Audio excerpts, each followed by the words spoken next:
Well, I need to tell you all something, and it's the most important thing I could ever say to you. In a little while, you'll know for certain that I'm putting my very life on the line and the safety of my family by sharing this with you. So I hope that buys me at least a few minutes of your precious time. If this video is taken down, it wasn't taken down by me, alright? Now I'm partly doing this to wash your blood off my hands, because God saved my life on a midnight highway one fateful night for this very cause. And He's watching, as He clearly proved that night. See, I should be dead. My sleeping driver was hurling us toward a concrete wall at 100 kilometers an hour when an angel of God was sent to wake me up from a deep sleep with just a whisper, and just in time. And for what? Not so I could win X Factor or buy that dream Porsche or marry that dream girl, but for this, for these words, for this moment, so I can tell you something, so I can warn you about something. Nothing could be more important than this. So cancel that movie you wanted to watch, skip that gym session. Don't scroll down to the next post. Just stay with me. Stay with me. Now, don't worry about the quality of the video or the audio. Just focus on the content. Listen to my voice and trust your eyes. Most of you won't care for the shocking thing I'm about to expose to you, because no one cares. No one cares. Not my exes, former friends, former bandmates, work colleagues, parents, family members, strangers. No one cares. But still, I'm doing all this for one person. One single human being out there. God is calling you, and He's looking for the last ones before the storm. And if you think you know where I'm going with this, please keep watching, because the most important part of this video comes at the end. Now, everything you're about to hear is a fact, and I'll prove it to you. I will leave no room for doubt. And nothing can stop what's coming. So this isn't a call for an uprising, boycott, protest. No. The Titanic is sinking, and it's unstoppable. All I'm going to do is point you to the life raft. And if you want to ignore me, then fine, proceed at your own peril. God knows I've tried. If you want to mock me, then at least share the video. Let others mock me too. Tell your friends. Check this freak out. Anything to help me reach someone who has eyes to see and ears to hear. And like I said, in a few minutes, you'll know why my well-being is in danger, and that of my loved ones too. Now let me ask you something real quick. Who do you think, generally speaking, runs the world? What type of people are the leaders of our countries and corporations, and the rich and the famous too? I mean, like, are they Christians? Do Christians run the world? Well, no, of course not. Buddhists? No. Do Muslims run the world? No. What about atheists? It's got to be atheists, right?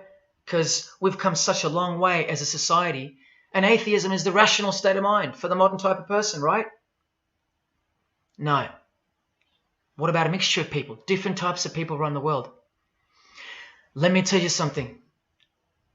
All the leaders from Africa to Europe to the Middle East, Israel, Syria, Iran, all the way to the Americas, all these people, and we'll get to the celebrities in a second, they're not atheists, Buddhists, or Muslims. No. What if I told you that they all belong to the same religion? A secret religion. One that none of them are allowed to talk about. One that you should worry about because it affects you beyond belief in ways that you never imagined. Before I tell you what this worldwide secret religion thinks of you and plans to do to you, let me tell you what this religion is. And how do I know about this religion? Because I used to belong to it. And today I'm renouncing it publicly, breaking my oath of silence, which they imposed upon me and every single other member during ceremonies under the penalty of death. That's why my life is in danger. Every person you're about to see has taken the same oath as I did, over and over, no matter where on earth they're from, including Scott Morrison, your Prime Minister and mine. But see, I was plucked from it, saved from its camouflaged clamps, from its extravagant deception and its spiritual corpse, by none other than God Almighty. No one else is going to tell you this. Not your favorite singer or politician, who more than likely also belong to this hidden religion. Nowhere will they speak because they love it. They love their lives. They love their success, the money, the worship they receive. And then there are those who have left but have never broken their oath out of fear. Trust me, you don't know who you're messing with here. The few that have spoken out, well, they lost everything. Or either their reputations and livelihoods are threatened or destroyed, or they're framed for a crime and end up in jail, or they're murdered and made to look like an accident or suicide. Now, just for the record, the God that saved me, which God was that? Jesus Christ, of course, the one and only. And he's the only one they hate, along with his disciples. So I'm invincible until he's done with me. That's why I don't fear him. Now please don't let the name of Jesus scare you off just yet, because if you're an atheist, you're especially going to want to hear this. Christians and atheists are the most pathetic bunch in the eyes of this ancient religion, the one that rules them all. And I'm only going to show you the tip of the iceberg. And just like an iceberg, the full body of this secret religion continues down past the line of sight, beneath the ocean. It widens in mass and scope until it continues further into the depths, into ever-increasing darkness and invisibility, until it reaches its foundations, which is firmly established in thick blackness, completely unimaginable and not perceived at all to those who only ever get to see its tip peeking out of the ocean top, including most of its members. At least 75%, 80%. And unless you're a member of this religion and this secret society, as they call it, you won't be granted access to the world stage or of a position of influence. It's become a prerequisite for success now that they've gained pretty much full control and their members are in every place of prominence and power. So brace yourself for the truth that has been hiding in plain sight every day of your life, and for the mind-blowing, out-of-this-world climax to this video. Now look at this. There's a few different ways they display their allegiance. They don't do it often, and some don't do it at all. But most of them can't help themselves, because when they do it in public, it's a hidden statement, and that statement gives them a lot of satisfaction. The celebrities usually cover one eye, or hide it in some way, and obscure it, or emphasize it like this.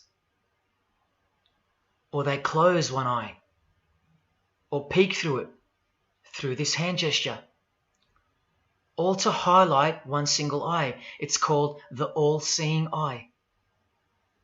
Other times they'll just display a drawn eye somewhere, or a tattoo of it. The other method they use is what's commonly known as the hidden hand. Here, for example, River Phoenix is doing both, the hidden hand and the all-seeing eye, so you can see the direct connection between the two. But in the political world, usually it's done with the hidden hand, and of course, this. That's a secret handshake for the members of the secret one-eyed religion. We'll start with Scott Morrison here, hidden in plain sight as usual, for everyone to not see as usual. Look at the handshake. I was taught this very handshake, or grip as they call it, during my time in this great school of deception. Here's a picture of a normal handshake, and here's the secret handshake. Normal, secret. Now here's Scott Morrison with Daniel Andrews. Normal handshake, secret handshake. All of them are sworn to secrecy under the penalty of death. And remember, I'll prove it to you very soon. Here's former Prime Minister John Howard giving the secret handshake, and Kevin Rudd bowing down to this bloke in front of Julia Gillard. all of whom are members of the religion. And Tony Abbott, you'll see in a second, and he's Julia again. Now, I once heard Julia being asked in a brief interview on TV while she was the Prime Minister.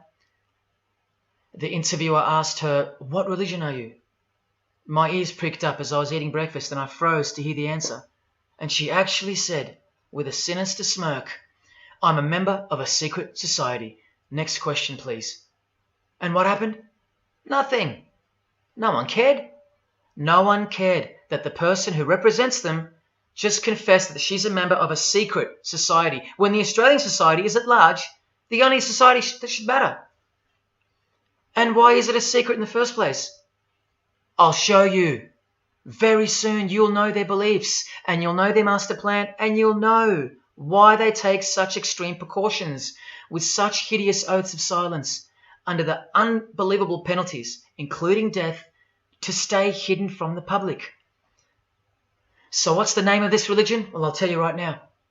But keep in mind, the magic word you're about to hear only hides the true religion inside of itself. That's how it's secretly flourished to spread like a cancer around the world. It's a religion within a fraternity.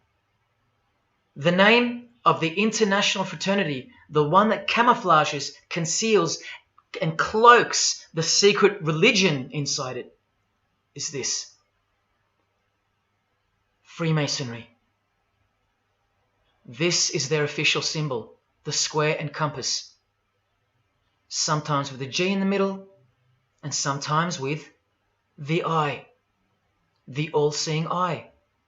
This is the same eye that these people are referring to. That's where it comes from. The eye is sometimes placed in a triangle, and that's where this comes from, the eye in the triangle. Here's Chris Angel doing it, standing also next to a mate with a square and compass shirt on. Not a coincidence. This is not something Jay-Z invented. This is the religion Jay-Z belongs to, and proudly, as you're about to see. The Freemasons also place the eye at the top of a pyramid, because the Egyptian pyramid is integral to their secret system. Here it is on Chris Angel's shirt and Madonna's jacket. That's a Masonic symbol. The Freemasons are sometimes called the Masons for short. It'll all come together and make sense really soon. Here it is hidden in plain sight at the Australian MTV Awards. And this is the MTV headquarters, by the way. Trust me, there's no doubting this.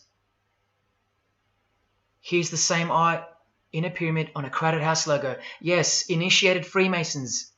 Here's the eye on the Harbour Bridge for a New Year's Eve gig. And I wonder what that eye could be referring to.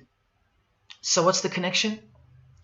The religion is the connection, the secret religion. And you'll see. Prepare yourself for an incredible revelation and the amazing climax that comes at the end of this video. Now this is where the Freemasons are counting on you to lose interest, or roll your eyes and move on. Because in their beliefs, the uninitiated, meaning you, are ignorant and stupid compared to them. You're technically called the vulgar and the profane. Please prove them wrong. Prove them wrong. And stay with me just a little longer.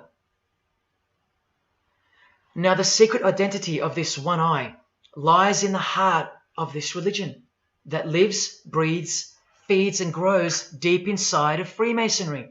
And Freemasonry camouflages it very successfully. So it goes undetected and undisturbed until it ultimately fulfills a thing called the Great Work. That's what they call it. And they will succeed very shortly. Nothing can stop it now. And I think some of you can sense that something's coming. And who do we trust more than anyone in the world right now? This bloke. And there he is, giving the sign of the hidden hand in front of the whole world. The hidden hand sign is technically called the sign of the master of the second veil in Freemasonry. Veil, get it? Meaning hidden. Now, am I saying that this thing that's happening in the world isn't real? No, I'm saying this. Spoken like a true Freemason. And you remember this guy? A safe place and a dangerous place. We must treat this new world order, this new world of COVID, we must treat this new world of COVID even in our own homes. So what is this new world order that he accidentally mentioned? It's common language in Freemasonry, and it has been for a long time. For at least this long. Since the US $1 bill. Hidden in plain sight, complete with the pyramid in the eye. It's the ultimate goal of this religion. And I'll show you what the great work is, at any cost. And Australia, like every other country, is now up to its neck in this pyramidal, one-eyed occult religion. You think there's nothing hidden on our own money? What about this shadow of a bloke? Who's he hiding in the background? Well, these numbers right here will tell you. And I'll show you that too. Did you know there's a giant pyramid in Australia? You want to see it? Sitting right at the centre of Australian power? Look closely, because you'll miss it. Because that's the way they designed it. There it is. Hang on. Do you see it yet? And what about now? That is the frame of an Egyptian pyramid, which we can now firmly call a Masonic pyramid, complete with a missing capstone. And if you're still in doubt that you're looking at a pyramid, there you go.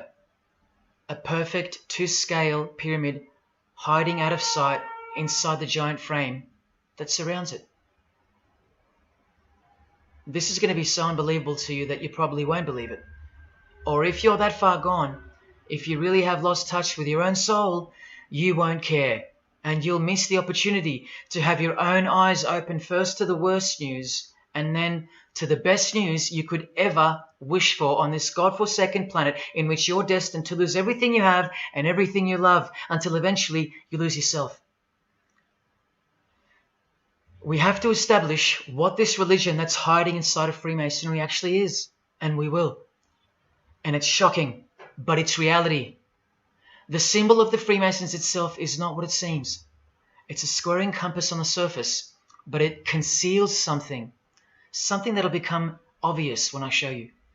But before we uncloak Freemasonry to see its true nature, its ugly face and its shameful nakedness, because I gave you my word that I'm going to prove it to you. This is the oath they have to take. This is the oath that I took. And your favorite actors and singers, just about all your heroes, just about, even some of your relatives, who probably have no idea what Freemasonry is or was, and why they took such gruesome oaths. So for those who are going to say, my grandfather was a Freemason and he was a great bloke, or don't the Freemasons run that retirement home? Just wait. Because I'm talking to Freemasons here as well. And don't you worry, they're going to come out of the woodworks. But they're all under the oath of secrecy. Don't forget that, no matter who they are. Adele, Neil Finn, Chris Angel, or Scott Morrison. The oath comes first.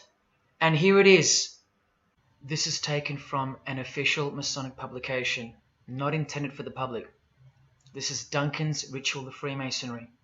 In brief, I, of my own free will and accord, do hereby promise and swear that I will never reveal any of the secrets, arts, parts, point or points of the Master Mason's degree to any person or persons whomsoever. This I solemnly, sincerely promise and swear, under no less penalty than having my body severed in two, my bowels taken out and burnt to ashes, so no more remembrance be had of so vile and wicked a wretch as I, should I ever violate my Master Mason's obligation. So now you know what they think of me. I'm a vile and wicked wretch for breaking my oath. So how can anyone ever trust a Freemason when he speaks about Freemasonry? Unless you're speaking to a rare breed like me. Never reveal any parts, not even a single point, to anyone. Here's another penalty from another degree, this time from Richardson's Monitor of Freemasonry, a legitimate Masonic publication for instructing and laying out the ritual. binding myself under no less penalty than having my throat cut across, my tongue torn out by the roots, and my body buried in the rough sands of the sea. These are the penalties they swear to.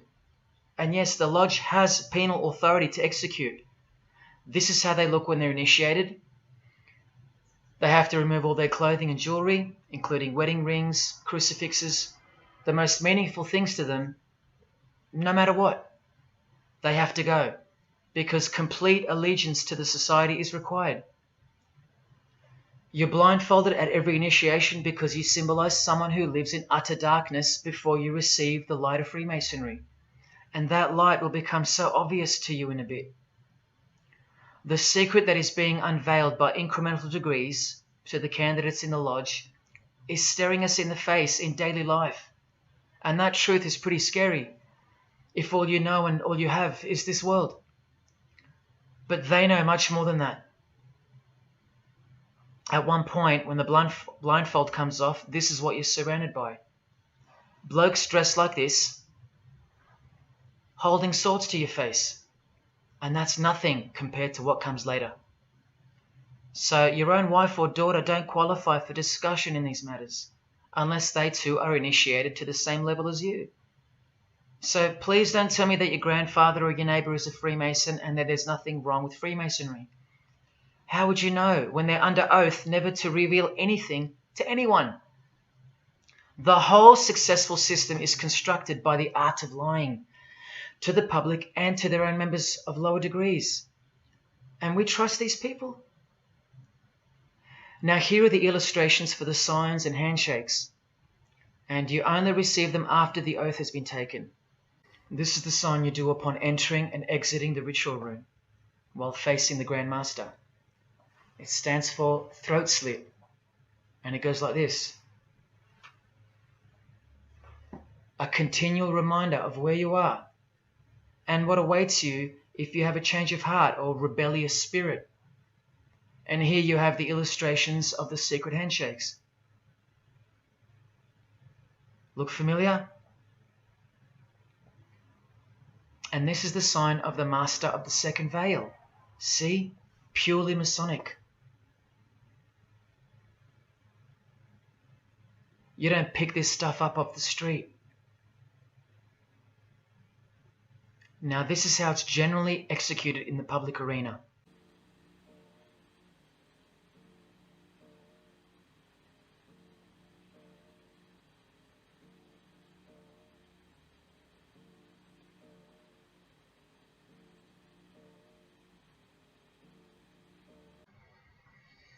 Sneaky, sneaky, huh? So when you see this, or this, you know for certain where it comes from and who they belong to. Look at Kramer on the front page of the privately circulated Freemason magazine, officially a Mason, like fellow brother Tony Abbott, and he's doing this. That's a direct link to the mysterious all-seeing eye of Freemasonry. There it is on the walls of the inside of a lodge room. So there's no reason to doubt that those who do this belong to this. This is another sign they do quite prominently. It's the sign of silence. This is from Richardson's Monitor of Freemasonry again, a finger over the lips. Now these signs are slightly morphed over time, so covering the mouth in a variety of ways is the expression of being bound to secrecy and silence. Silence or death, as Little Wayne here is portraying. Here's the oath of a second-degree Freemason on page 21 of Richardson's Monitor of Freemasonry. Binding myself under no less penalty than having my left breast torn open and my heart and vitals taken out, thrown over my left shoulder, should I wilfully transgress any part of this my solemn oath. In this degree, the penalty is to have your whole body dissected, bowels removed and heart cut into pieces and thrown into a field where you are eaten by animals, all to protect the secret religion of the rich, powerful and famous. In the Knights Templar degree, the penalty is to have your head cut off.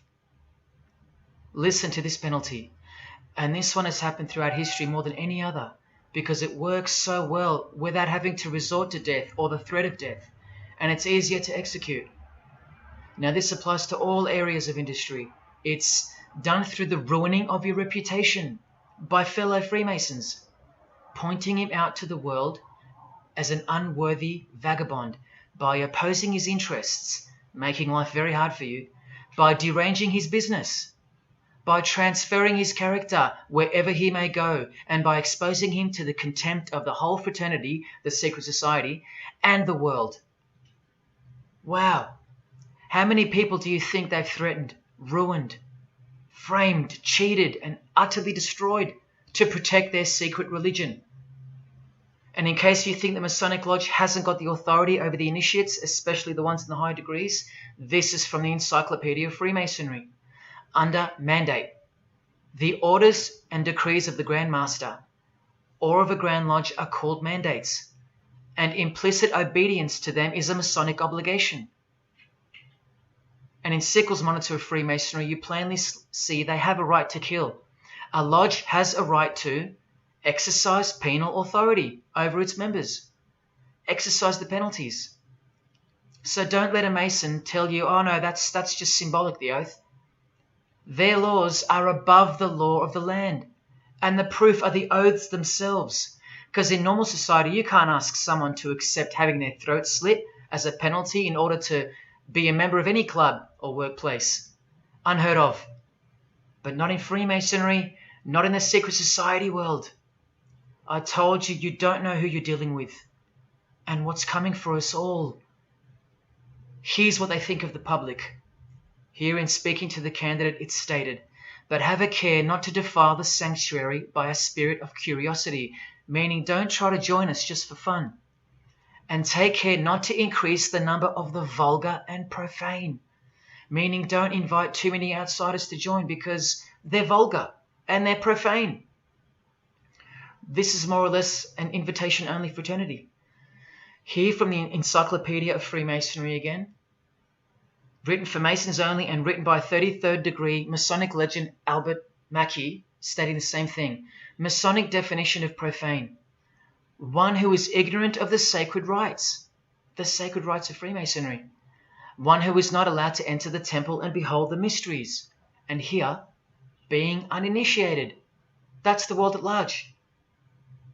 And here, from this old ritual book written by the same legendary author, in the 33rd degree initiation, the Mason drinks wine from a human skull,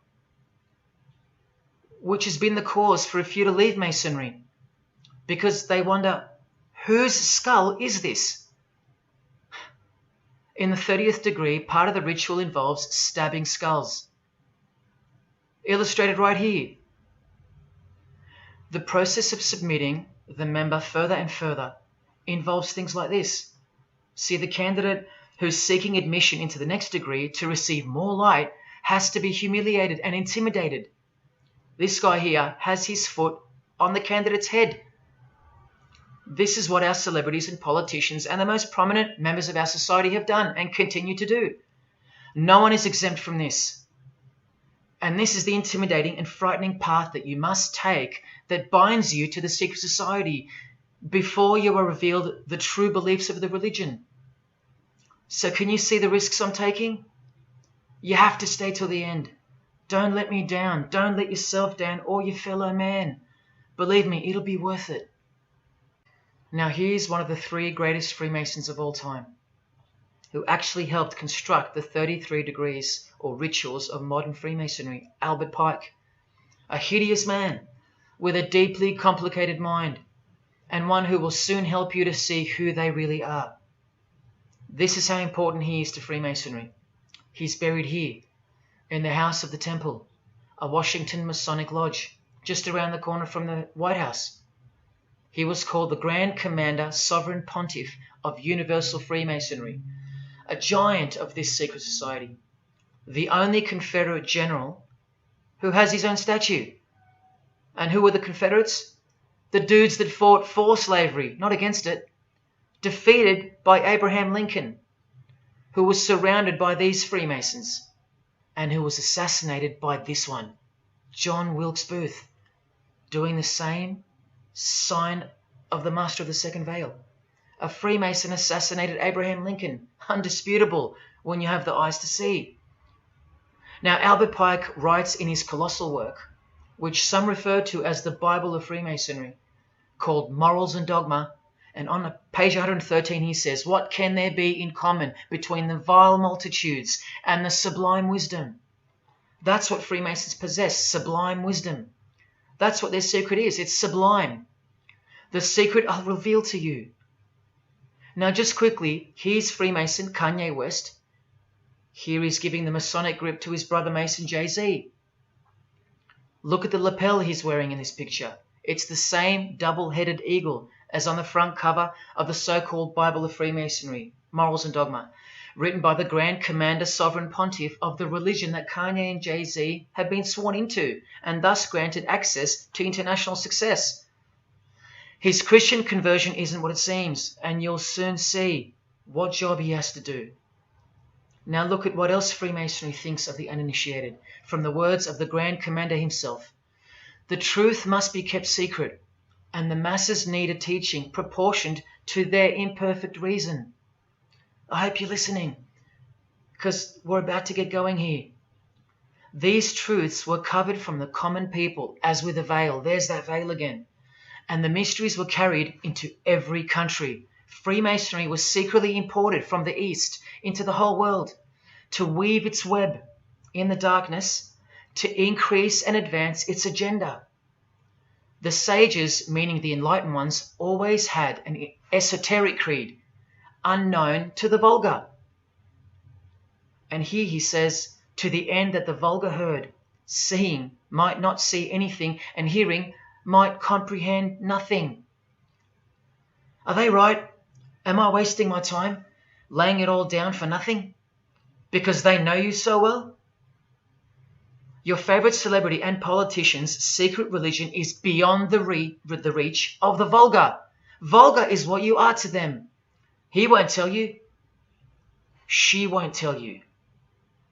And they won't tell you.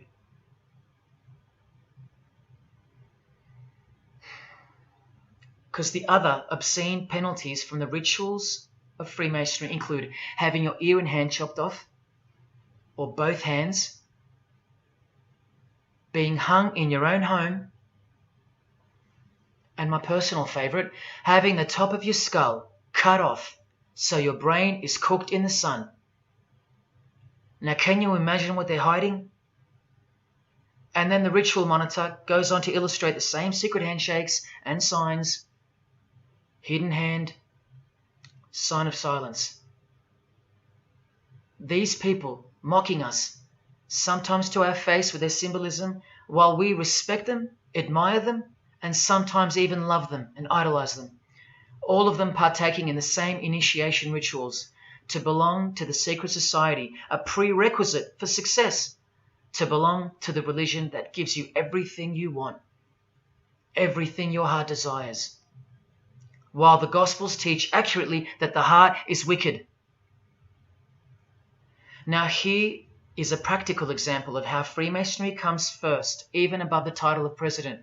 Here's a portrait of George Washington doing the sign of the Master of the Second Veil, and here, Freemason, before and above president.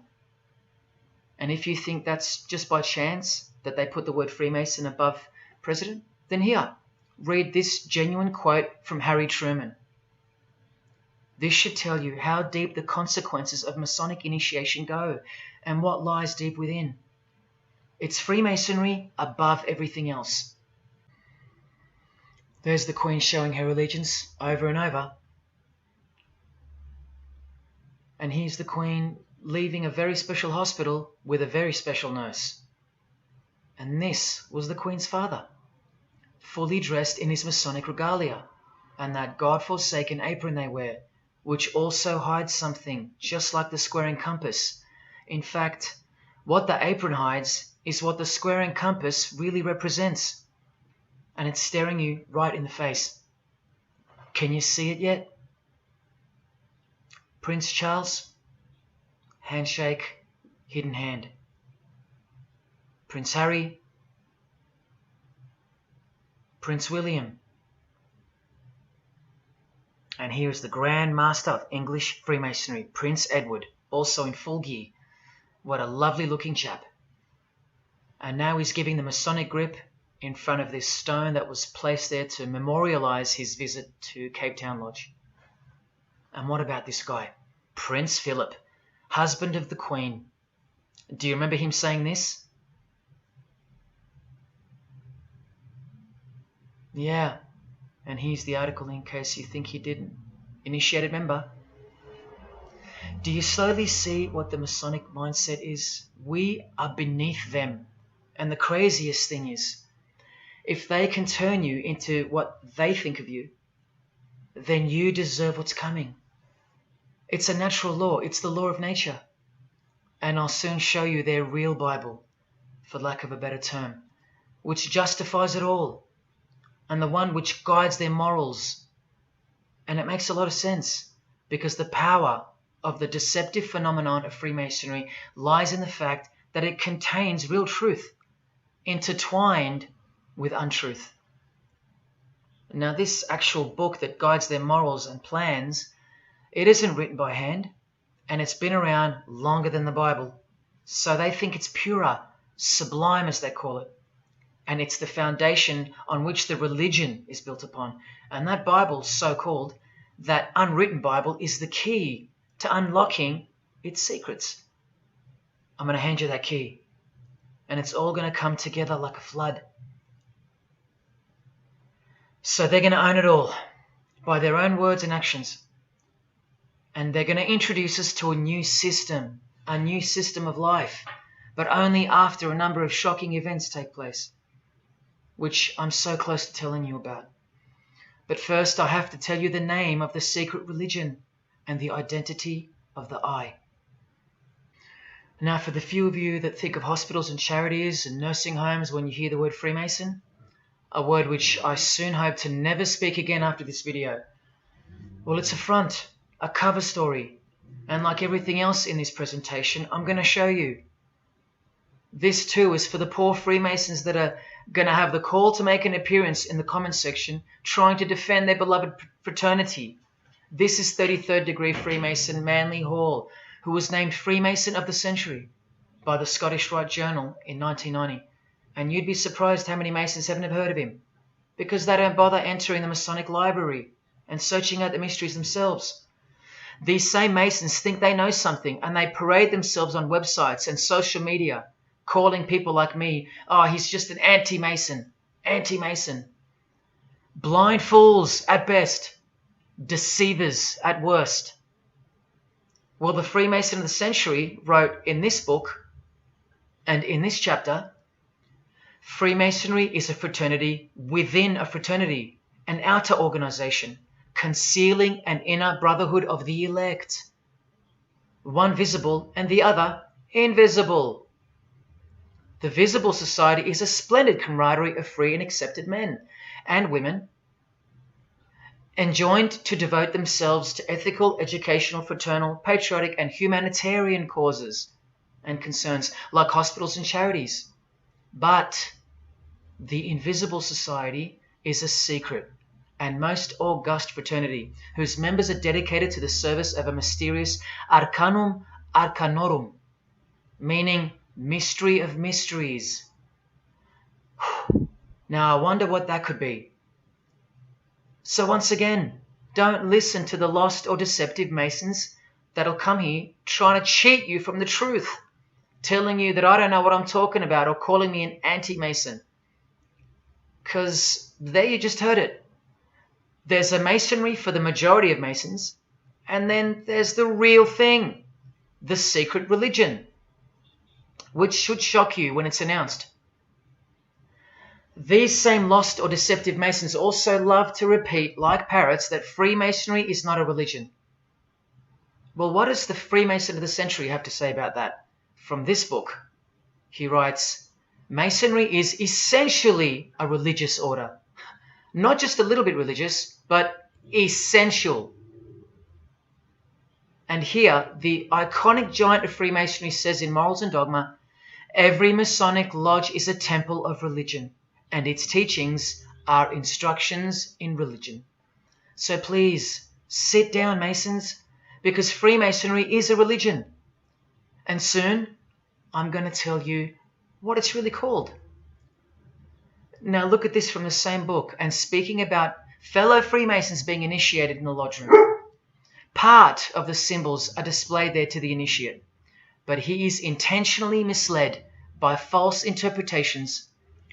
Their true explication is reserved for the princes of Freemasonry. The whole body of the royal art, which you'll know all about soon, was hidden so carefully in the higher degrees. So you see, the whole thing is built on lies. And the ultimate liar lives inside the triangle, above the pyramid, so that even the highest Masons are living a monstrous lie. Wake up, Masons. Even you are deceived, just as the public is. Unless, of course, you're hungry enough to want to acquire all the power and climb up that pyramid closer to the eye that sees all. In that case, close your mouth, go back to your lodge, and good luck to you. Or, of course, grow some kahunas and be honest. But then you can't, right? Because you'd be breaking your oath. Sad. Oh, it's good to be free, under the wing of the true master. Stick around if you're interested, and you'll get to see some wonder.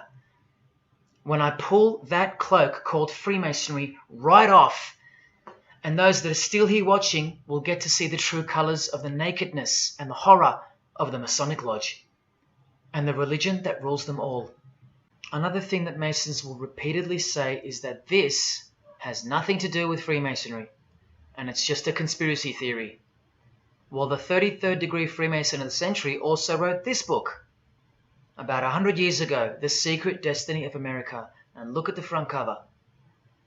And I'll tell you why America is so important for the ultimate goal of the secret society. It's disturbing, but it's also essential in understanding the near future and what's going to take place. So for the Freemasons that still say that this is not a Masonic design, especially this Masonic website called Masonic Info, insisting here that even the eye in the triangle or pyramid is not Masonic. Completely laughable and pure disinformation for the stupid masses. Try arguing against this. This is from a 1960 copy of the New Age magazine, an official organ of the Supreme Council of 33rd Degrees. No higher authority in the United States to speak of the relationship between Freemasonry and the US $1 bill. Masonic symbolism in a $1 bill. Look at them all. 13 leaves, 13 bars, 13 feathers, so on and so forth, and of course this, the Masonic all-seeing eye, located in the pyramid. So you think this is a conspiracy theory or just a plain conspiracy? Well, here's JFK, yes, a Freemason, but one who had enough when he wanted to print money disassociated from the Masonic central banks, just like Abraham Lincoln, and he paid the price for it as well. Listen to the speech we never hear about in school. More proof that they control the education system here and everywhere. Please, just have a quick listen to this. Ladies and gentlemen, the very word secrecy is repugnant in a free and open society, and we are, as a people, inherently and historically opposed to secret societies, to secret oaths, and to secret proceedings. For we are opposed around the world by a monolithic and ruthless conspiracy that relies primarily on covert means. I am asking your help in the tremendous task of informing and alerting the American people.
As I said in the beginning, you're just seeing the tip of the iceberg peeking out from the ocean top. I told you, all personalities in the field of great influence are initiated members of Freemasonry. Otherwise they wouldn't be there.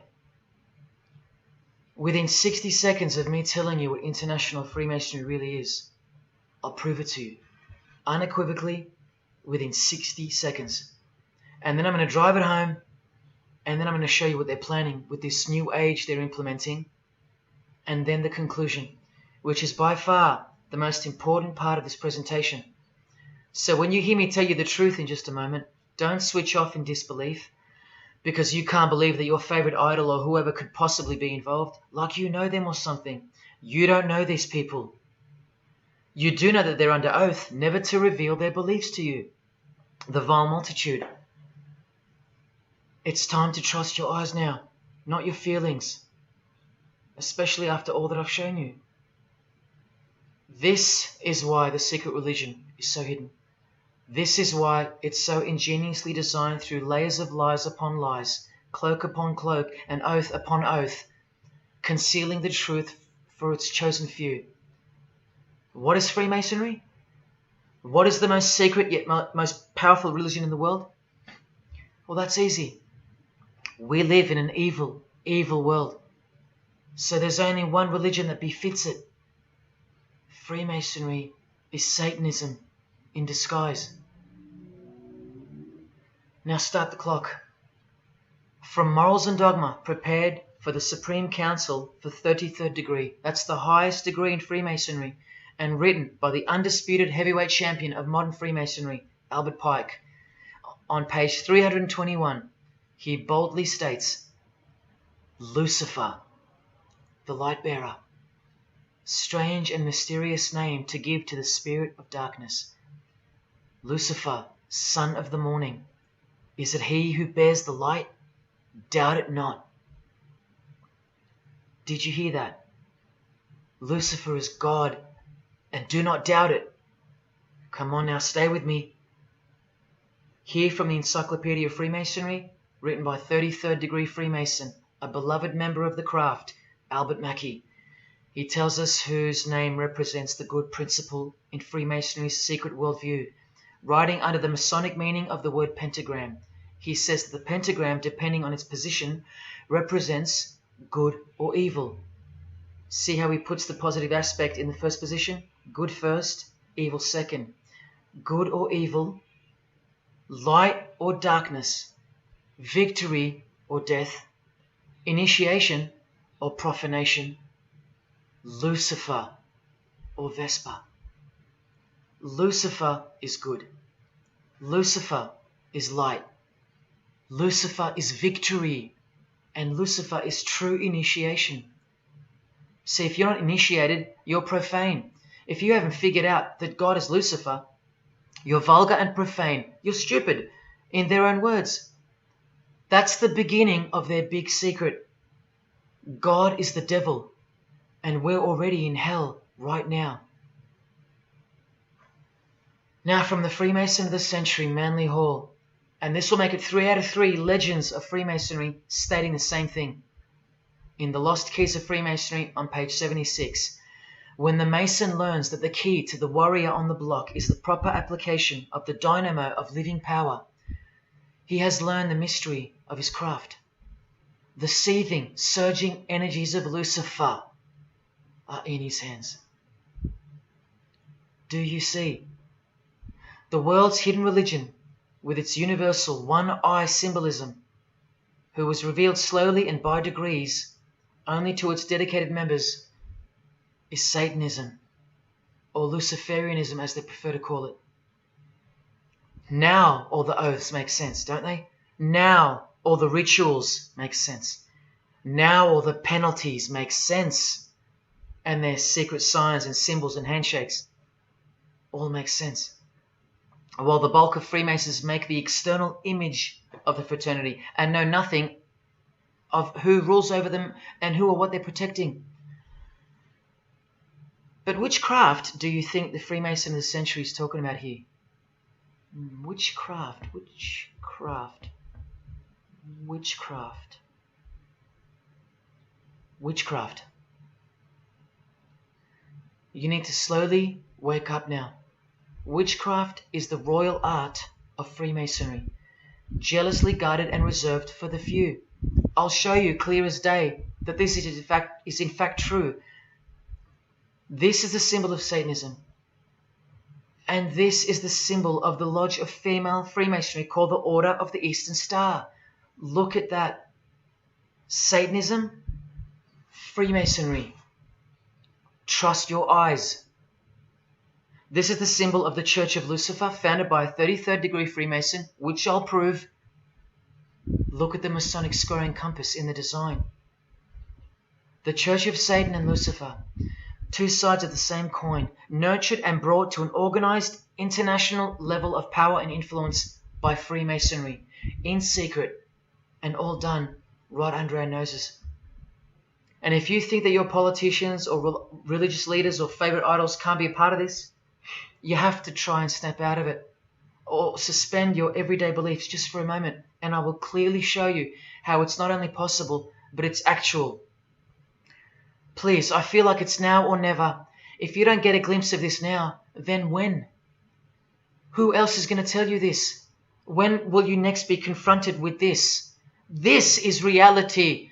And as much as you thought that ordinary people came into positions of power through hard work or concern for society or family connections, combined with brains and talent, that's not the case. That's the fantasy. This is the reality. They all go through Freemasonry. You think that Sam Worthington was so talented that he was picked over all those American actors to star in Avatar? Of course not. He was a Freemason. And so was the director, James Cameron, of the highest caliber. You have to remember that to them, Lucifer is good. Lucifer is the liberator. Jesus is the suppressor. Lucifer is pure love. Jesus is impure love. Lucifer left heaven for you. Jesus was crucified because he was a false Messiah. The world has always been deceptive, and we have been magnificently deceived. Here is an incredible example. Pay attention. This should blow your mind. Charles Darwin, the father of atheism and rationalism, was an initiated Freemason, doing the hidden hand of Freemasonry in this picture, and the vow of silence in this one. This would have remained unknown to us because no one's going to teach us this. But now we have the tools to see his beliefs, not through his words, but through his signs and symbols. I told you they can't help but to show off their religions, because they think we're stupid, vile, and ignorant. And I've proven that to you as well. So once again, are you going to prove them right by switching off and ignoring this? Well, unfortunately, more than 90% of you will. What I'm giving you here is priceless knowledge, because no amount of money or success can substitute its importance. And I'm risking everything but my own salvation to share it with you. If only for the few of you. Think about what you've just seen here with Charles Darwin, because I don't know if you got it. You cannot be accepted as a candidate of Freemasonry unless you believe in a supreme being, as exemplified here with Phil Collins, speculated by some to be an atheist, but this seems impossible because, being a Freemason, he has to believe in a higher power, or more accurately, supreme being, and I can personally vouch for that. And look here in the Masonic Oath itself. The candidate says, "I will not aid or be present at the initiation of an atheist, a madman, or a fool." Freemasonry believes that to be an atheist is to be the equivalent of a madman. And they're right. Yet while they propagate atheism around the world, in universities and schools, Charles Darwin himself was a believer in an intelligent designer, a supreme being. He had to be, because he's a Freemason. And that intelligent designer that gave birth to us is named Lucifer in the highest degrees of Freemasonry. See? Never tell. He lied to you, because that's what Freemasons do. The whole thing is a giant lie that was carefully constructed by mutilating the truth, because mutilated truths make the most successful lies. This is the secret to their success, a lying tongue and a lying spirit from the 1st degree to the 33rd degree, to each other and to us. I've proven that as well. And what did Jesus, how did he describe their God? The father of lies. How accurate. The one who comes to cheat, kill and destroy. How accurate again when I tell you their plans. Look here, Charles Darwin is noted as an influential figure by the Satanic Temple. And proof for them, apart from the intelligent design that is all around us, that Lucifer is real and that he's the god of this realm, is the power of witchcraft or magic. Magic works because there's a hierarchy or a pyramidal power structure in the spirit realm, a realm devoid of any love for you. And these spirits can be conjured up and summoned by the practitioners of the royal art of Freemasonry. They ask for something in return, however. Listen to Bob Dylan, a Freemason. Hidden hand, one-eye symbolism. Out here doing these songs, you know, you're still on tour. I do, but I don't take it for granted. Why do you still do it? Why are you still out here?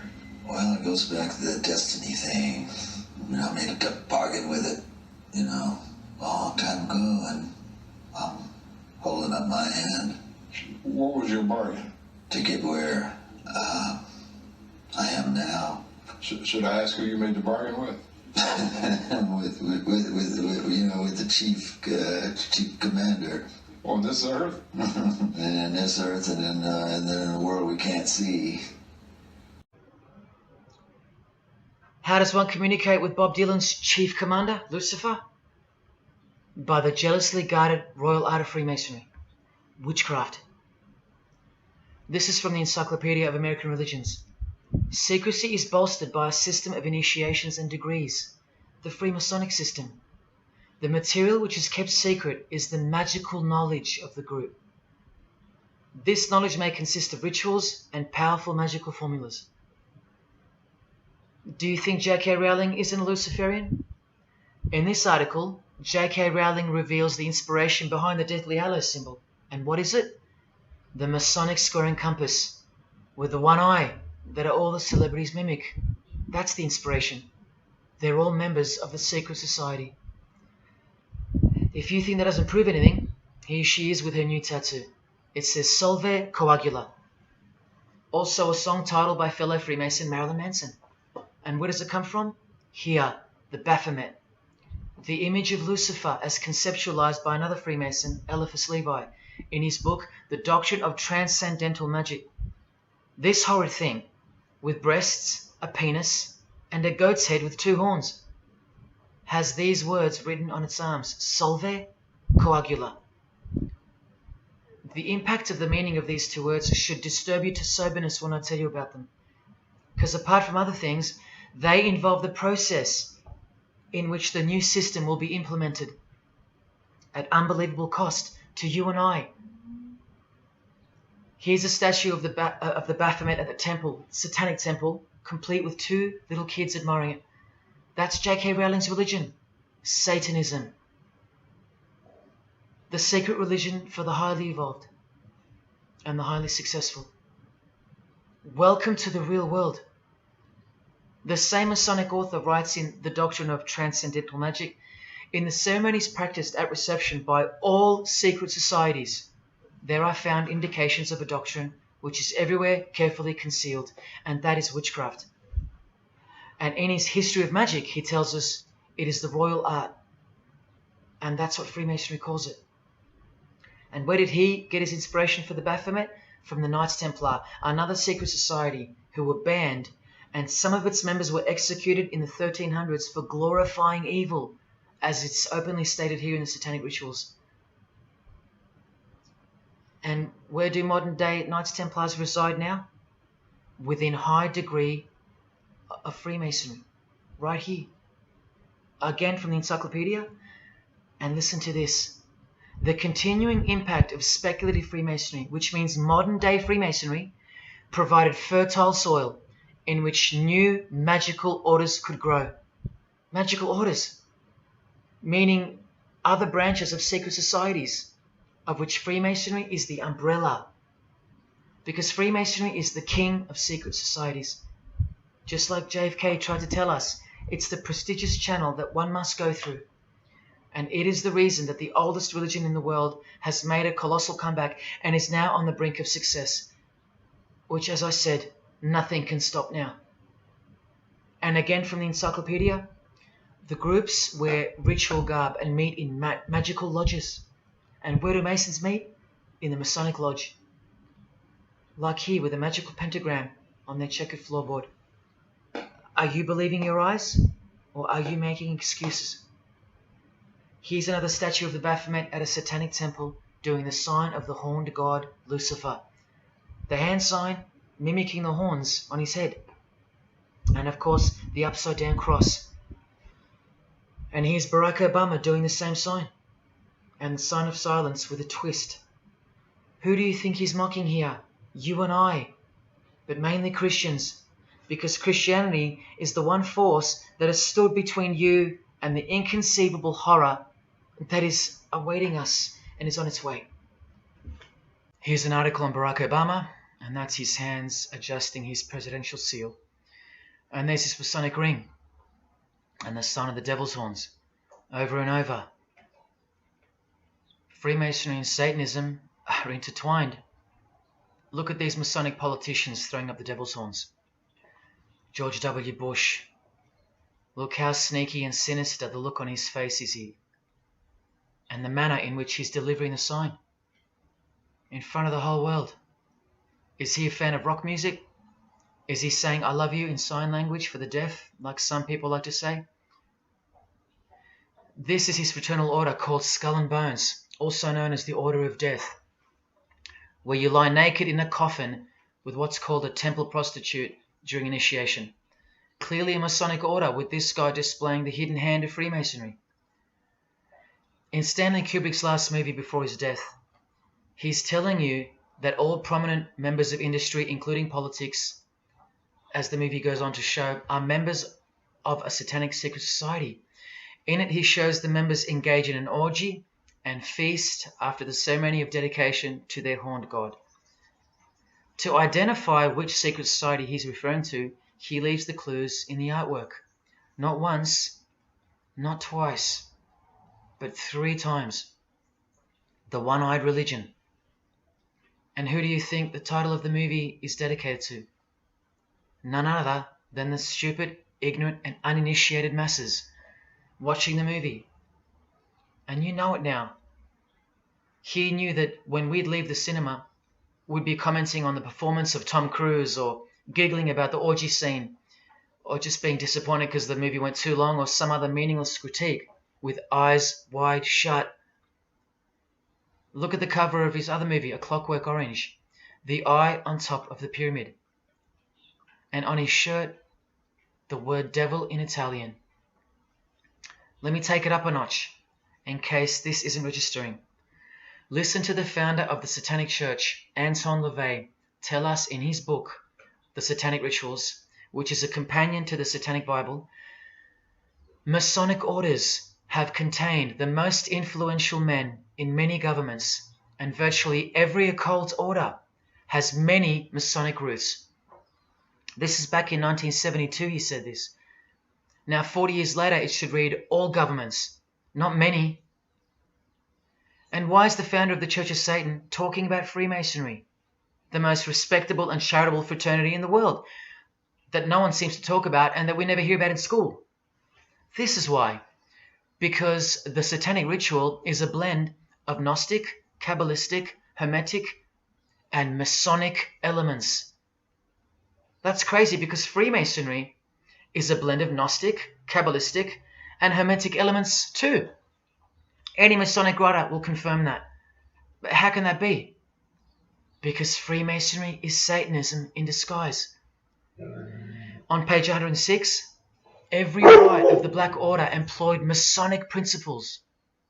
Every rite of these Black Orders, one of which was called Freunden von Lucifer, which translates to Friends of Lucifer. And guess what? There are numerous manifestations of Satanism in Masonic ritual, including the goat, the coffin, and the death's head. Please awaken, O sleeper, and let the glorious light of the truth dawn upon your sleepy eyes. How did Freemasonry get away with this? Just like Jesus, the greatest enemy of theirs, said they would, by dressing the wolves as sheep. A satanic underground carefully cloaked in Christian trappings. That's how Freemasonry got away with it. We can't find out about it because they run the media and the education system clearly. John F. Kennedy was brutally assassinated after he attempted to inform us that we are opposed around the world by a monolithic conspiracy. Did he know that Lucifer was the god of Freemasonry? I don't know. The Grand Master of my lodge, who was the mayor of the city, was a 32nd degree Freemason. That's one short of the top, one short of the true beginning of the secret religion, and he had no idea what Freemasonry really was. After 42 years in the lodge, they never invited him into the 33rd degree initiation because he couldn't see past the Christian trappings, as they were designed to do exactly that, trap the Christian, or trap anyone else who was too sensitive to behold the truth. Thus, Freemasonry could halt their progress at any time without suspicion because it's a rare thing to reach the 33rd degree, and every Freemason knows that. So that there are no rude awakenings that take place with those that aren't ready to embrace Lucifer as the true god of Freemasonry and the world. This is an ingenious system, birthed by what must have been demonic inspiration. Anton LaVey says that this ingenious system I speak of serves as a rudimentary screening process for organized Satanism. Exactly right. It's a filtering process, as I've said earlier. An international filtering process from which men and women are picked and permitted to enter the world stage. And I'm saying all this for those who naively think that politics and magic ritual do not mix. That's the founder of the Satanic Church. He admits that. Admissions that were never heeded because no one cares. How else did the Freemasons pull the wool over our eyes? The companion to the Satanic Bible tells us that as well. By filling the world with fools. And who's the biggest fool in the eyes of Freemasonry? An atheist. From the Encyclopedia of Freemasonry. One who does not believe in the existence of God. Such a state of mind can only arise from the ignorance of stupidity. All this time, you're laughing at Christians, and the Freemasons are laughing at you. Here's Brad Pitt, wearing his Masonic ring and covering his eye. Now here's a genuine quote from Brad Pitt, the Freemason. In short, I could really try on something different for myself. That was Satanism. It's working out really well. I made a pact. That's why. You don't believe him? Bob Dylan does. And the hand sign they all do. Allow me to show you what it symbolizes. And now that you know what you know, it should make sense to you. It stands for 666. Yes, indeed. Satan's number, foretold by Jesus Christ. Now just hang on, let me prove it to you. Here it is for all to see on this shirt design, worn by Guns N' Roses guitarist Slash. See the I in the middle of the 6? Repeated 3 times. That's 666. In this one, the design in the shirt is clearly demonstrated by the person wearing it. Another example, the hand sign with 3 6s on the shirt. Here's a movie poster, the hand sign and the 6 on his lapel. Connect the dots. Here's Don Cheadle, the hand sign, and here he covers one eye with the dice. What's the number on the dice that he holds toward the camera? 6. There's literally 3 6s that manifest in the hand sign itself, like this. That's why they do it. Here's Drake with the most obvious example, holding up the hand sign with the all-seeing eye of Lucifer on his bicep. And here, blatantly connecting the 6 to the hand sign on the artwork to one of his songs. The hand sign over one eye, obviously signifying a 6. This is proof. The number is mystical and it's grounded in reality, and it's related to sex rituals within witchcraft. You'll see, I'll show you. But if that's not enough, there. Drake is clearly intending that hand sign to be a way of communicating the number 666. A hater of Christianity and Jesus Christ. But I wonder why. He has everything he desires. Christians aren't suppressing him. He doesn't hate Buddha or Muhammad. None of them do. No. Jesus is who they hate.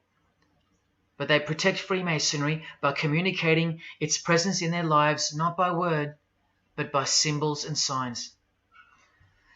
Disciples of Lucifer. While you don't believe it, they take it very seriously, and they mock you by displaying it in your face. They know the truth. The chief commander, the one at the top of the pyramid, is Satan, the god of this world, just like Jesus told you who he is. Britney Spears doing the 666 over the eye, and look at this. The devil's horns while she wears the seal of the US $1 bill, designed by Freemasons. You know why now. You just have to stop denying it. Freemasonry is Satanism in disguise. This is how they tell you. Let's go to Britney's close friend, whom she tongue-kissed in front of the world, sexualized as these people are, and for all the girls out there to be inspired and corrupted by. Madonna, wearing the same Masonic design as Britney. 666 hand sign, the one eye symbolism, and the vow of silence. The vow of silence with her fellow practitioner of witchcraft. The Masonic eye in the triangle behind her, and now the upside down cross of Christ on her outfit. A member of the secret society who hates Jesus with a passion, as you can see here with Lucifer, the god of Freemasonry, giving her oral sex. Deep despisers of Christianity. Are you wondering why yet? The sign of the devil's horns here, meaningfully placed and done with precise intent, like with all of them.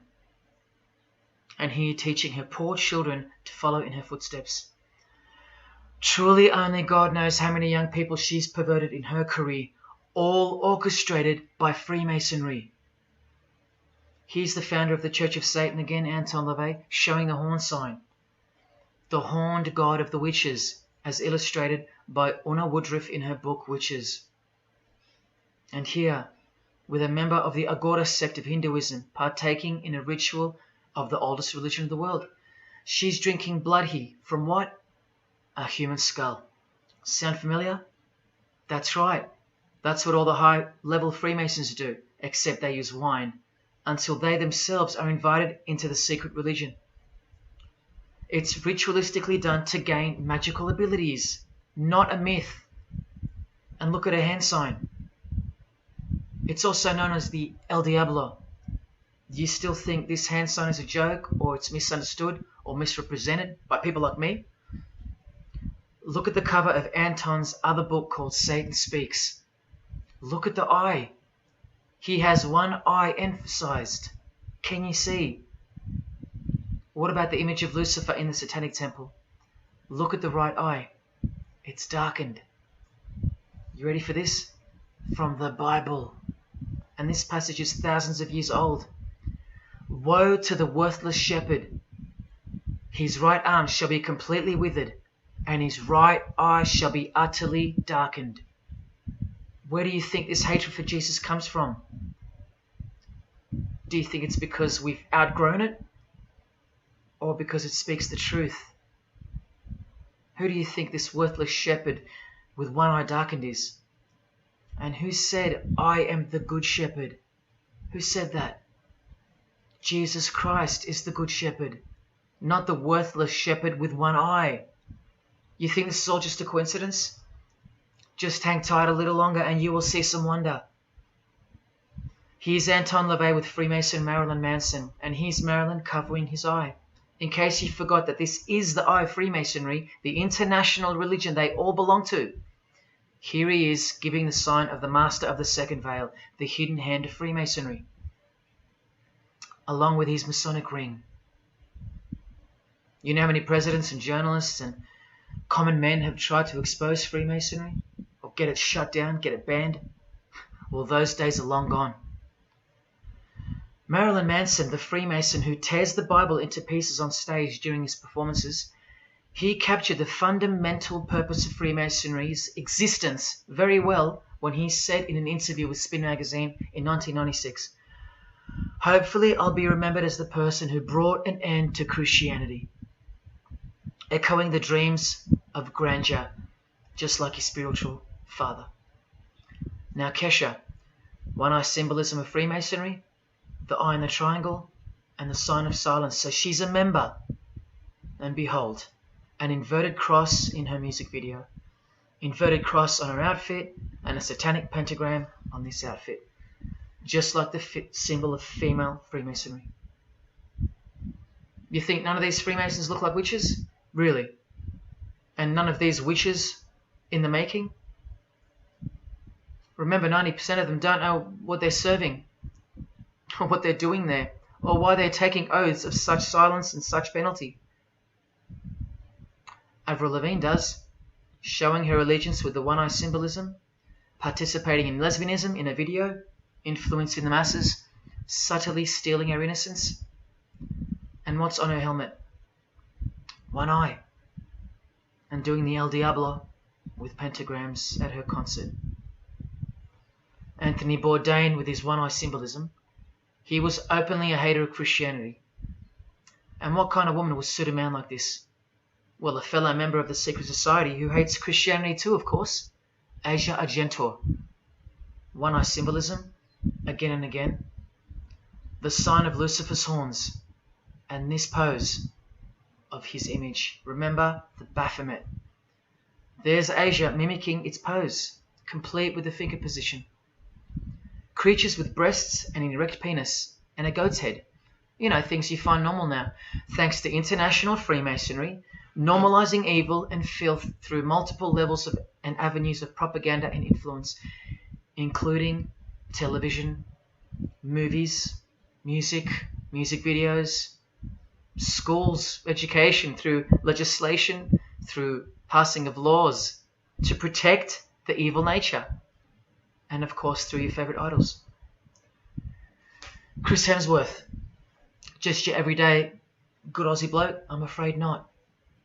One-eye symbolism and the sign of silence, both of which mean he's taken all the disgusting oaths of Freemasonry under the penalty of death, thus catapulting him over the competition, never to promote Christian values or Jesus Christ again. The 666 hand sign, and now, see how the hand symbol makes sense? Amber Heard, who was married to this Freemason, who's best friends with this Freemason. I told you they only date, marry and associate with their secret society. Here with the 666 over one eye, and this tweet. I think it's a tweet, I don't know. Look at the one eye closed, darkened if you will, and identifying its meaning with the devil's hand symbol. Of course, she camouflages the whole thing with her misdirecting words for the dumb masses. But we can see through that now, right? Oh, look, it's Elon Musk replying. He's a fan of Amber Heard. Or is there more to it?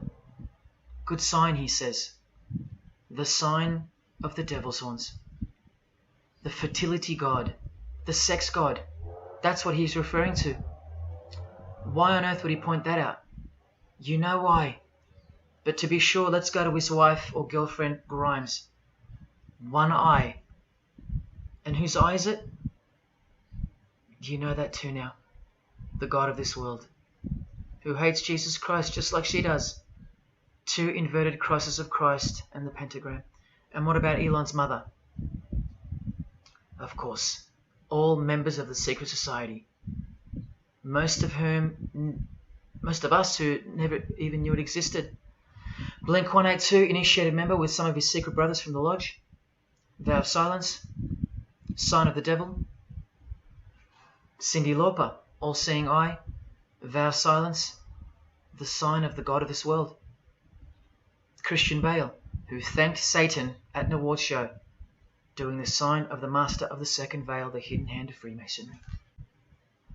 Ashley Tisdale, all-seeing eye, social media post, and hanging out with her boyfriend, who proudly wears the satanic cross. You think they belong to the same religion? Of course they do. Bonnie Wright, one eye and the satanic horns. John Cleese, I include him here because he's a well-known hater and mocker of Jesus Christ and Christianity. He got rich off it, and he's a proud Freemason, showing his allegiance. Motley Crue, Nikki Sixx, Tommy Lee, Vince Neil holding a cross upside down, and their album cover. Secretly Freemasons under oath while promoting Satanism in the open, doing their job and influencing the masses to hate Jesus and Christianity and to live a life of sin through seduction of their music. Secret Society member Jimi Hendrix hiding one eye and telling you about the secret powers of music. Nirvana, Kurt, bass player Chris, Dave Grohl, Dave and Jack Black making the sign of the pentagram, a geometric tool used in the magical curriculum, and Dave wearing his upside down cross. Hard to listen to all those beautiful songs he's written now. Courtney Love and her daughter glorifying the symbol of Satan, and Nirvana discovering something on a road trip while covering some numbers up. Proud Satanists, all secret Freemasons. Here's Quentin Tarantino. Now that we know what we know, can you see through this picture to reach its true meaning? The all-seeing eye, whose identity is revealed by the hand gesture, which is 666, with the vow of silence and throwing up the devil's horns, which I hope you can finally see means something. Share. Can this get any more obvious now? The sign of the vow of silence being made with the sign of the devil, telling you that the secret which isn't to be spoken of is Lucifer, right there in front of you. Speaking through signs and symbols, like Confucius said, signs and symbols rule the world, not words nor laws. Cardi B, I just want you to see a few connections between the one-eye symbolism, the 666 hand sign, and the horned God symbol. Eddie Izzard, all-seeing eye, hidden hand, and mimicking the horns of the Masonic God. Oh, but men love the darkness rather than light, as the scriptures put it so solemnly. Look at how precise that statement is. With high-ranking Freemasons loving the darkness so much that they define the darkness itself as light. Watch. In MasonicWorld.com, an article by Worshipful Master John Alexander, who has journeyed from the lower degrees to the high and sublime degrees. This is the religion of our leaders and celebrities, so listen. He writes, every ritual from the high and sublime degrees that I have ever read contains the statement, I beg you to observe that the light of a Master Mason is darkness visible. I put it to you, brethren, that this is the most accurate description of Masonic light that you will ever find. Think about what you just heard, because this is what they learn. Masonic light is darkness. And this is before they enter the real religion of Freemasonry, Satanism. That's why in the high degrees the ritual states to the candidate, I beg of you to observe, meaning to ponder, to contemplate what they mean by the statement. My 32nd degree Grand Master, he never understood. And they don't push you, remember? It's all a screening process to weed out the weaklings who can't handle the truth. The truth that this is how the all-seeing eye sees things. Evil is good and good is evil. Look at what he says immediately afterwards. In keeping with our normal Masonic practice of burying our important truths deeply, the ritual sets out to immediately disguise this truth. Usually people bury their lies, but Masons bury their truths. Because their truth is that God is the devil and that we are in hell. So everything has to be flipped on its head in order for things to make sense in this place where lust creates life, where might is right, where compassion is weakness, and of course, in order to succeed. Look here, with another Freemason of the highest degree, Helena Blavatsky. She writes in her book, The Secret Doctrine. Doctrine means belief. So the book is called The Secret Belief. The Secret Belief of Freemasonry. She says, the sons of God, of whom Satan was one, all those spiritual beings were called angels of darkness, because that darkness is absolute light. Do you see how far they go to protect and glorify the darkness? Because men love darkness rather than light. If these were just randoms next door or some minor cult, I wouldn't be telling you about them, and I really wouldn't care this much. But these are not randoms. These are our heroes. These are those who have crept into the power structure very slowly since 1717, when the first Masonic Grand Lodge was organized, to overthrow Christianity and the world. These are those who we admire, trust.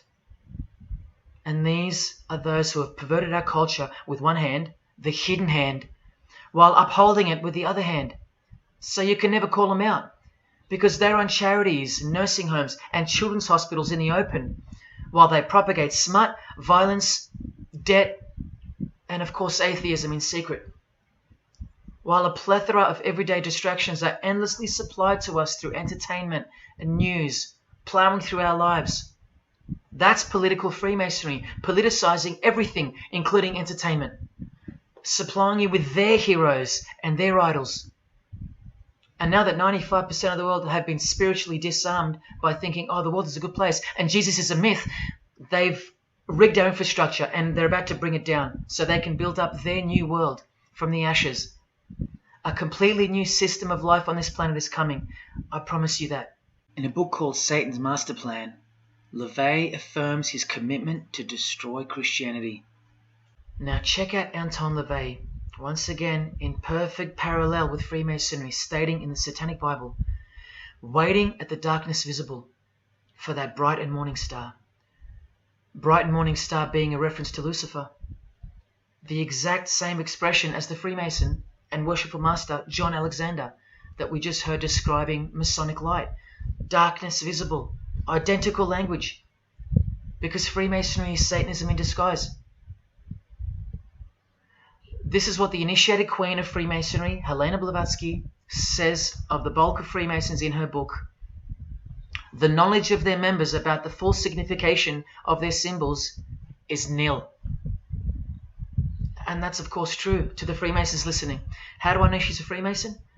Because her diploma was reproduced on page 66 in Freemasonry Universal, Volume 5, Part 2, in the Autumn Equinox, 1929. And also because she's displaying the Masonic penalty sign, like all these Freemasons. Drew Barrymore, all-seeing eye, vow of silence. And see, the symbol of her secret God. Elijah Wood, one eye, hidden hand of Freemasonry, and the devil's horns. Sammy Davis Jr., the eye of the Freemasons is the all-seeing eye of Lucifer. Because here he is with Anton LaVey, the founder of the Church of Satan. So when you see him hanging with other celebrities like Bill Cosby, can you be sure that they belong to the same religion? Sure you can. I told you they don't hang out with the uninitiated. You think the Rat Pack weren't Freemasons? Well, here's their leader, Frank Sinatra, doing the hidden hand.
got introduced to the music industry. I swear I wanted to be like the Amy Grant of music. Yeah. But it did not work out, and so I sold my soul to the devil.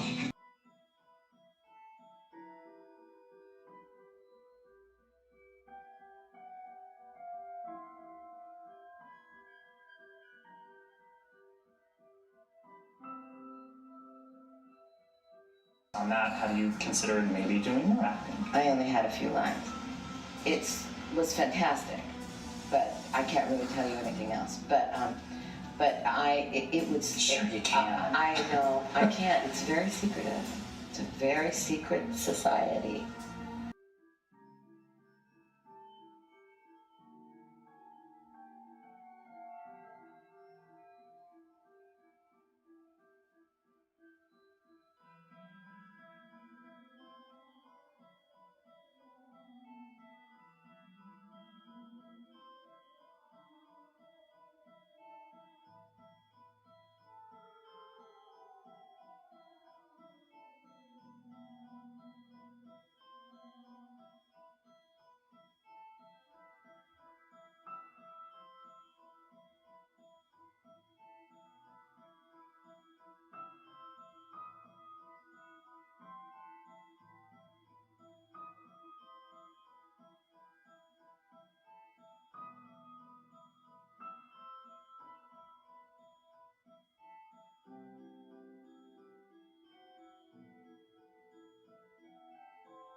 And I'm like, if you don't get this right now, I swear to Lucifer, I'm gonna.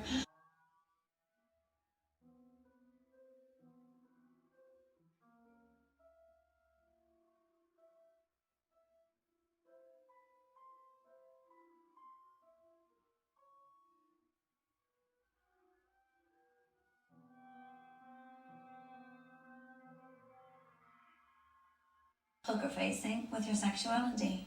When I was making love to my old boyfriend, I used to think about women sometimes. Oh, good Lord. I'm sure he was delighted when you told him. Oh, good Lord. I'm sure he was delighted.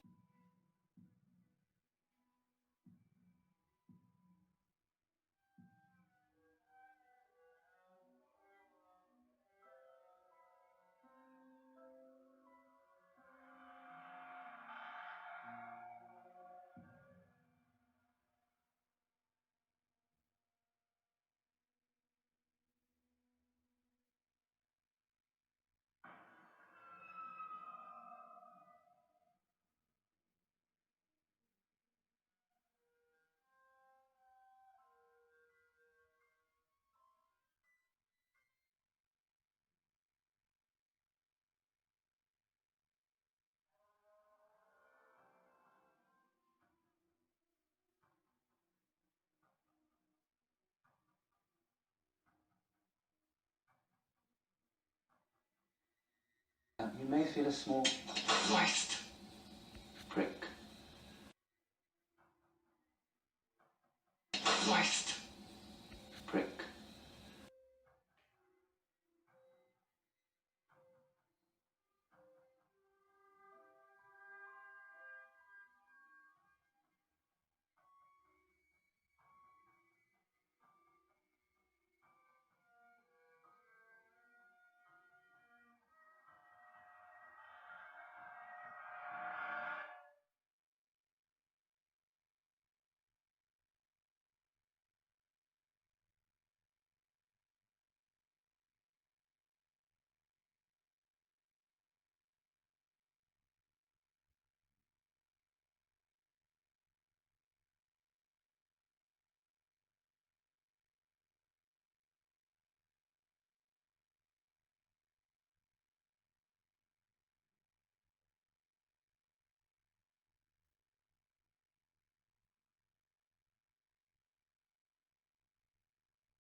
It's just, I'd like to, first of all, I'd like to thank Satan. I'd like to thank Louis Armstrong. I'd like to thank Neil Young. I'd like to thank the Rollins Band. I'd like to thank Bob Marley. I'd like to thank the Marx Brothers. I'd like to thank Salvador Dali. I'd like to thank Louis Bruel. I'd like to thank Miles Davis. I'd like to thank the Parliament Funkadelic.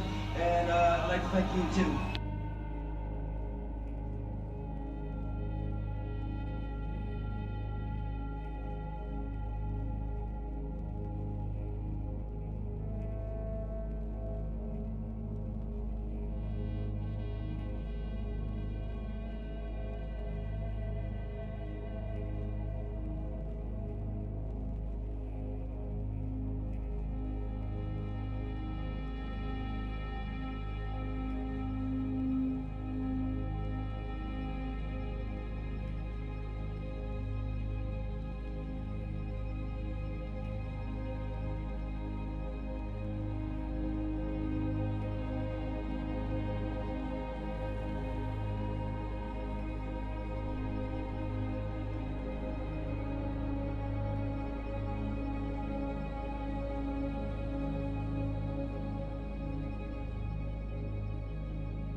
there is a fork in the road that's approaching you. And you can stay on the path which curves to the left by denying the existence of Satanism in the fullness that you've been shown. Or you can surrender to the truth and take the right-hand path. Now, where that road could lead is the sweetest risk you'll ever take. Are you still pretending that this one-eye religion of Freemasonry isn't Luciferianism? See, this here is the biggest obstacle you'll ever face. The very thing that could lead you to the prize is the very thing that will keep you from it. The reality of international Satanism. In the shadow of Christianity, Satanism has always been there. With every church that sprung up, so did its invisible enemy, the Satanic Church, growing out of sight and out of mind from this to this. And Christianity has long been deprived of its power, as clearly demonstrable by the absolute lack of preaching against the institution of Freemasonry. Satanism's magic cloak, Satanism's magic trick, that's Freemasonry. And how they are laughing for now. So Freemasons are now at the helm of the power structure of society, which means Satanism rules. And they're making their move for the new order of the ages. Are you that besotted by this evil world that you'll even deny the existence of secret societies? And what about the American president, John Kennedy? Was he just a nutjob like me? Warning us about an international secret society with an international secret plot. A Freemason trying to tell you and the world about Freemasonry. Shot through the head. I've shown you who they are. I've shown you how they successfully operate with degrees of initiations and horrific and illegal oaths of secrecy. And I've shown you why they are a secret society. I've proven it to you. And only now that I've done that, I can show you in this many minutes what the shocking new order that Freemasonry has so cautiously been guiding us toward actually looks like. And of course you won't believe that either. By now there's a 98.5% chance that you belong to the world. And in that case, the world can do, will do, and is doing whatever the hell it wants to with you. And when all you have is the world, you'll do anything to hold on to it. Christian or not, most of you will follow this world straight to the slaughterhouse in the name of peace, safety, and progress. Clinging to it, because all you love is inside it. Blissfully ignoring people like me warning you of who's really in charge of it. Men, women, actors, singers, businessmen, and politicians, all interlocked, whose God is named Lucifer. You've seen it with your own eyes, but now you can hear it with your own ears from this 33-degree Freemason in person, just in case the Masonic literature wasn't enough for you.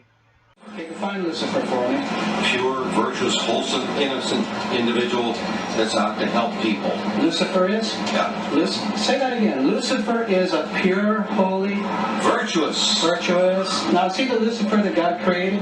That's the same one. Oh, man, this is great. I'm going to put this on the internet. Oh, God bless you, brother. Because that's exactly what the Shriners and Masons teach, is that Lucifer is light. No. And what about those hospitals? You know what, sir? Jesus said, many will say to me on that day, Lord, Lord, we did not do these good deeds in your name. And you'll say, away from me, you workers of iniquity. I never knew you. Jesus said it? In Matthew chapter 5. You've been bred from childhood to fall for the biggest lie ever told, that Satan doesn't exist. And if Satan doesn't exist, well then neither does Jesus. And while your heroes and idols know full well that they do exist. And when I say you've been bred from childhood, I mean just that. Walter Disney was a high-ranking Freemason. He is a Masonic stamp dedicated to him, and his very exclusive Club 33, which stands for the 33 degrees of Freemasonry. And who's the god of the 33rd degree Freemason, Walt Disney? Or Walter hides the answer in plain sight, because that's what Freemasons do. Firstly, the God of Mr. Disney is wicked. See how they veil evil with a cloak of innocence? What does the word veil itself conceal? Secondly, Walter's God is horny, symbolized by the horned god of the witches. And we all know Walt Disney loves magic, which is witchcraft. So the depictions of sex are hidden in plain sight as well. Remember, lust produces life, not love. So lust is purity, lust is love for the high degree Freemason. And thirdly, he hides the number of his God's name in the open as well. No, that's not a 666 he's seeing interwoven in the design. That would be ridiculous, wouldn't it? Not even when they separate the sixes from the name, all three of them, and place them together for you like this, in plain sight. No, not even then will people see. Do you think things are any better 50 years later? Here's the Eye of Lucifer in the Nickelodeon channel, and his lightning flash. Remember what they actually believe about Satan. From Freemason Helena Blavatsky's book, The Secret Doctrine, meaning the secret belief. Who is Satan? He is the angel who was proud enough to believe himself God, brave enough to buy his independence at the price of eternal suffering and torture, beautiful enough to have adored himself in full divine light, strong enough to still reign in darkness amidst agony. Helena Blavatsky is suggested as recommended reading by the Encyclopedia of Freemasonry right here. And the Grand Pontiff of Universal Freemasonry, speaking of Lucifer, Satan and the Devil on page 407, writes that to the initiate, the devil is the instrument of liberty or free will. That's who Lucifer is to them, okay? To show you how little you know of who you're dealing with and the extent of this religion's influence and power, not to mention their plans, let me jump ahead for a minute. Watch this. This is Lucius Trust. The Lucius Trust is a non-for-profit service organization incorporated in the United States in 1922, and their objective from Lucius Trust website, dedicated to the establishment of a new and better way of life for everyone in the world based on the fulfillment of the divine plan for humanity. The divine plan. A new way of life. Like a new world system. Like a new order. Now you want to see who they work for? The Lucius Trust has consultative status with the Economic and Social Council of the United Nations. The United Nations, the UN. They consult the United Nations of the world. They advise the United Nations of the world. Now look at this. The Lucius Trust's publishing company was founded in the early 1920s as Lucifer Publishing Company.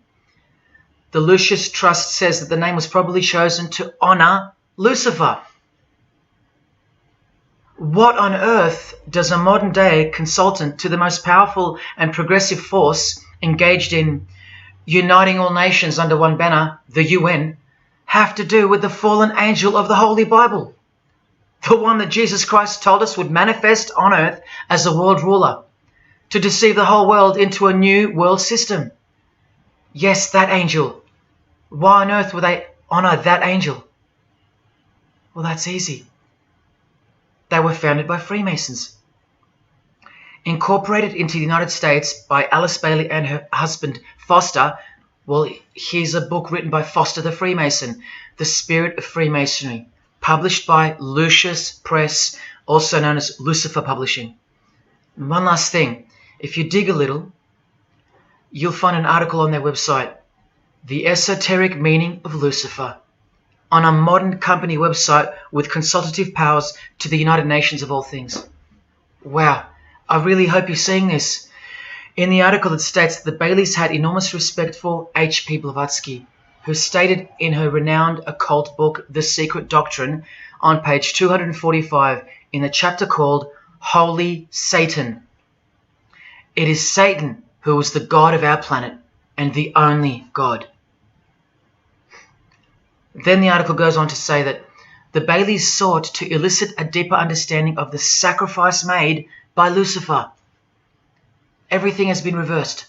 Evil is good, Jesus is the enemy, and Lucifer sacrificed himself for you, not Jesus Christ, the one who washed the feet of his disciples and the only one they fear.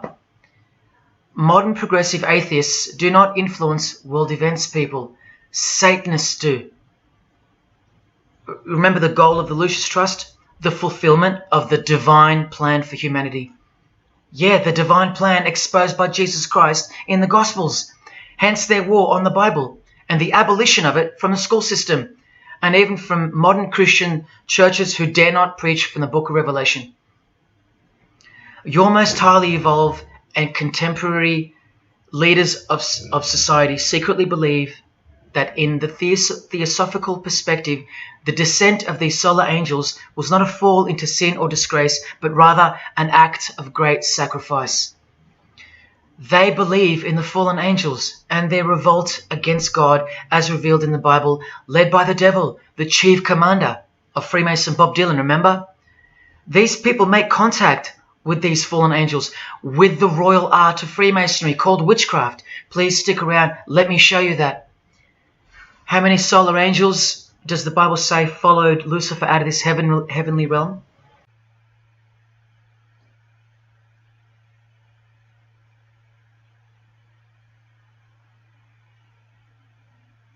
A third of the angels makes 33%. Does that number sound familiar yet? 33 degrees of Freemasonry. Just a coincidence? From the Gospels again, which expose these people every time. Do not let anyone who delights in false humility and the worship of angels, and who has access to some visionary world, beguile you, trick you of your reward. You still don't believe that the false humility of the charitable fraternity of the Freemasons is behind it all? Well, Blavatsky also published a magazine called Lucifer with a woman named Annie Besant. And here's a letter written by Annie herself with the official Masonic letterhead. And here Annie signs off as a 33rd degree Freemason.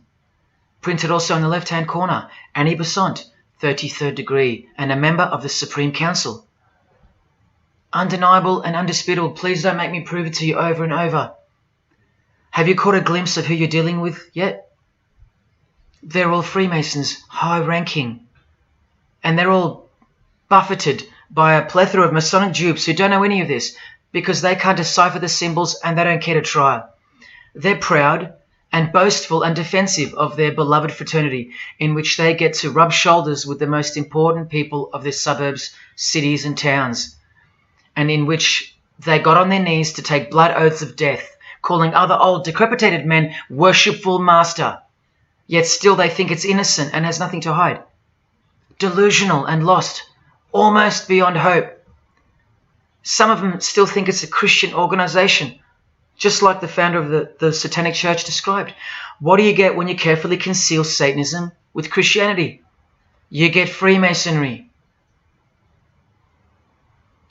People, Satanism is at the core of our world, and it is behind the new order that will be implemented soon enough.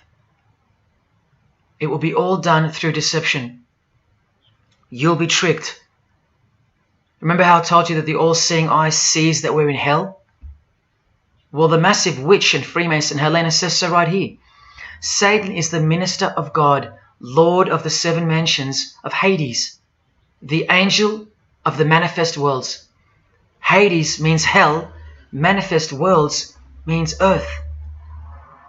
This is who you're dealing with. This is the religion and the beliefs of the rich, powerful and famous.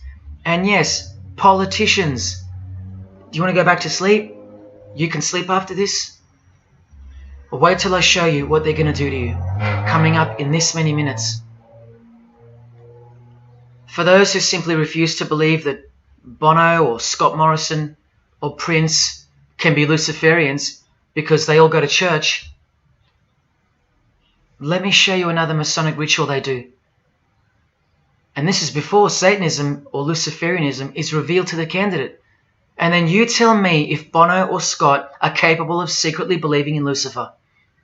It all starts here with the Masonic apron. Different kinds signifying different grades. Have you guessed what it's hiding yet? The genitals. Pretty obvious. Like everything else they hide, once you can see. The genitals are the true working tools of a Mason. Freemasonry is foundationally a sex cult, like Satanism, because it all starts with sex, doesn't it? Life itself starts with sex. So the mystical force of the true God of Freemasonry hides in the hidden part of the human body. That's the Holy of Holies, covered by the Masonic apron, the seat of God, the seat of Lucifer. See here with Satanist King Diamond's artwork? The eye is attached to the horn god, but look at where the eye starts, from the waist down. That's where the apron of a Mason begins. And the one eye of Freemasonry is also the one eye of the penis, where life generates and springs forth. See the openly hidden secret of the Masonic square and compass now? You're looking at the sex act. That's the female in missionary position, and that's the male mounting her. The sex act. And the eye in the middle, with these emanating rays, is the orgasm and the ejaculation of the penis. See life shooting forth. That's how they see the sun and the earth too. The sun is the visible penis of their true God, shooting forth life continually. The light itself is the mystical sperm of the God of this world. The sun and penis generate life, while the earth and female womb produce life.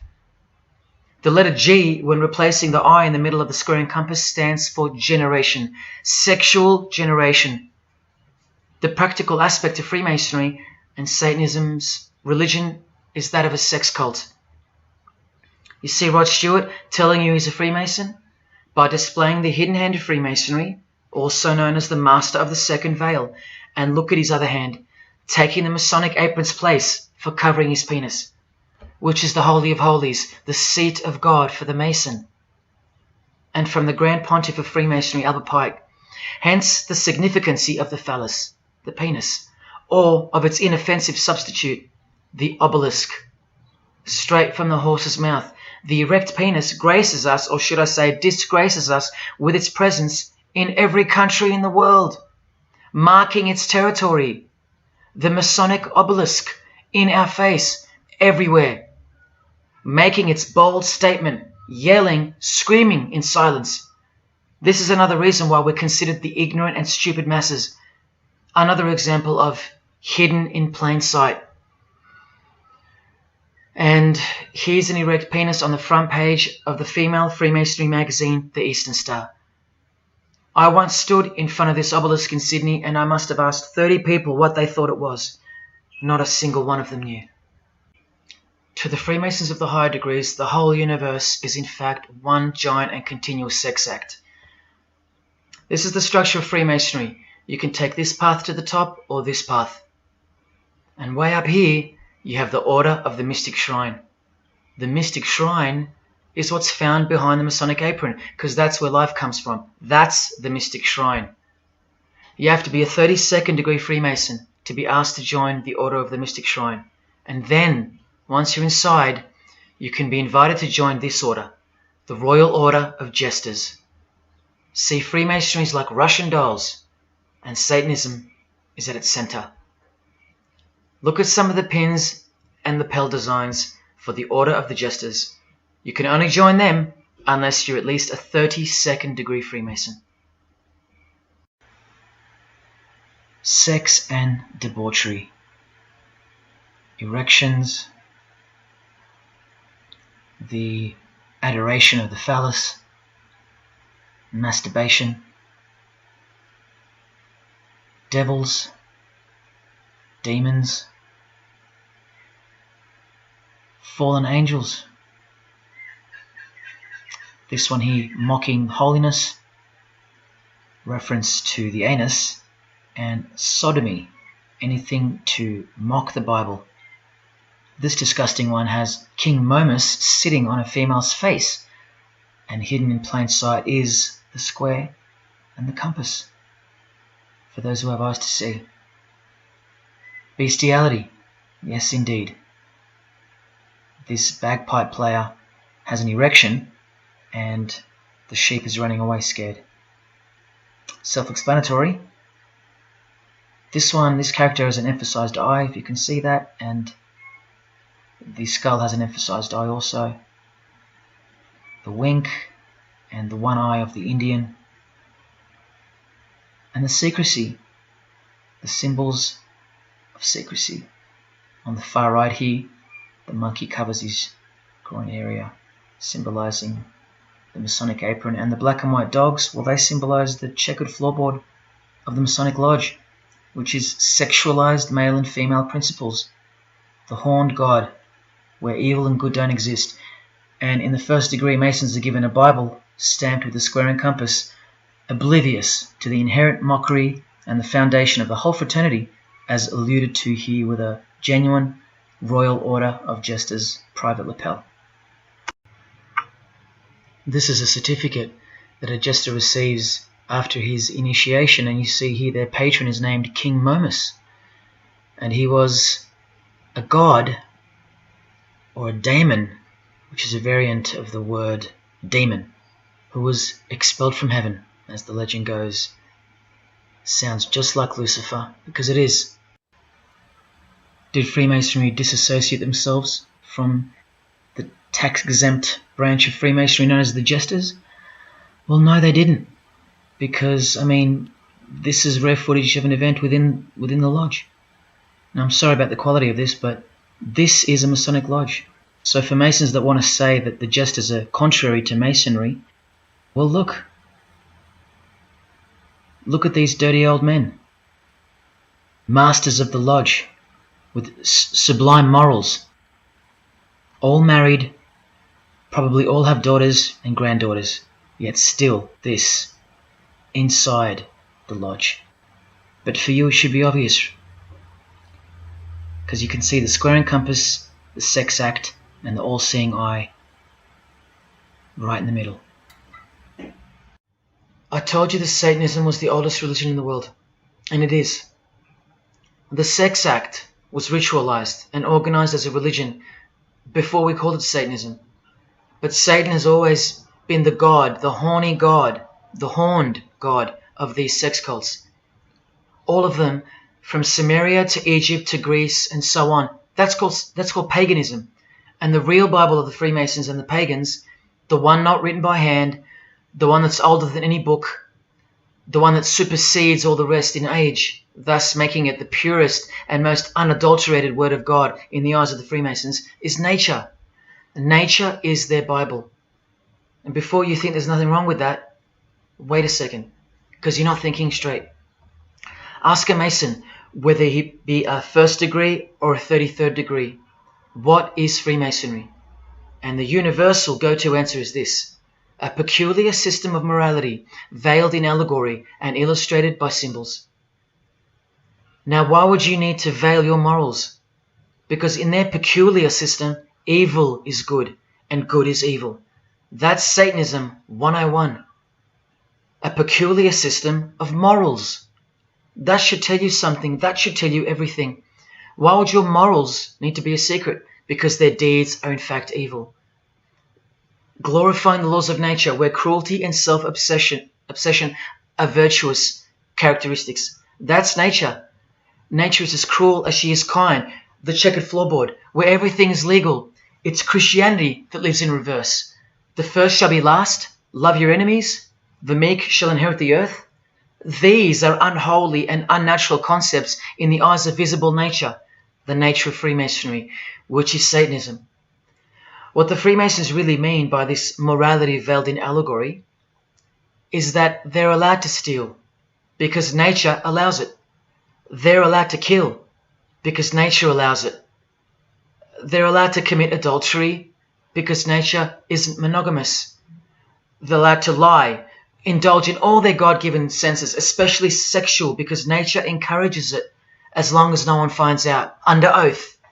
Jesus said, narrow is the road that leads to life, and broad is the road that leads to destruction. The Freemason of the century says, no true Mason can be narrow, for his lodge is the divine expression of all broadness. Because broad are the divine laws of nature. While they glorify those laws, Christianity breaks those laws. It becomes supernatural, because only then can you love your enemy. And so it goes that Christianity is despised by Freemasonry, the real Freemasons, because their Bible is nature. And by nature, they know the personality traits of their God, Satan, because he's the God of this world, just as the Freemasons, the enemies of mankind, say that he is. And just like Jesus said he was too. So they believe that Jesus is evil because he denies human nature and burdens us with the knowledge of sin. Observable nature, that's what guides the Masons' ethics and the Masons' morals. That's why they're called Freemasons. Believe you me, because they're free from moral obligations, free from sin, from guilt. They're free from Jesus Christ. These people are introducing this new system of the world, this new age. You're going to miss Christianity when it's gone. Mark my words. Because you have no rights in the eyes of nature, which is the Bible of Freemasonry and Satanism.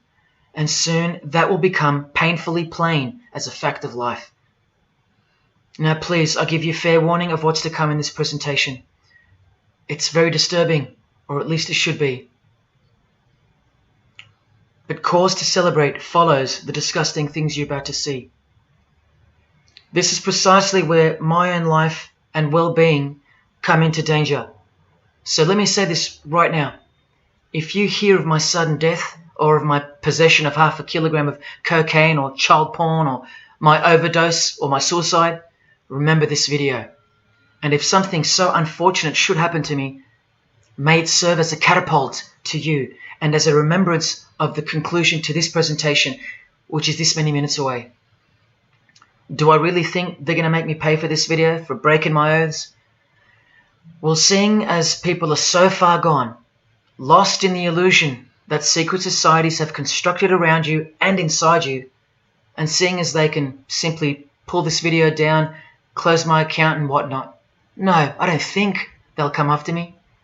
But if they do, let me say this to the Grand Lodge that orders my demise right now. Jesus wins.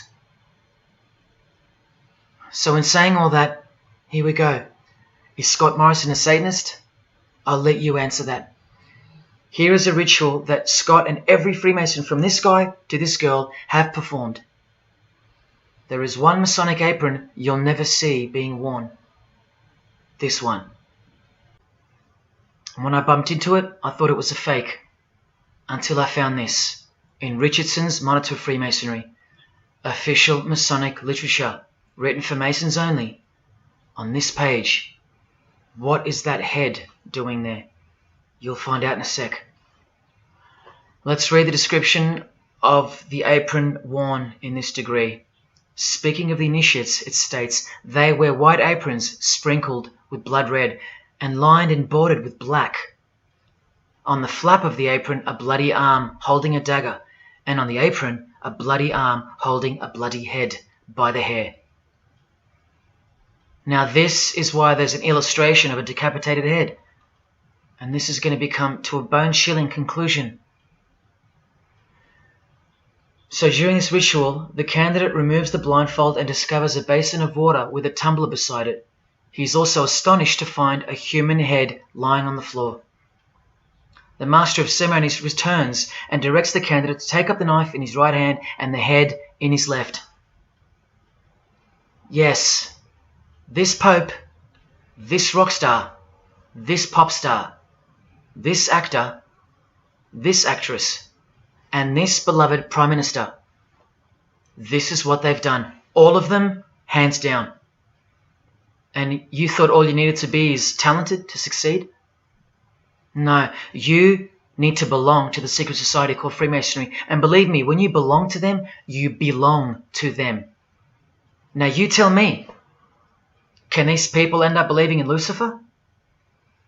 Is that really a stretch? Carrying around a bloody head? Swearing to have your brain cooked, tongue torn out from the roots if you ever reveal anything? No, the stretch is that you think they couldn't believe in Lucifer. That's the stretch. Lucifer, the one who sets you free, remember, from sin, by sinning. Can you now see the bloody spirit of Freemasonry lurking behind the veneer of charity and the veneer of Christianity? Because Scott Morrison goes to church, apparently. The Pope is a Christian, apparently. But look at these people. So-called Christians or Christians gathered around a giant erect phallus in the middle of the Catholic square. This is Freemasonry, the demolition of morals, the creation of hypocrisy, and the demolition of true virtue. These minds are directing the future. Now, to be fair, I don't know if these heads are real heads. I never got that far to find out. But I will tell you this. All the skulls they use they're real. All the skeletons they use they're real. And they run every single noteworthy funeral home in Australia and the world. I know that personally and for a fact. Once again, you are only seeing the tip of the iceberg, because I can't bring myself to tell you about what I really know of the rituals that come after the 33rd degree Freemasonry. For as much as they celebrate life in various grotesque ways, they also celebrate death in ritual form, which are the things I can't speak of to you. They have to celebrate death in order to prove that they can see things through the all-seeing eye, the one that sees above evil and above good, the checkered floorboard, where things kill each other to live, where life is cruel, where morals are broad. There is no sin, there is only nature. See, these Masonic rituals are designed to desensitize the candidate further and further in preparation for the raw truth of Satanism, the truth which is plainly stated by the Grand Pontiff of Universal Freemasonry. Lucifer is the light bearer, and that you should doubt it not, from their own literature and from their own mouths. Until finally the candidate's introduction into the royal art of Freemasonry, witchcraft. The ancient craft. Why do you think that witchcraft has disappeared? It never disappeared. It was hidden, forced to go into hiding by the appearance of Jesus on the human scene. Another reason why he's passionately hated, and soon him and his ways will be done away with in this new world, and so will your rights. You still don't believe me? You're still doubting all the evidence, like the Freemasons are counting on you to doubt? Well, remember from the Encyclopedia of American Religions, the continuing impact of speculative, modern Freemasonry provided fertile soil in which new magical orders could grow. Watch this 2-minute clip. I can vouch for every single thing you hear come from the former Masons' mouths. In the initiation in Freemasonry, we had to be recommended by another Mason. Well, in order to join witchcraft, you have to be first screened. You have to be recommended by somebody currently in witchcraft. Well, when I was initiated, I was blindfolded and bound by a rope, and on your bare chest was thrust the point of a spear.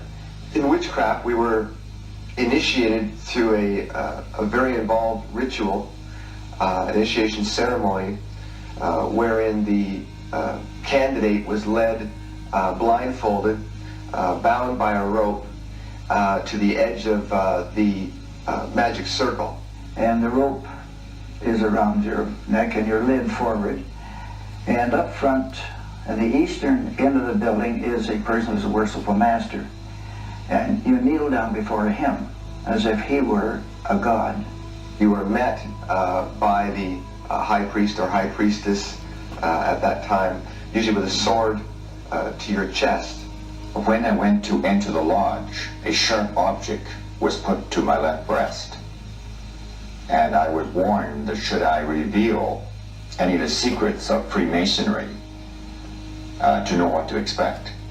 When you're presented before the high priest, a sword is held against your chest, and you actually take a blood oath, promising to remain faithful to the secrets of witchcraft. Well, when you are in the room, this blindfold is taken away from you, and this is a time when they say that you're coming from darkness into light. During the initiation ceremony, the initiate is led by the lieutenant of the high priest and is challenged at the edge of the circle by someone saying, "Who goes there?" And the answer is, "One from the world of darkness." In Masonry, the prayers are ended with "So mote it be." Oh, and one of the other aspects of, or distinctives of the craft was that we would always end any spell or ritual where we released the power, this is where the power was released, with the word "So mote it be." By now this should sound like a stupid question, but why do you think that the initiation ceremonies into witchcraft are almost identical to that of Freemasonry? I'm not even going to answer that. Come on, people, wake up with me. Here's Kylie Minogue, a Freemason, okay? Hidden hand of Freemasonry and the one-eye symbolism of the god of her religion. Now here she is giving the vow of silence, but what the masses fail to see is what's written on the book she's holding. Witchcraft, the royal art of Freemasonry. This is what her vow of silence is referring to in the picture. Yes, Kylie Minogue is a witch. And if you're still that deluded by the magic wand that is television, entertainment, movies, media and whatnot, then you'll no doubt fail to use the incredible eyes that God gave you, from which to see the real world with, the evil world, where Satanists are at the helm. The ban on witchcraft was only officially lifted in England in the 50s, after more than 1500 years. So that tells you who's in control now. And when I give you a glimpse into witchcraft in a minute, you'll see why it's evil. And why it should be anything but legal, even when using it for so-called good, because the well they draw from is poisoned. But thanks to propaganda, the craft of the witch has been absorbed into the realm of fantasy. Justin Timberlake here is also referring to magic in this cover art, with the all-seeing eye looking through the number of their god. Magic. Magic is a much smoother and more acceptable word than witchcraft, that other word. That word still retains its ferociousness, its true character, but that word has been sterilized. That word isn't real to you anymore. You can't feel it for what it really is. Or if you do, your mind has isolated it, confined it to some small groups of unimportance scattered here and there over this diverse world. And so it's nothing to be feared or concerned about. But that's the furthest thing from the truth. Now, some witches want to say that witchcraft isn't Satanism. That's either more delusion or misdirection, as confirmed here by Anton LaVey in the Companion to the Satanic Bible, when speaking of the followers of the Witchcraft Not Satanism school. He writes very accurately that they cannot afford to admit to an affinity with anything that bears the name Satan. He knows where the power of witchcraft comes from. Now, does that mean that Justin Timberlake is a Satanist because of his symbolism and the use of his word alluding to witchcraft in his artwork? Well, yes, actually, that's correct. He is. Here's a quote from one of his songs. You want to see who else is in good company with these famous idols? Suzanne Atkins. Same sign, same religion, Satanism. Do they all have to admit it in the English language for you to believe me? Or can the symbols they use finally be enough for you? Look at what another legendary Freemason, Arthur E. Waite, states. Out of evil comes good. And the confusion of tongues gave rise to the ancient practice of Masons conversing without the use of speech. Out of evil comes good, so it's good to do evil. That's what he's saying. See, I'm trying to include you into the conversation that the Freemasons are having with each other in public via symbolism, unbeknownst to you. Listen to what famous US footballer Tom Brady said regarding his wife. So, man, I listened to her. And right after the game, she said, "See, I did a lot of work. You do your work, I do mine." She said, "You're lucky you married a witch. I'm just a good witch." Well, this is Tom Brady. And this is his wife. Both initiated into the secret society. Of course they are. Wait, she's not displaying the one-eye symbol of the Freemasons, is she? That's just art, isn't it? Well, no, it's not. She's a witch, and her husband just told you she was. Here's Steve Miller's front cover to the famous song Abracadabra, and he covers his eye because he's a member of the one-eyed religion, and abracadabra is a legitimate word used in witchcraft. Here it is in the 100-year-old Encyclopedia of Freemasonry. Why would the word abracadabra be in the Encyclopedia of Freemasonry, the fraternity that runs charities, hospitals, nursing homes, and that secretly supply us with popes, presidents, prime ministers, kings and queens, and the bulk of our entertainers? Why? You know, I really think it's time to show you what the Satanists dressed as Freemasons are going to do to you and the world to finally establish their new world, their utopia. And this is going to be the segue into that. This is my last practical example of Freemasonry's satanic roots. And then I'll close this presentation with the most shocking thing you'll see or hear. You probably won't care, but to the precious few who remain, I will send you off with the greatest and most beautiful shock of all.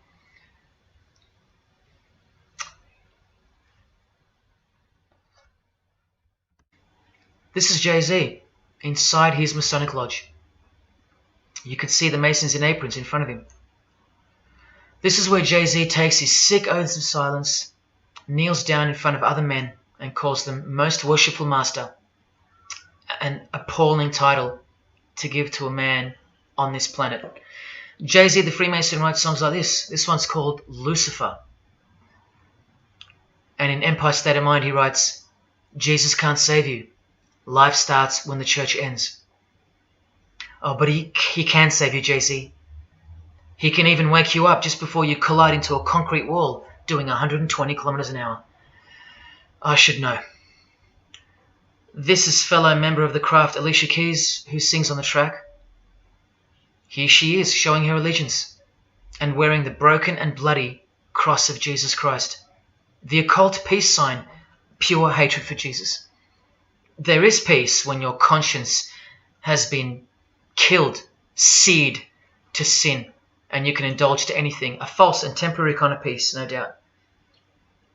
Here's a shot of Jay-Z's clothing line, purely Masonic, The Craft. Well, this is the craft he's referring to.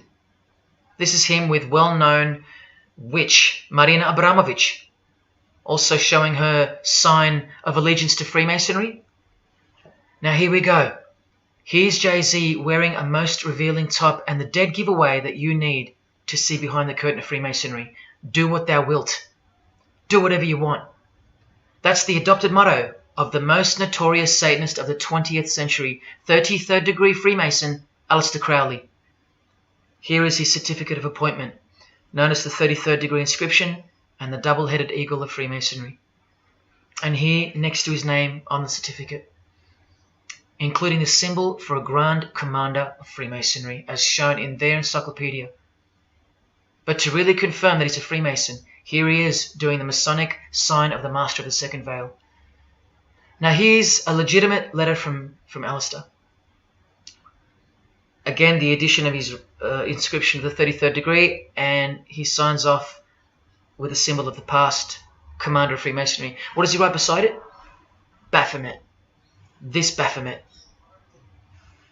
Now listen to this man to get a clearer picture of the truth behind the secret religion of the stars and the leaders of the world. Aleister is the founder of a Luciferian church called the Ordo Templi Orientis, and he named himself the Beast 666, straight from the Bible, depicting the number of wickedness in human form. In his what's called Liber's writings, he says, "With my hawk's head, I peck at the eyes of Jesus as he hangs upon the cross." Do you see the hatred? You think they don't hate you too? Keep watching. And from the equinox, with the all-seeing eye of Freemasonry, this illustration. What does it mean? The writer himself explains. The picture is symbolic of the new eon, the new age. From the blasted stump of dogma hangs the hag with dyed and bloody hair, Christianity. There's a massive glimpse into the New World Order that's coming. Keep watching. And down here, do what thou wilt is the true nature. The true nature, remember? The broad morals. There is no such thing as evil. So do what you want. Can you see the Masonic future yet? Can you see the hidden hatred that pulses through its veins? If they believe in do what thou wilt, what do you think they will do to you? And what do you think they'll do in order to build this new world? This is from a commentary on his book of the law. The Beast 666 adviseth that all children should be accustomed from infancy to witness every type of sexual act. Do what thou wilt. And what about the royal art of Freemasonry? Magic is the highest, most absolute, and most divine knowledge of natural philosophy. What a statement. The highest, most absolute and divine. Well, let's have a closer look into some of the more hidden secrets of the most divine natural philosophy known as magic. Any living being is a storehouse of energy, varying in quantity according to the size and health of the animal. At the death of the animal, this energy is liberated suddenly. The animal, therefore, should be killed within the circle, within the magic circle, so that energy that's released can be captured and directed to serve the will of the witch, male or female. This is a science, a hidden science. But now hear this, coming from a 33rd degree Freemason, and don't you forget that. For the highest spiritual working, one must accordingly choose that victim which contains the greatest and purest force, a male child of perfect innocence and high intelligence is the most suitable sacrifice. Can you see?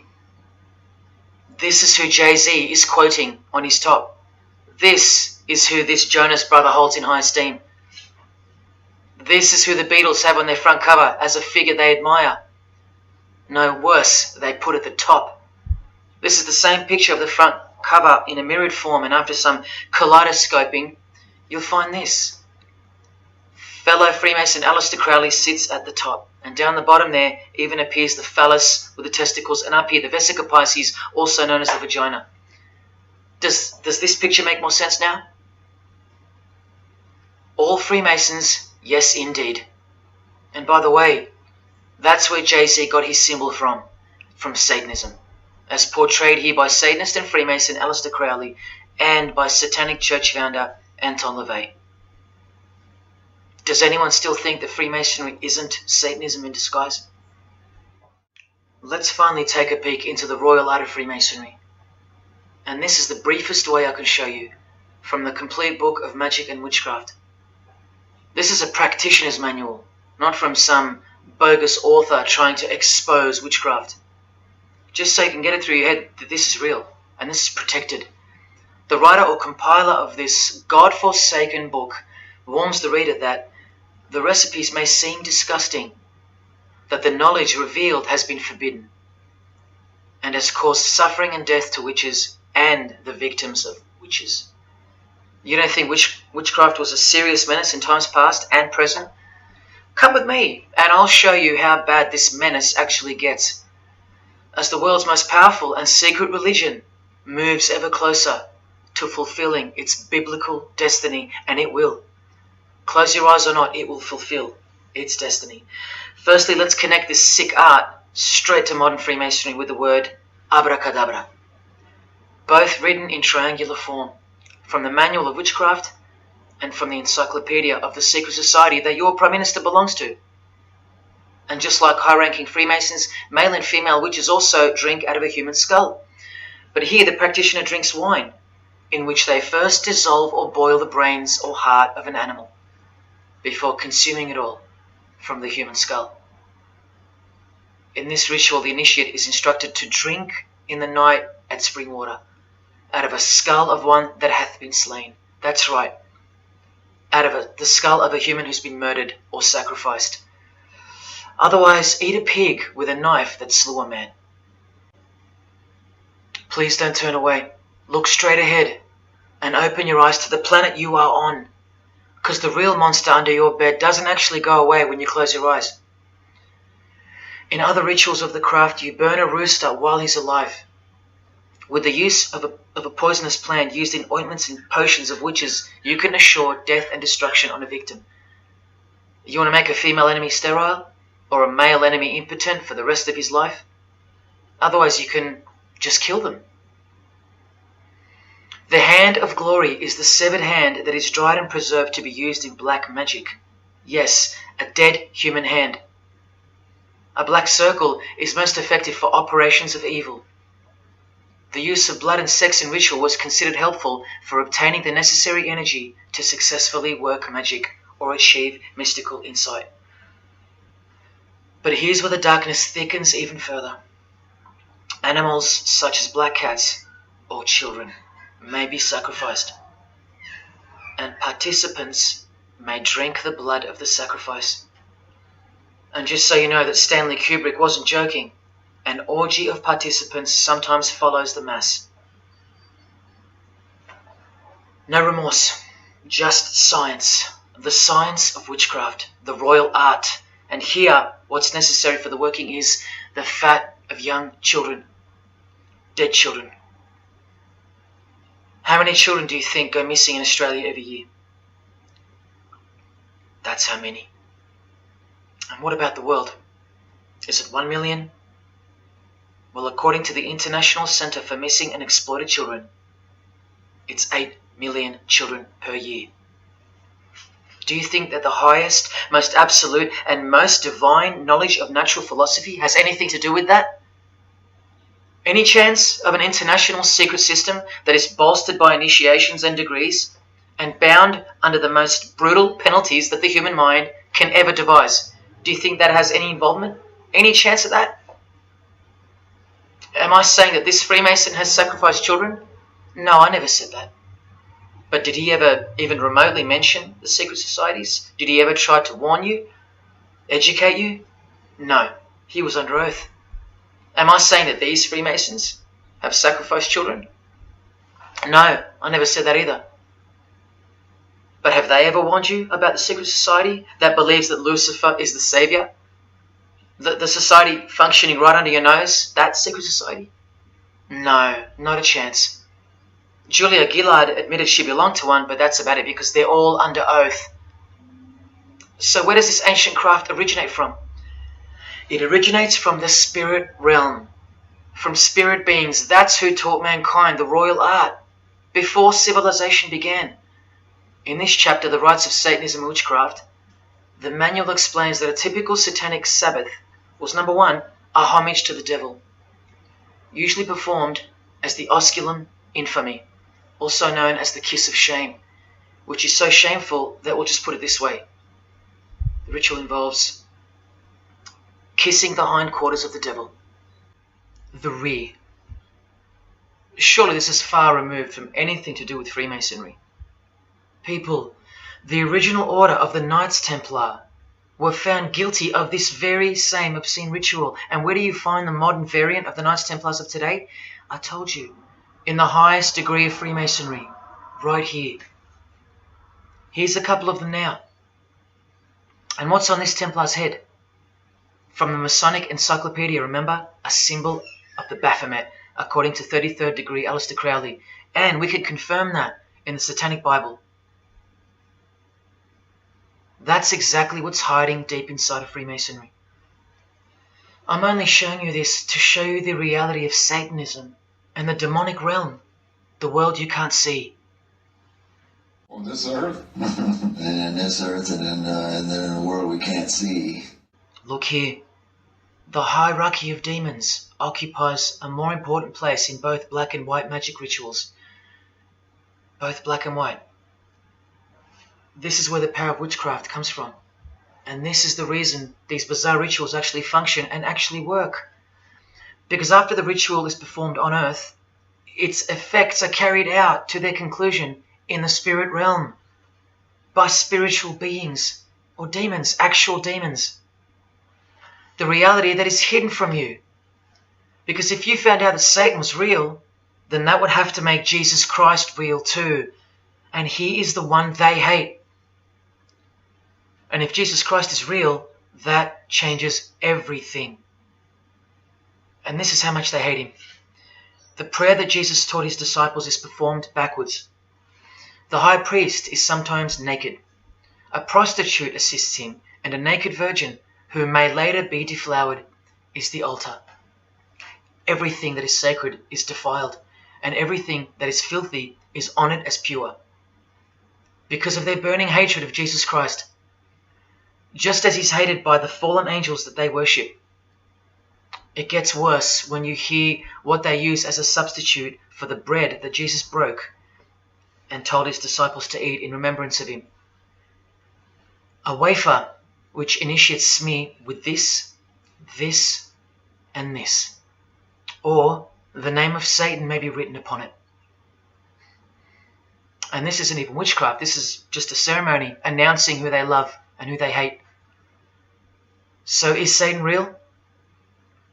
It continues to state in the hierarchy of demons at the very top, Satanakia, whose title is the Commander-in-Chief. What did Bob Dylan, the Freemason, call the one he made a bargain with? Should I ask who you made the bargain with? with the chief commander. Same title, Commander-in-Chief, Chief Commander. Are you following? But watch this. In case the darkness is getting a little too thick and encompassing for you, let's shine a little light. The true light that only the Gospels can supply. Speaking to us humans and revealing something about Satan, the Gospels state, you follow the spirit of the age in this world system as dominated by the commander of the spiritual powers of the air. Satan, the god of this world, the commander. You still think the Gospels are wrong or fake? See, Satanists know that the spirits also live in the air, just as the Gospels reveal.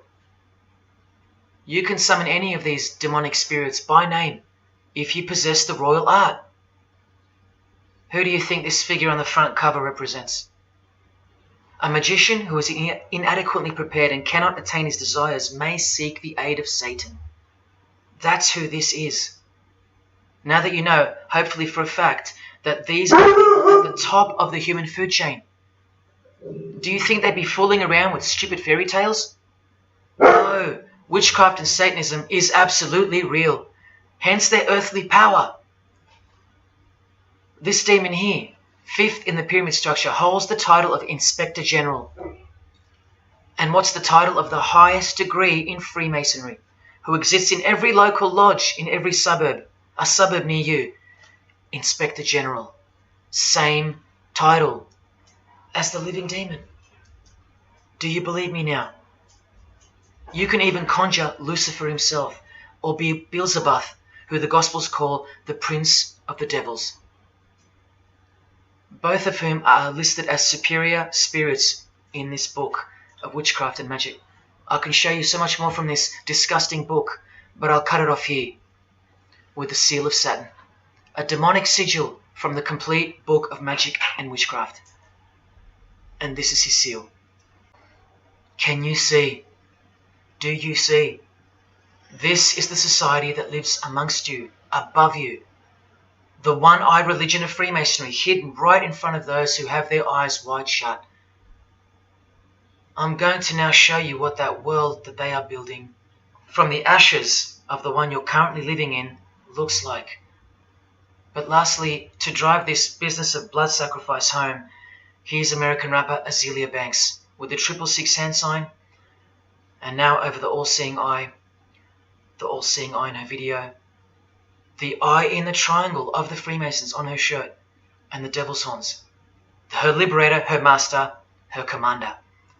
And now displaying the secret society vow of silence. Along with that, the last brief glimpse into the highly concealed royal art of Freemasonry. The amount of crap that's about to come off my floor right now, guys. Oh my god. 3 years worth of brujeria. Yes, you know I gotta scrape all this shit up. And what does brujeria mean? You know what it means. Witchcraft. Azealia Banks, the witch, with her eye in the triangle shirt, and the logo of, for example, the Grand Lodge of Freemasonry in Spain. one and the same symbol. The logo of the Fraternity of the Freemasons and the logo of this Church of Lucifer. The one eye. One and the same symbol. Freemasonry has deceived you. Yes, people, now you know how Satanism has functioned out of sight and out of mind. You still think there's no such thing as witchcraft? Or that it only existed in the olden days? You still think that blood isn't a part of the royal art? You still think that local Masonic lodges of the world are not filtering systems for Satanists and a cloak for organized Satanism with a grand master plan for the world? You think there's nothing to the blood sacrifice of Jesus Christ? After seeing all this and the Azealia Banks clip, and after realizing that there exists a hidden and guarded science of the art of blood sacrifice, you think there was no science behind Jesus' crucifixion, a deeper reality that we can't see or understand? You think Jesus didn't know what he was doing? Or are you one of those who still think he didn't exist? Tell me, how can they hate something that doesn't exist?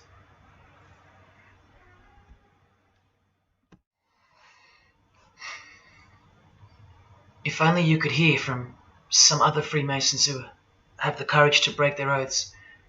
But you won't. You won't. This is probably it. But I once heard from a Freemason, an honest one, in about 2016, after I posted this picture on Facebook. He knew. He knew the truth. Just like you do now, or just like you should. And he wrote to me. And he said, by the time we are done, every church will be a brothel.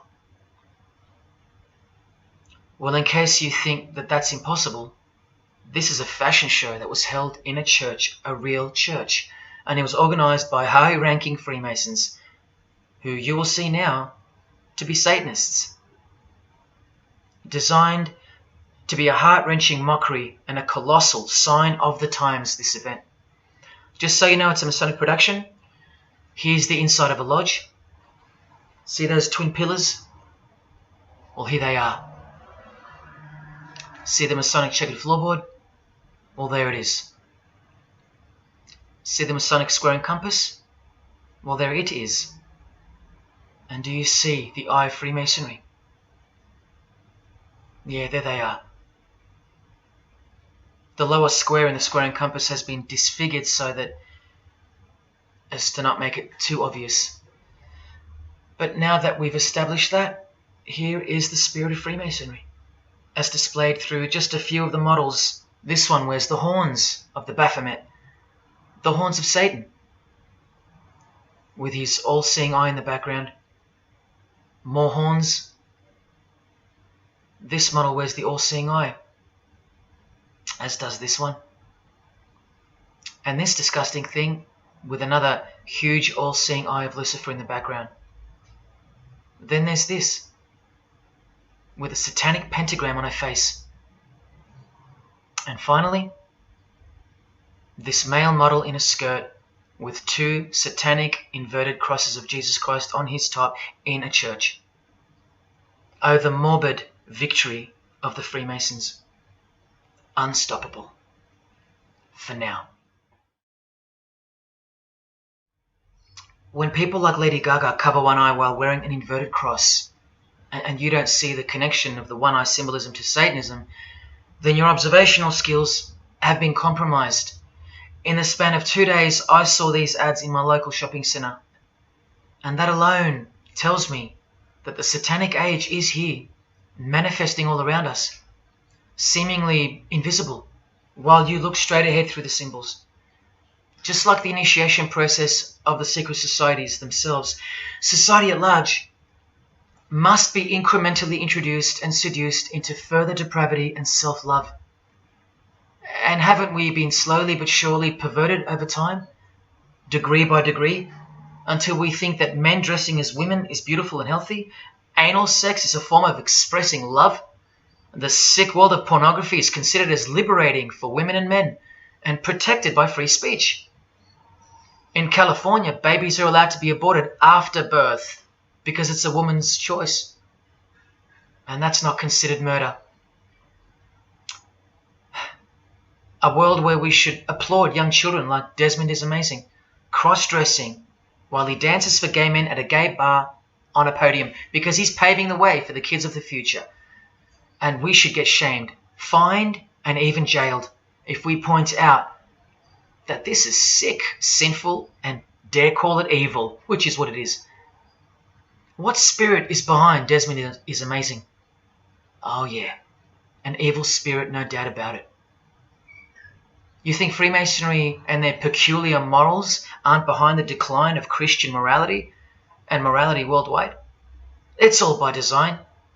The Masonic war on Jesus and the Christian social structure, generally undetected by human perceptions, and still people will write to me and comment on how absurd what I've said is. A cloud over the eyes of their heart. Well, I tell you this, there is no bigger axe that has ever been grinded than the one Freemasonry grinds. Because the appearance of Jesus Christ pretty much destroyed their religion, drove it underground, and they will have their revenge. Soon you're going to see it. We've all been initiated into the lowest levels of materialistic Satanism under the banner of secular humanism. I know blokes who think that life's great, mate. Life's terrific. Life's what you make it.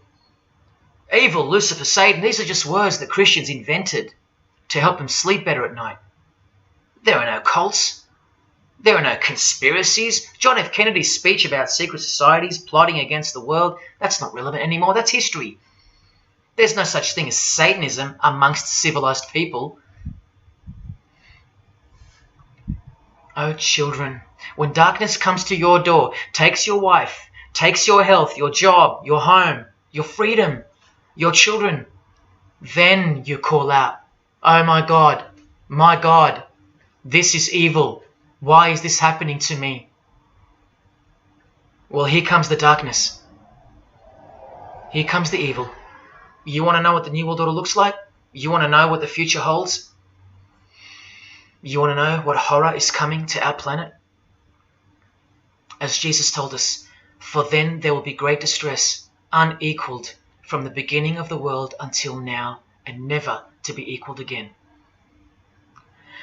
Ladies and gentlemen, welcome to the Masonic New World Order.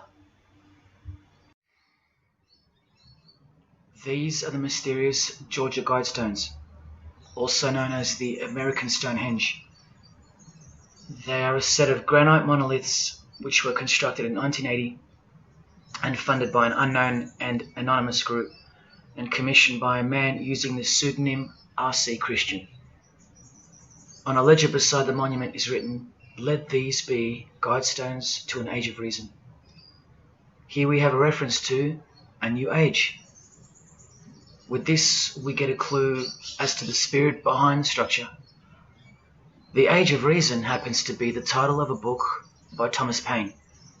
Now, you can colour him any which way you want to, but whichever way, one glaring colour shines through. Thomas was a hater of Christianity. That's the second clue to the spirit behind the Georgia Guidestones. The third is the fact that the Guidestones feature as what could be seen as a replacement to the Ten Commandments of the Christian God with the new Ten Commandments of the New Age. Because I will not steal, cheat, lie, kill, and so on. They're just, well, too narrow for the New Age, for the Age of Reason. Clearly designed to be a take on the biblical commandments, being 10 in number. They are all very vague indeed. But anyone can ascertain the horror that must first take place before this New Age can begin by looking at the first guideline. Because this one's not vague at all.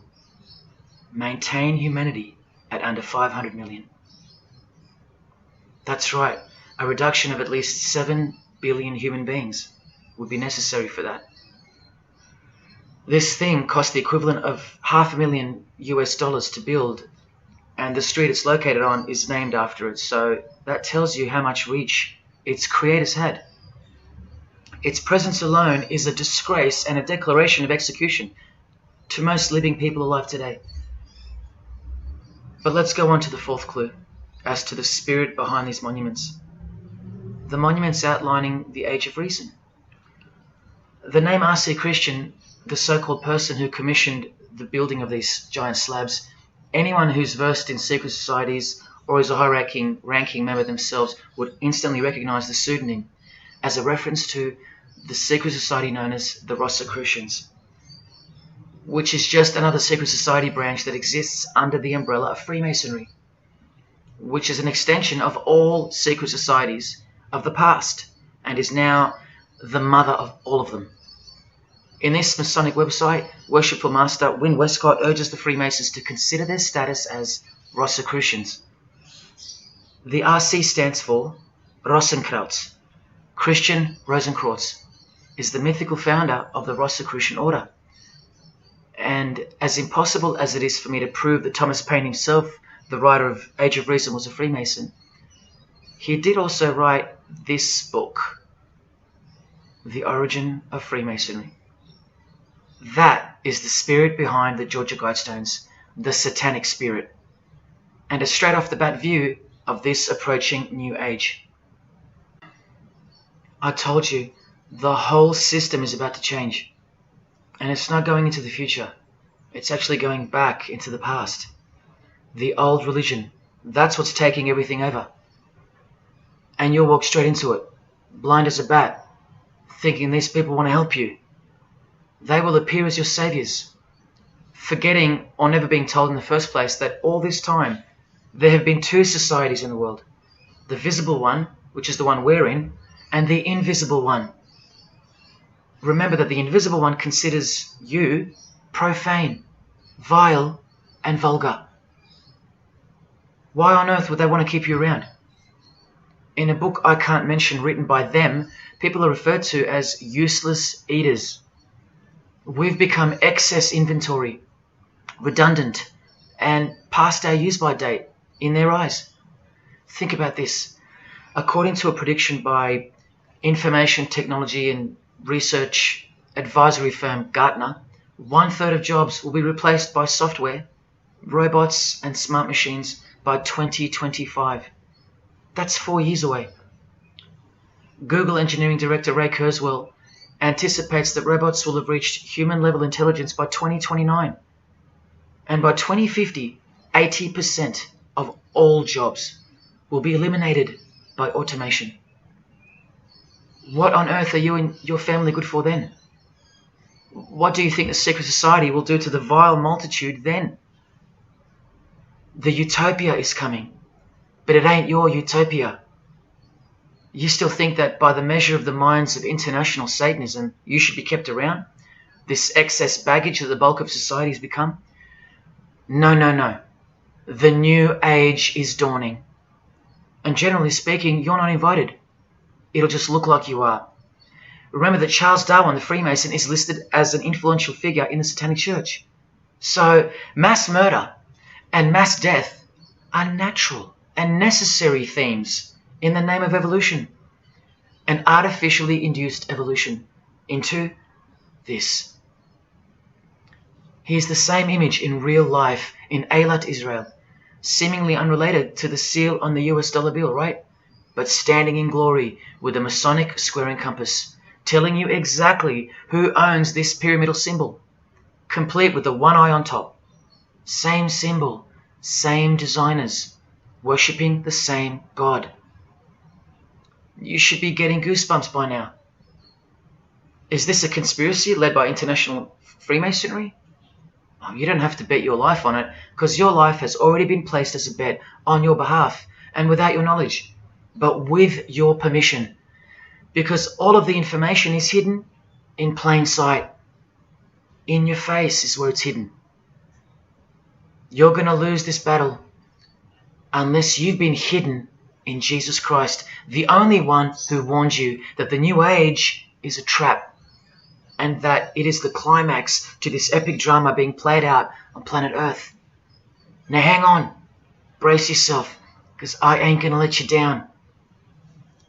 This is a magazine called The New Age, but if you press rewind, you can find its source.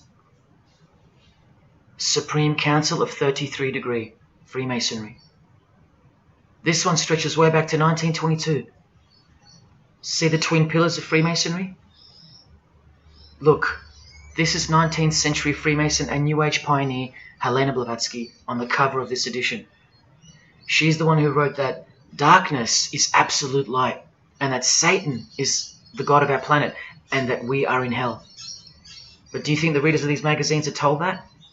No. Darkness is sold as light. Satan is disguised, and it's him in the details. This Masonic New Age magazine was the precursor to all magazines and trends, promoting the great deception of self-love and spirituality. Meanwhile, you're feeding off the plate that Luciferians serve you. Look at how the Satanic Bible in 1966 reveals the reality behind the curtain. Evidence of a new Satanic age. A new age. The new Satanic age. All rigged and all propelled by Freemasonry. Satanism's magic cloak. After all, and I think you should have guessed by now that Anton Szandor LaVey, the founder of the Satanic Church, the one who vowed to help destroy Christianity, is himself a Freemason. I can't prove it to you, but I know it, because of not only his obvious fondness of the fraternity of the Freemasons and the mention of it in his Satanic Bible, and its vital role in the Satanic takeover, but also because of the symbols, specifically this one, generally called the Devil's Claw or the Lion's Paw. Freemason James de Rothschild displaying the Devil's Claw or the Lion's Paw. X-Factor's L.A. Reid showing the Devil's Horns next to fellow Freemason Avril Lavigne. The Secret Society sign for the Devil's Number, and displaying the Devil's Claw, over and over. The better example is with New Age guru Annie Besant, co-writer of Lucifer magazine and 33rd degree Freemason, also showing the Lion's Paw here and here. But the best example I have is with Aerosmith, guitarist Joe Perry clearly displaying the sign of the Master of the Second Veil of the Freemasons, and right next to him, Steven Tyler, doing the Lion's Paw. Clearly both Freemasons, secretly showing their allegiance with symbols. And here's Anton LaVey displaying the same Masonic symbol. Yes, a Freemason founded the Satanic Church. Now that we know who's really behind the so-called New Age, listen to some of the confessions of the New Agers in their literature, once you scrape past all the talk of spirituality and love and rainbows. New Age author, feminist and hater of Christianity, Barbara G. Walker writes in The Woman's Encyclopedia of Myths and Secrets, a 666, 666, was the magic number of the triple Aphrodite. She further compliments the number when she calls it the miraculous number 666. Speaking of the New Age to come, PhD Christopher Hyatt writes in Undoing Yourself, as we moved closer and closer to the well-planned for and long-awaited invocation of the Prime Minister unto the very King of Hell, the Grand Vicar of Lord Lucifer. Yes, the very well-planned for and very long-awaited indeed. Do you see what's coming? Mr. Hyde also enlightens us in the fact that opposites do not exist apart from the mind. Evil and good are all in your head. That's why you should brace yourself, because these are the minds creating the New World System. He confirms this. The New Age will require new men, men of high consciousness and fortitude. All of our present dogma models will crumble. He means the Christian and the Christian social structure will crumble. In the introduction to the book, another PhD, Robert Anton Wilson, tells you what the New Age really thinks of the Christian social structure, which you have more or less enjoyed your whole life, Christian or not. Christianity and democracy have been among the worst disasters to ever befall the human race. I told you, atheists, you're going to miss Christianity when it's gone. Here's a picture of Robert with the Masonic eye in the triangle on the wall behind him. Remember where the term New Age came from. So once again, do you think that the new system, the New Age, is going to be democratic, a system that respects you or gives a damn about what you think once it's in place? Let me answer it this way. Christopher Hyatt quotes from one of his literary heroes and famed philosopher Friedrich Nietzsche, who said, "What is more harmful than any vice? active sympathy for the ill-constituted and weak Christianity. So to be a Christian and to actively have sympathy for the weak, that's the worst vice. That's backward and evil. So the answer is no. This is what I'm warning you about. And look, Frederick's work has exerted a profound influence on modern history. That's from Wikipedia. You know what else Frederick said? You probably won't find this on Wikipedia. The domestic animal, the herd animal, the sick animal man. That's the Christian. And what book of Friedrich Nietzsche were these quotes pulled from? The Antichrist. Nietzsche also wrote Beyond Good and Evil. That's how the all-seeing eye sees things, remember? So does Christopher Hyatt mention mass murder and depopulation in his book? Sure, here you go. Those who would survive can do so only by grasping the vision of what lies ahead. The new wave that will carry them into an interesting future. Yeah, where the vicar of Lucifer is God and Prime Minister. He openly admits the identity of this man. This Antichrist that most of you still think is a fairy tale figure from a fairy tale book. Jesus calls him the man of sin whose number is 666. The actual Antichrist, beloved of the secret societies. Yes, people, the New Age is satanic, actually and literally. On the front cover of this book, in which Christopher was co-writer, you can clearly see the eye in the triangle of the Freemasons above the Baphomet. Christopher admits in another book that both satanic cults and Christian fundamentalists are closer to seeing the truth than most normal people. Yes, indeed, how true that is. In Coming World Changes, Harriet and Homer Curtis speak of a prophecy they received from a mysterious spirit titled King of the World. Now, I wonder who that could be. Think not that any country in this broad world can escape. And they also speak of the long-expected great teacher, the king of the new one-world government. The victors will remain as the seed of the new race to people the new land, for the new sixth great race. This is the race that Luciferian Lady Gaga referred to. All part of the plan. In Threshold to Tomorrow, New Age author Ruth Montgomery writes on page 206 that only those open to the reality of one world will be around to enjoy it. Sounds like another vague suggestion for mass murder. Vera Elder Stanley's book title implies much the same thing. Initiation of the world. That's right, it's coming. You think Vera hasn't been initiated into the secret one-eyed religion? What else has she authored? How about the finding of the third eye, the all-seeing eye? New Age author John Randolph Price writes in The Planetary Commission, in question and answer form, how do you define the Antichrist? The answer is pretty amazing. Any individual or group who denies the divinity of man as exemplified by Jesus Christ, the higher self of each individual, which Jesus Christ never exemplified because he is God. If you deny that mere men and women are divine gods, you are unfit for the glorious New Age kingdom. And you are the definition of Antichrist. In Practical Spirituality, he prepares his readers for a population drop of 2.5 billion people before the New Age era can begin.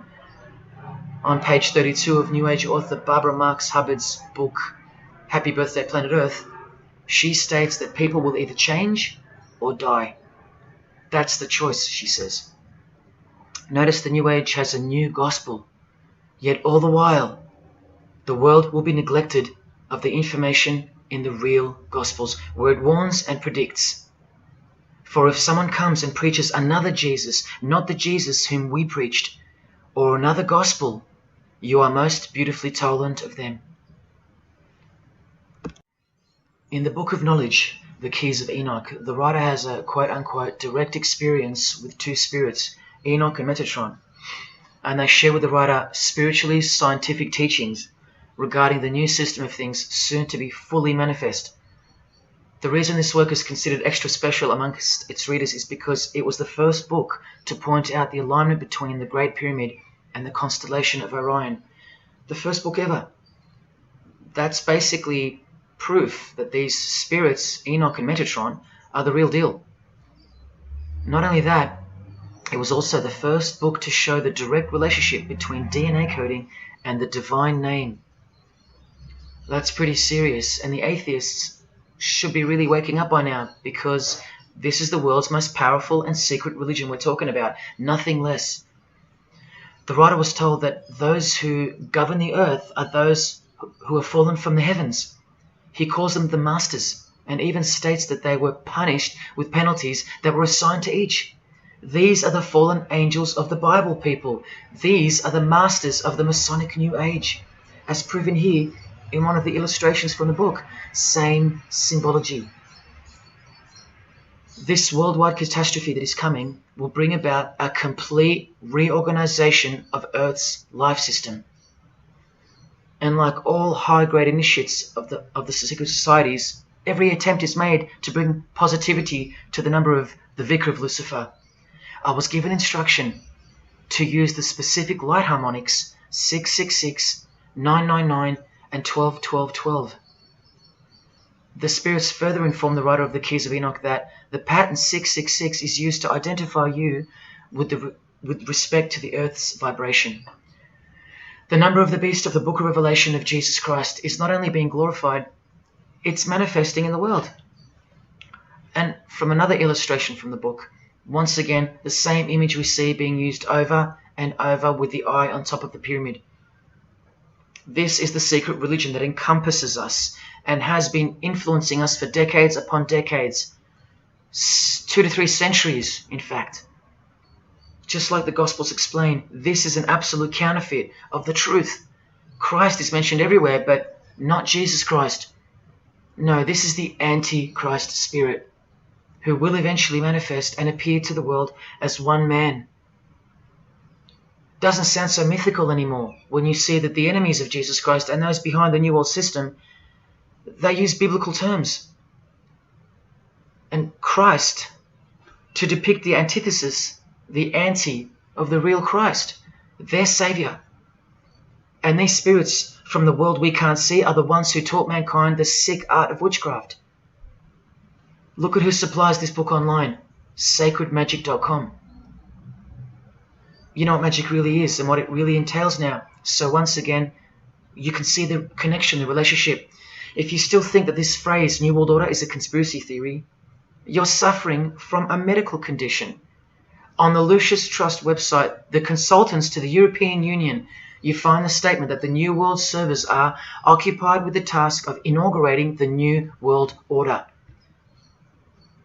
In the same article, this shocking admission is made.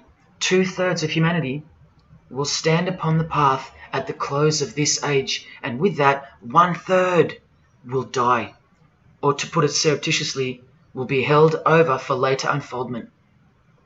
That's the Lucius Trust, the word Lucius being the replacement for the word Lucifer, who works hand in hand with the EU, the European Union, stating that 2.5 billion human beings are planned to be killed off, all predicted by Jesus and only Jesus.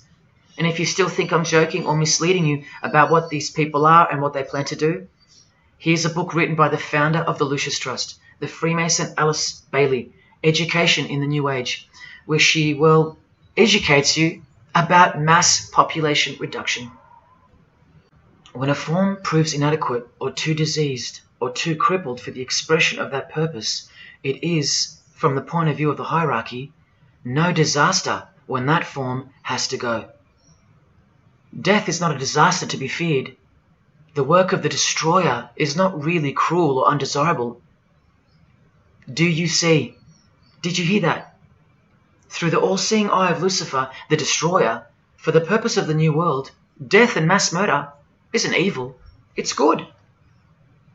And Alice Bailey in The Labours of Hercules also tries to re-educate us and protect that God-forsaken number, predicted in the Gospels to be associated with evil. The number of the physical plane activity is called the number of the beast. This idea seems to have a horrible fascination with many, but what it really means is that Virgo is the symbol of triplicity, 6 on the physical plane, 6 on the emotional plane, and 6 on the mental plane. not 666 at all. And one more time, from the consultants to the European Union, from their website Lucius Trust, to prove to you that these people are all working toward and waiting for the world leader. The coming of the Avatar and the advent of the coming one are the keynotes of the prevalent expectancy.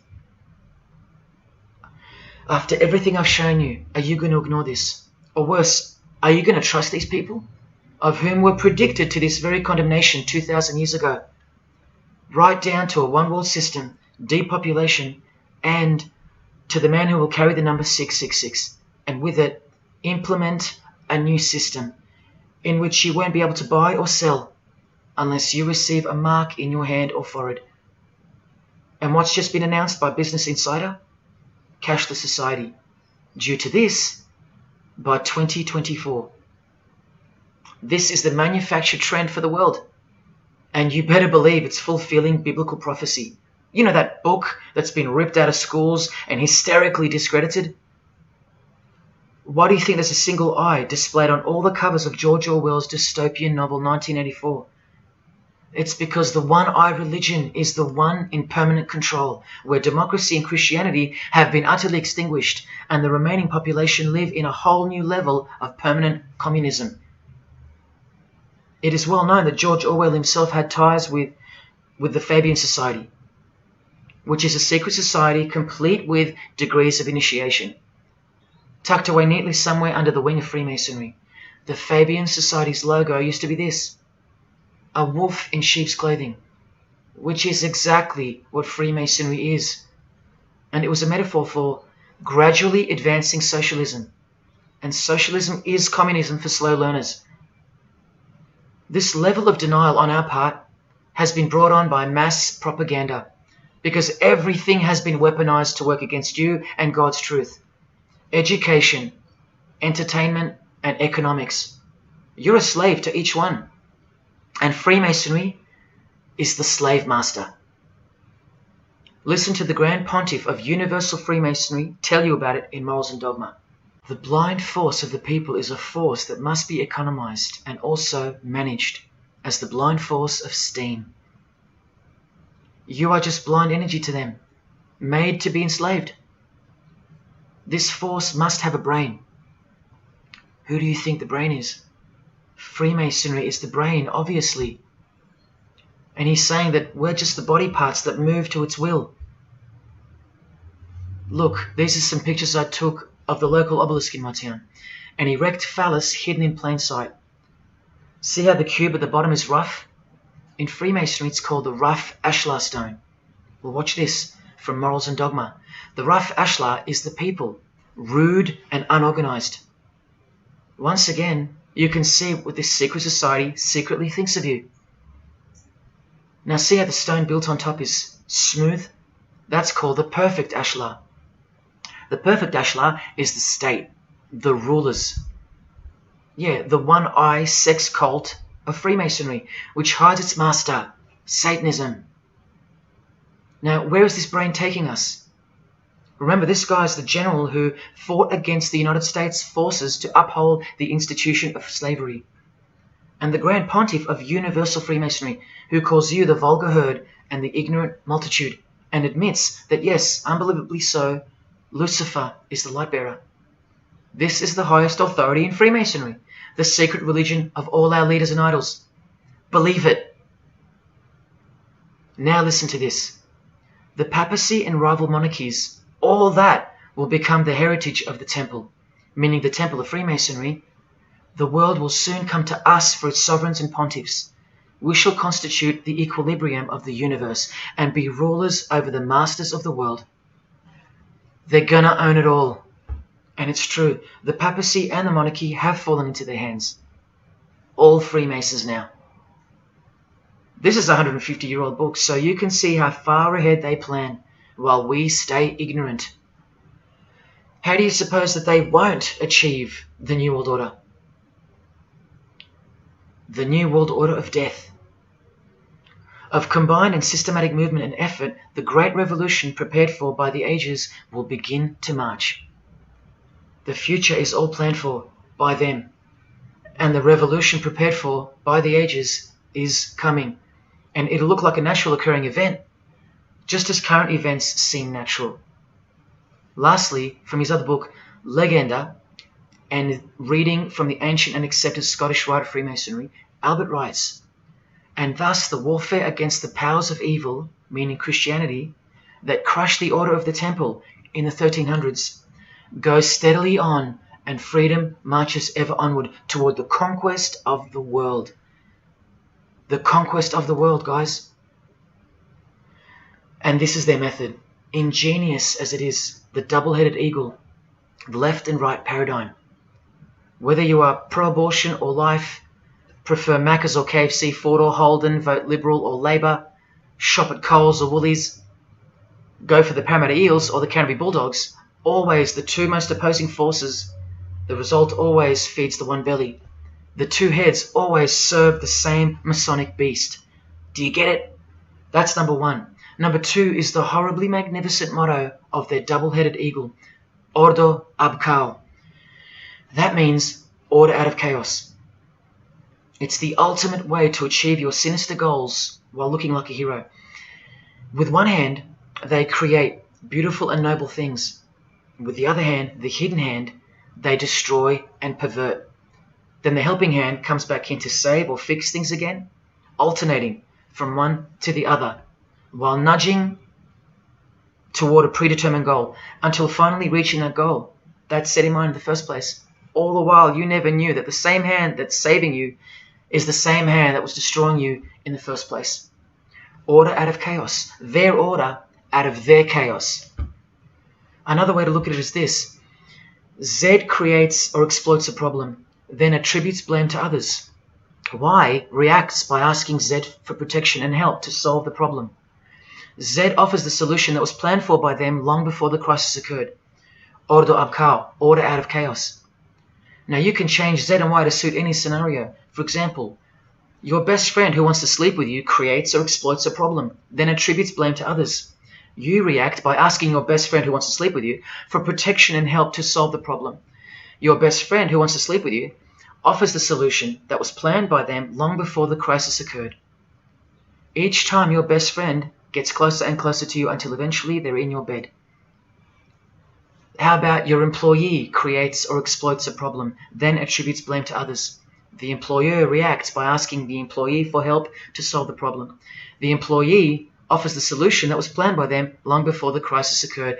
The employee eventually gets the promotion. But this is the way I really want to put it. The government creates or exploits a problem, then attributes blame to others. The population reacts by asking the government for protection and help to solve the problem. The government offers the solution that was planned by them long before the crisis even occurred. This is how the Great Revolution, prepared for by the ages by the Freemasons, will begin. So who's going to warn you?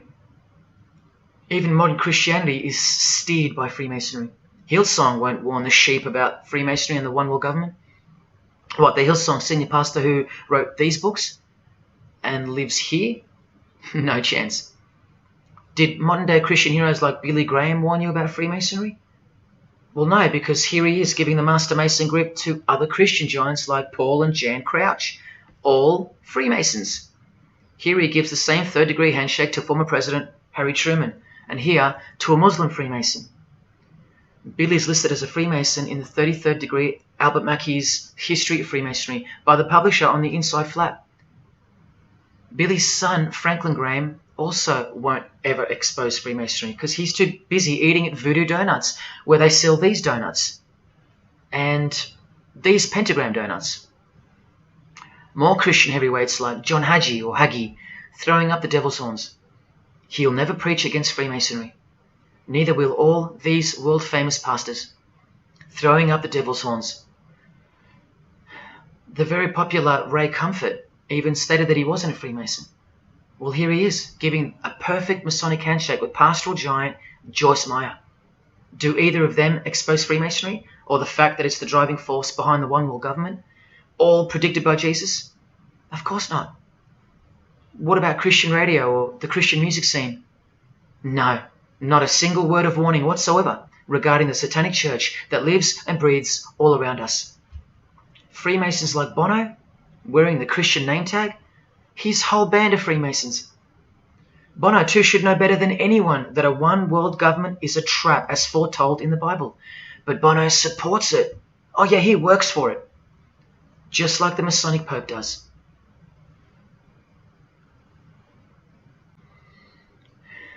Even if by some freak chance they didn't know any better.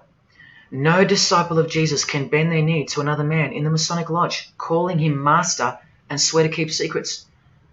Look what they call each other from the Encyclopedia of Freemasonry. Master Mason, Grand Master, Most Eminent Grand Master, and the most appalling title of all, Most Worshipful Master. Most worshipful. Do you see how extra diluted the Christian Freemason has to be when Jesus said, "Do not be called master, because one is your master"? And what about all those oaths? Don't worry, Jesus covered that too. What I tell you is this: do not put yourself under oath at all, but let your yes mean yes and your no mean no. How's that for an idea? But the Freemasons' yes means no, because they all swear to lie and conceal from the first degree initiation all the way through. What is whispered in your ear, proclaim it from the rooftops. That's Jesus. You see the contrast? How precise he was and still is. You think Bono and the Pope don't know about the Masonic calendar and how it's not the same calendar as ours? From the Encyclopedia of Freemasonry, the real date of the world is found by adding 4000 to the Vulgar era. This whole Christian era is vulgar. So the year in the Masonic world is actually 6021. And this abbreviation is in French, the Vulgar era, beginning since the year of the Lord, since the year of Jesus Christ. That's how they feel about the current age, which is coming to a mind-blowing end by design. Now, do you think Freemasons aren't capable of mass murder? Well, Joseph Stalin murdered approximately 20 million people, and he was a Freemason, displaying the sign of the master of the second veil of Freemasonry. Vladimir Lenin was the leader of the Bolshevik Party, and he paved the way for the mass murder of 60 million people, mostly Christians, and he was a proud Freemason. And ladies and gentlemen, this is Adolf Hitler, a Freemason, clearly giving the grip of a Master Mason. And here he sits next to his military leader, Hermann Göring, who is also displaying his allegiance to Freemasonry with a hidden hand. He even displays the Masonic triangle, just like fellow Masonic brother Jay-Z. The mind of Hitler surrounds you now. It just hasn't pounced yet. The mind of Hitler isn't isolated to some portion of the world anymore. It now encompasses you. Hitler is everywhere. Far more clever than you can imagine. Evolved and sleeping in your bed. It's easy to say that's impossible. Once upon a time, 70 million Germans adored him.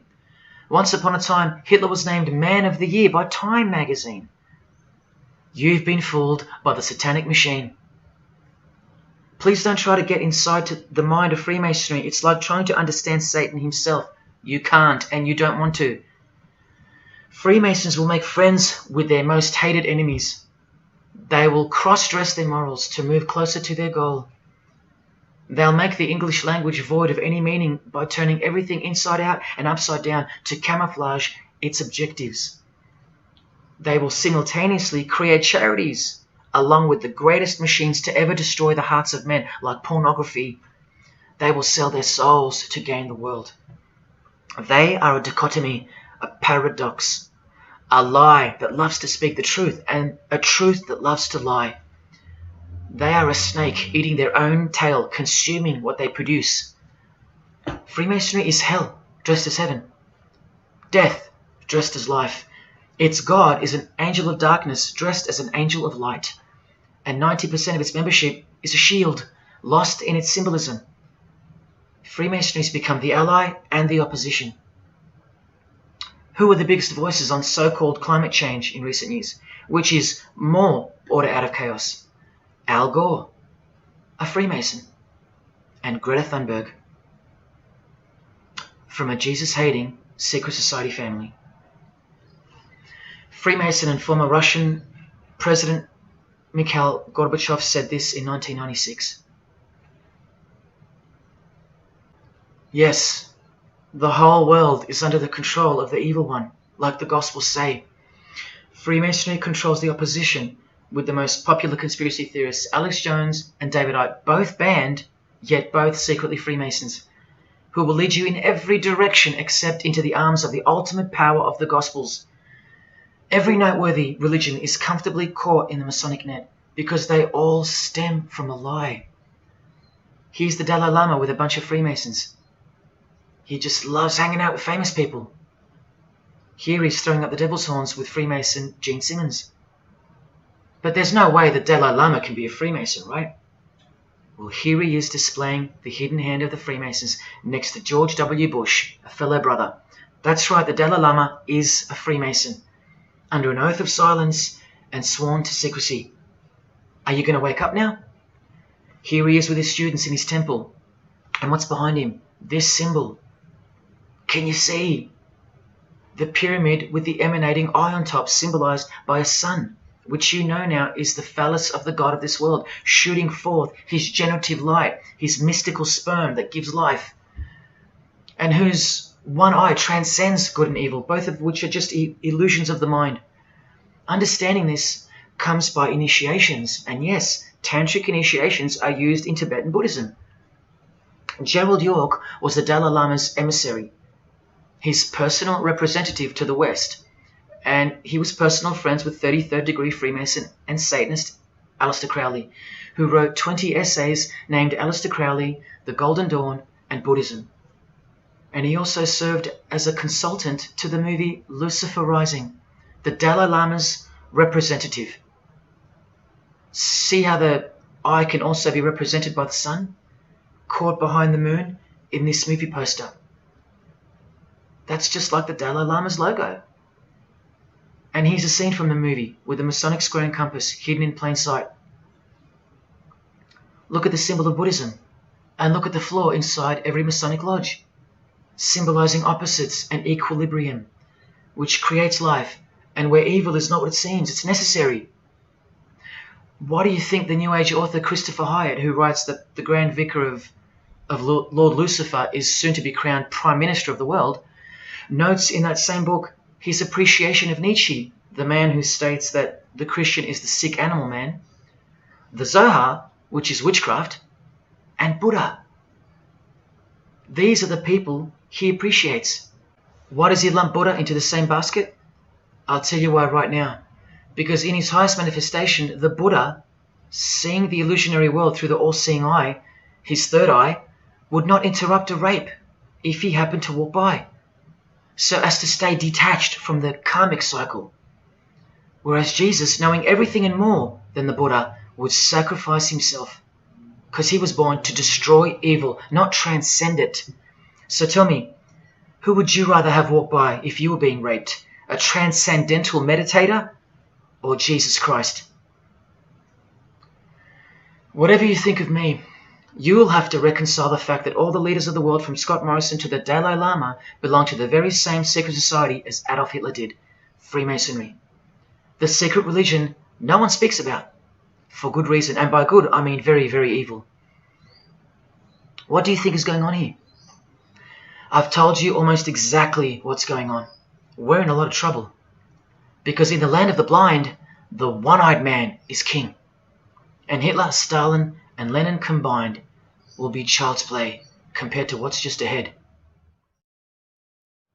Now here's a point-blank picture of the future and the reality of their most brutal truth from the 33rd degree Freemason Aleister Crowley's The Book of the Law.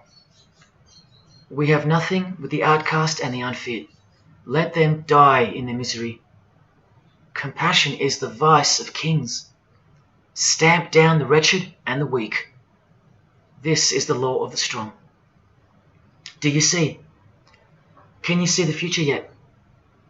Now please pay attention from his other book, Magic in Theory and Practice. This is what all the degrees of initiation are for. And this is what it takes for them to create the New World Order. he speaks of the initiation in the true order of the Rosy Cross. Rosy Cross being another name for the order of the Rosicrucians. Remember the guys that built this? Now this is a 33rd degree Freemason speaking. It is extremely desirable that he should have attained an absolute degree of moral emancipation. That is purity of spirit and perfect understanding. I've shown you this over and over. Because the world is full of evil, they mimic the morals of nature, because they are the true morals of the true God of this world. That's purity to them. That's true honesty and perfect understanding. Evil is good. That's the moral emancipation he's speaking of. Now watch this and brace yourself, because this is the future. There is a magical operation of maximum importance, the initiation of a new eon. When it becomes necessary to utter a word, the whole planet must be bathed in blood. This bloody sacrifice is the critical point of the world ceremony of the proclamation of Horus, the crowned and conquering child, as Lord of the Eon. I've shown you that secret societies participate in the science of blood rituals. Well, this is what it climaxes into, a massive blood ritual in the name of the new Eon, the new age, which revolves around a divine plan not of this world, as confessed by all of them. You are not who you think you are. You are not where you think you are. Do you see it? Can you fathom? And what blood means in this world? So much more than what you may have known before now. Blood sacrifice is of the utmost importance. It's what the beings in the other realm require, desire. We can't fully understand it. But do you see how the blood sacrifice of Jesus Christ takes on a whole new meaning now? A very real meaning. And guess what? Because of it, the good guy really does win in the end. You either fall under the blood of the world or under the blood of him. There is no middle ground. Blood is like the monetary currency of the spirits. And that's how God bought us back from the legal ownership of the ruler of this world with blood, his own blood. Now you can begin to understand why they hate him so much. Because that's why he was born into the world of flesh, to produce blood of his very own. Not by means of perishable things were you set free once and for all, by the payment of ransom money, but by costly blood, by the one who was visibly manifested at the closing years of the times, for your sake. That is the truth. Do you think it's just a coincidence that this is the last age before the long planned for new order of the ages? That's ages, plural. That means forever. That's the plan. That's why the Gospels say that he was visibly manifested at the closing years of the times, at the end of this last age. In the book 1984, George Orwell told us, if you want a vision of the future, imagine a boot stamping on a human face forever. I've shown you that this so-called New Age is in actuality a new satanic age. And it's not really new at all. It's very old indeed, it's ancient. But like I said, its progress was derailed by the appearance of Jesus on the human scene. Now I'll prove to you that the New Age is an old religion. Novus Ordo Seclorum is part of a quotation taken from the Roman pagan philosopher Virgil's fourth eclogue, which was borrowed by him from the Sibylline records, which were ancient prophecies delivered by an oracle through witchcraft or divination. That's where the phrase Novus Ordo Seclorum comes from. Now look at what the full phrase actually says. A mighty order of ages is born anew. Both the prophetic virgin and Saturnian kingdoms now return. Now a new progeny is led down from the lofty heavens. Favour, chaste Lucina, the boy soon to be born, in whom the Iron Age shall come to an end, and the Golden One shall arise in the whole earth. We've just been told that the New Age is a Saturnian kingdom, which returns, so it's been here before. Next we see that a new progeny, meaning a new seed, a new race, there's that race again, is coming to earth. And that a boy will be born, who will bring the Iron Age, which is the age we're currently in, to an end. And that the Golden Age, the New Age about to begin, will again arise over the whole world. Now, what is the Saturnian kingdom? Well, for starters, this is a band called Saturnian Mist. And here on their front cover, we have a reference to magic. Then we see by the singer's shirt, they're Satanists. Then with his other shirt, we see the connection once again between the inverted pentagram of Satanism and the one eye of Freemasonry, the secret religion of the who's who of planet Earth. Freemason and Satanist Marilyn Manson has a song called Saturnalia, and on a satanic website on ritual offerings for demonic bindings, we find that Satan is Saturnian in nature. Here on the front page we see the inverted pentagram under the head of the Baphomet, and right next to it, a version of the square and compass of the Freemasons, of which a lodge is located near a suburb near you, no matter where on earth you live. The Satanic Church hidden in plain sight. Now let's go straight to the source so you can see for yourself the nature of the New Age Saturnian kingdom found in the full quote of the Freemasons' New World Order seal. From this book, which is a factual study of the single most influential occult organization in modern Germany, the Fraternitas Saturni, or the Brotherhood of Saturn. We learn of the path of the Saturnian initiate, which is outlined in detail with the meaning of all 33 grades, 33 degrees of Freemasonry. This is the very same thing, the same objectives. All secret societies work for the same goal because they all have the same spirit. The only difference between Freemasonry and this Saturnian fraternity is that your local Masonic lodges are veiled and camouflaged filtering systems for future Satanists, from which all influential figures of society are chosen, where the real religion begins at the 33rd degree. Whereas with orders like the Saturnian Brotherhood, there is no filtering system. As such, you're a student of Satanism from the first degree. That's why Satanism's takeover would have been impossible without international Freemasonry. The Saturnian teachings include sexual mysticism, sex magic, and Nietzschean Thelemism. Nietzsche, remember the guy who says that Christians and the mindset to help the weak makes up the sick animal man? The guy who wrote this book and doesn't believe in good and evil. And Thelemism from 33rd degree Freemason, who says that in this book that to initiate the New Age, the whole world must be bathed in blood in a bloody sacrifice before man can accept the law of Thelema. Nietzschean Thelemism. That's what the New Age Saturnian kingdom, from which the Freemasons took this phrase from, actually looks like. This factual study on the Saturnian Brotherhood is filled with references to Lucifer, Satan, magic, sex magic, blood,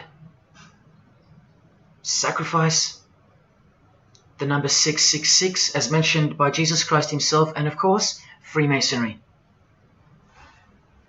The secret society that all of our politicians and entertainers belong to. And what's the demonic sigil for Saturn? The Masonic square and compass.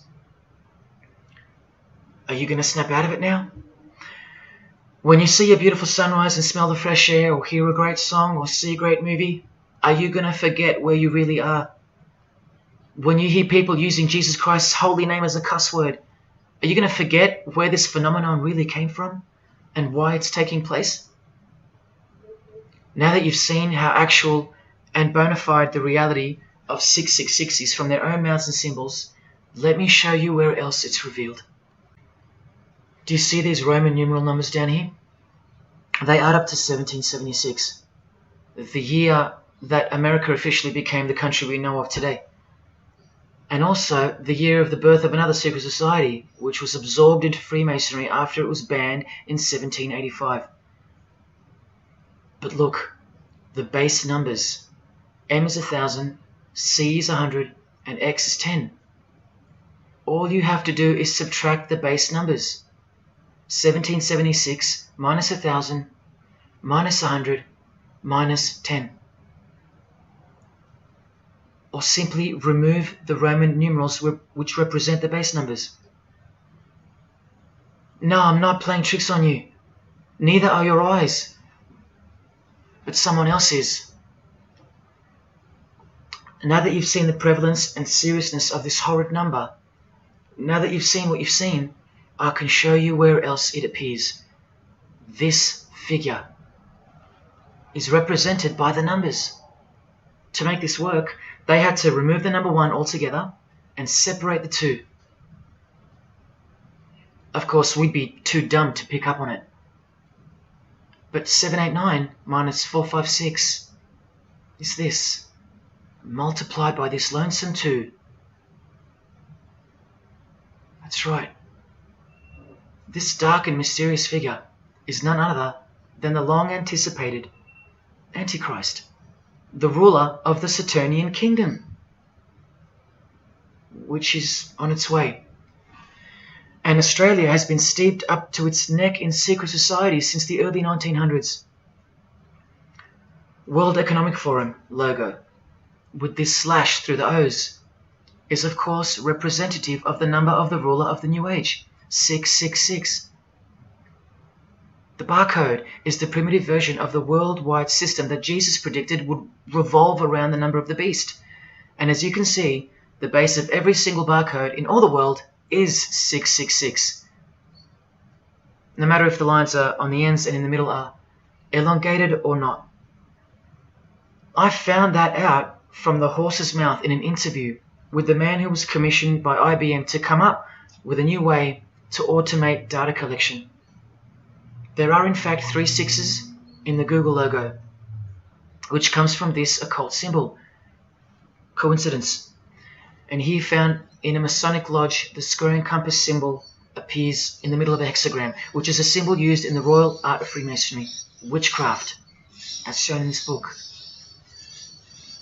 Well, among other things, the hexagram itself can be broken down to quite clearly represent 666.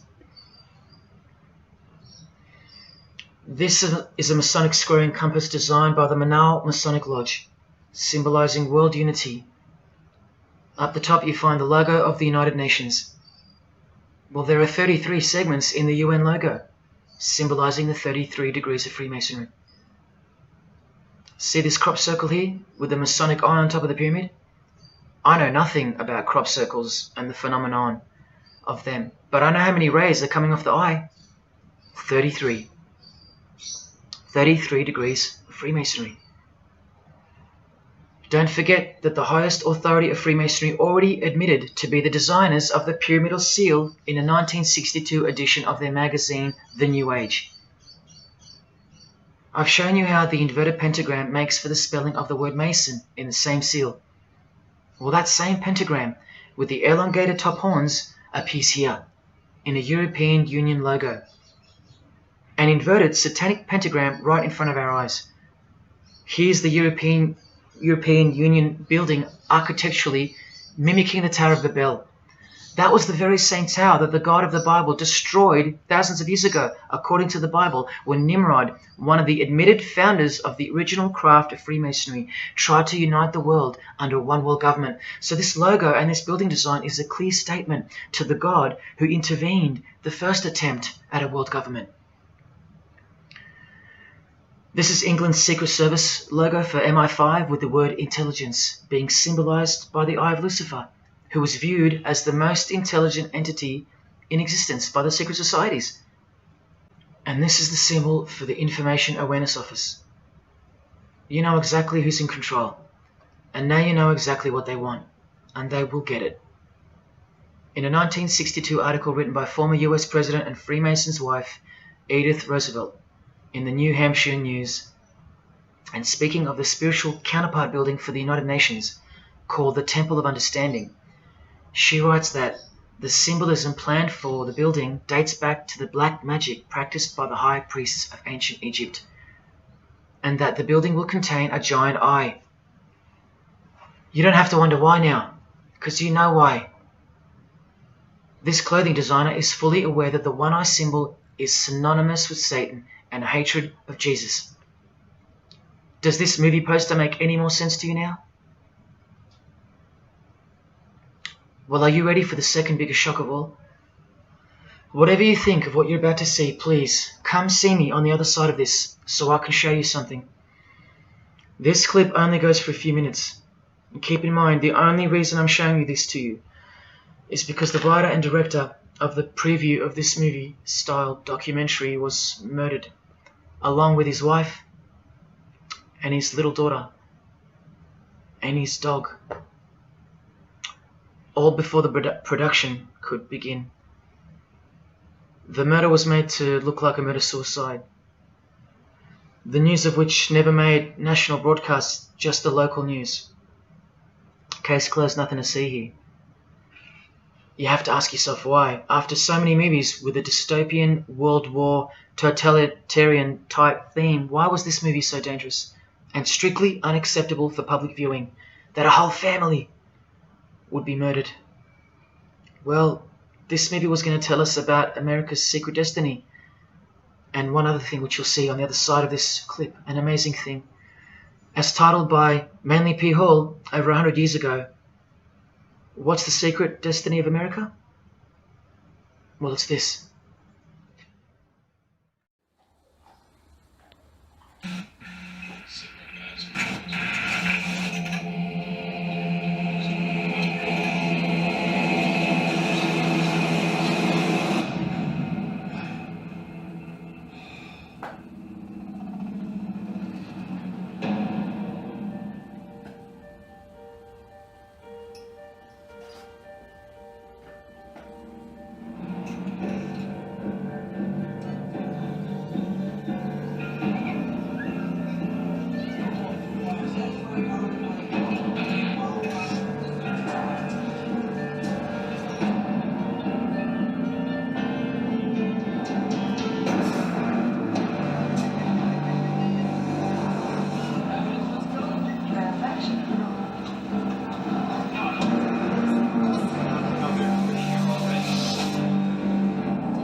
What was David's hidden message inside the Gray State? And could it be the reason for his death? Perhaps the scariest part of Gray State's conceptual trailer is this character here, who appears to be operating a guillotine. David Crowley was very intentional in this frame of the movie. He added something that I believe he wanted the people to know about. Who is the identity of this executioner? If you look closely, you will see that this terrifying character is wearing something around his waist. It appears to look like an apron. The executioner wears a Freemason apron, complete with the all-seeing eye, the compass, and the two pillars. I do believe David Crowley is trying to tell us something. He is telling us that the organization behind the French and American revolutions, the organization behind the Italian Revolution of 1830, the organization that outlined a plan to overtake the Vatican in a document called the Alta Vendita, the organization behind the Trail of Tears and the deaths of thousands of Native Americans under Freemason Grand Master Andrew Jackson, the organization behind the Ku Klux Klan in the United States post-Civil War and its rebirth in 1915, the organization behind Hiroshima and Nagasaki during 33rd degree Freemason Harry Truman's presidency. These are men with a radical revolutionary agenda throughout the entire world because they worship and follow a radical revolutionary deity. The first to have led a revolt against the Most High Lord.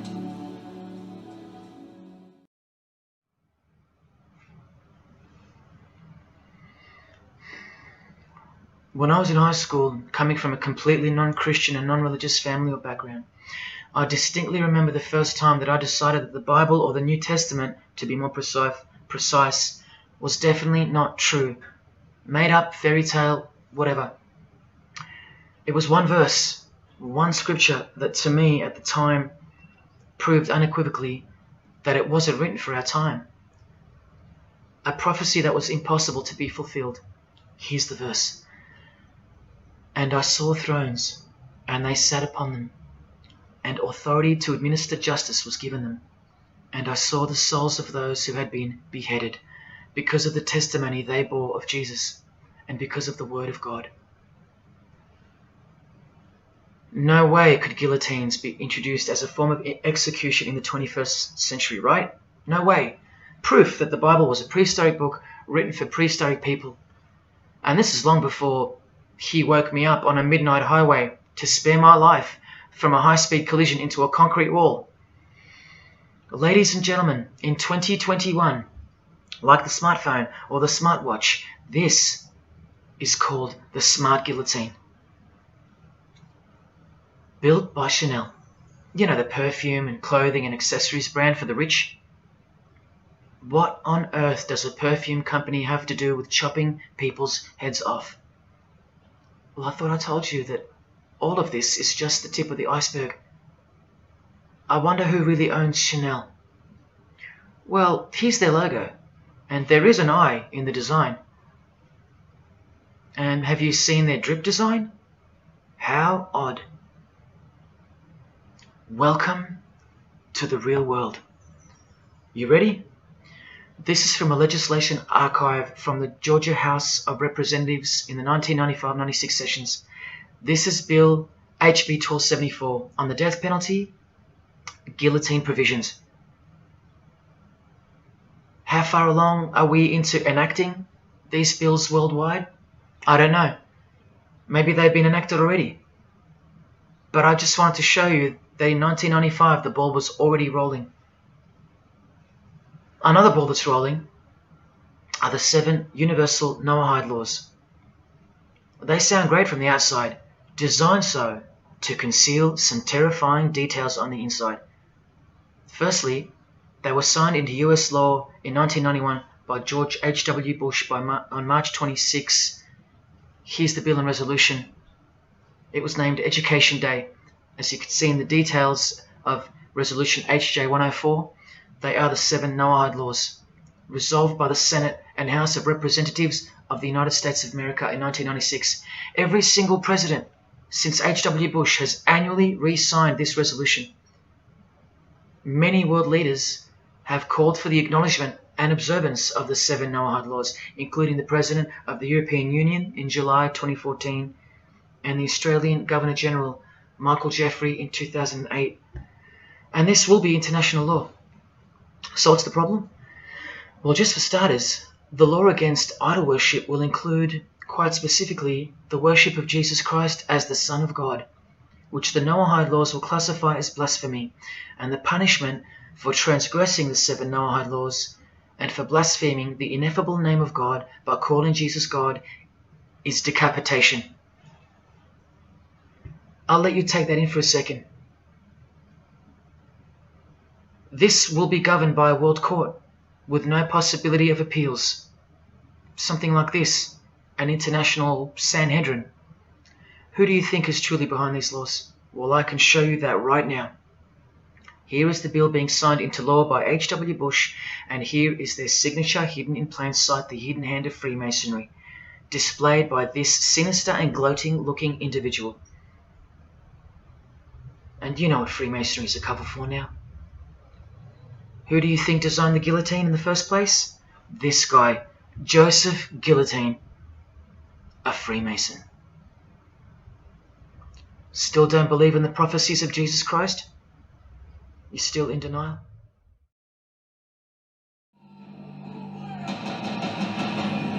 Last night I dreamt about how things were. And I woke up here.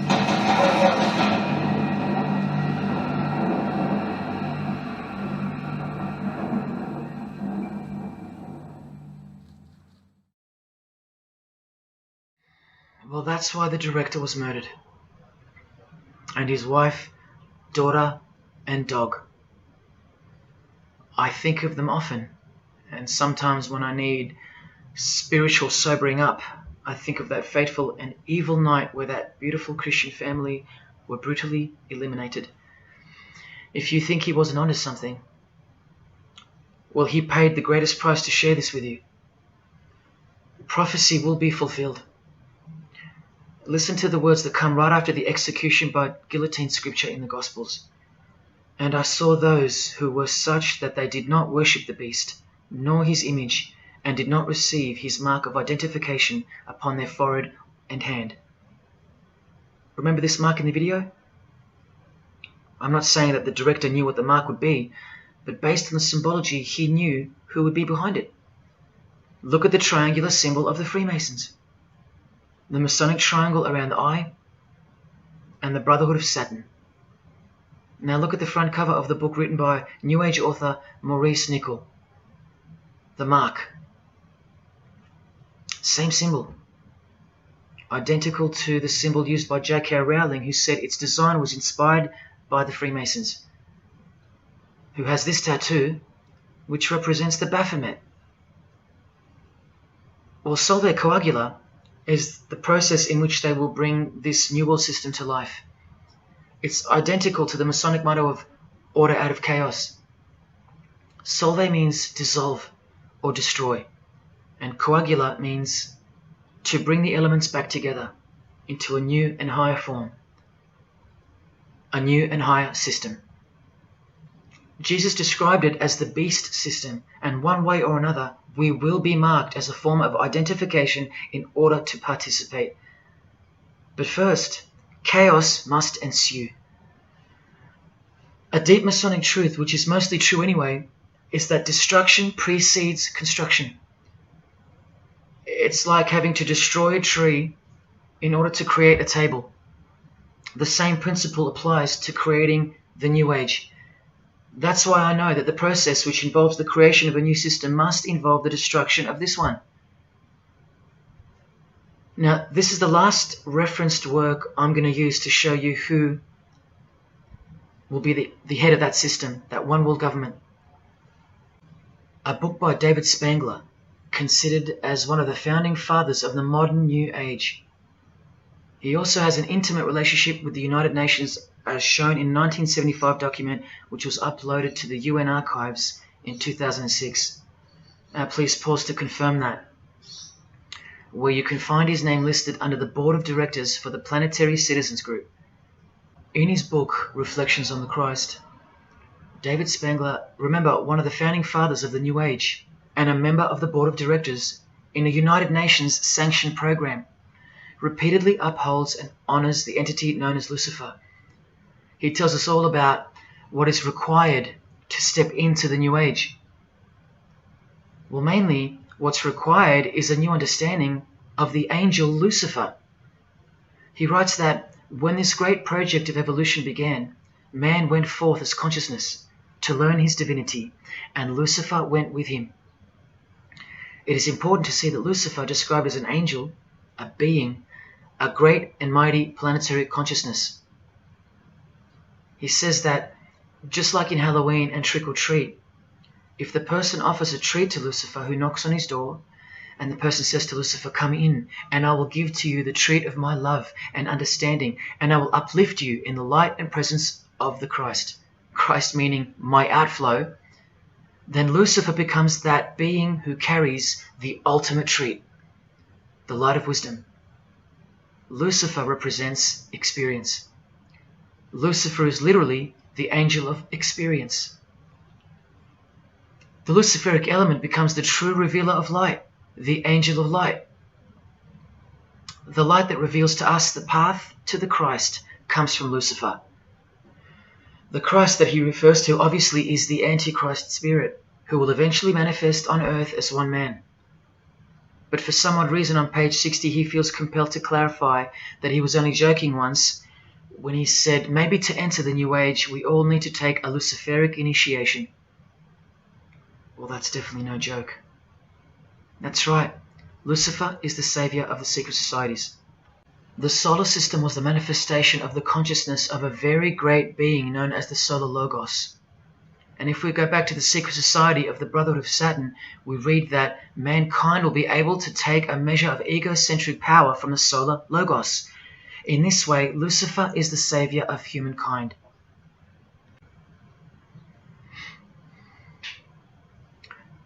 Do you see who you're dealing with? These are the people above you, the rich, powerful, influential, overflowing in all areas of those who are steering society, and they're about to reach their destination. Who showed you? Who told you? Who warned you? Jesus Christ did. Oh, those pesky Christians. In the animation Flushed Away, the villain Toad conspires to genocide all the rats in the sewer world and replace them with a superior species, a new species. No one is aware except for this one rat who's briefly seen in the beginning. He's a Christian rat, a nut job, carrying around a plaque, as some real-life Christians used to, warning everyone of the impending doom that is upon them. What's the twist that's hidden in plain sight for no one to see? Well, the villain Toad, planning the New Age, wears the ring of a Freemason. This ring. And he wears it exactly on the finger that a Master Mason should. It is worn on the third finger of the right hand.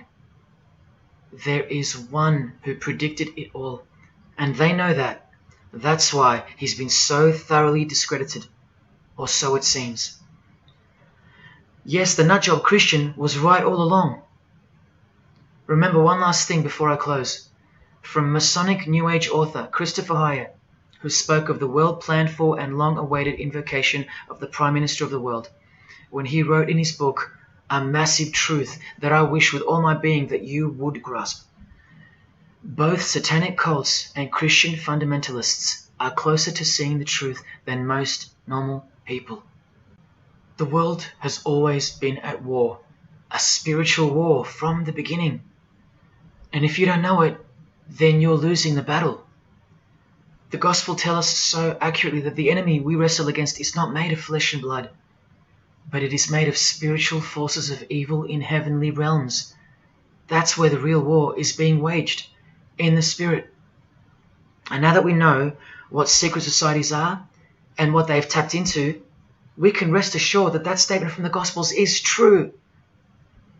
That's why the common denominator between all of the secret societies is the anti-Christian sentiment. You need to ask yourself why. Why the negative obsession with Christianity? It's not as if Christians run the game. Freemasons have banned Bibles from schools. They teach evolution as a fact. Pornography is thriving. There are no Christian protesters left. Homosexuality is rampant and protected, and Christianity is buckled. Which church preaches against Freemasonry?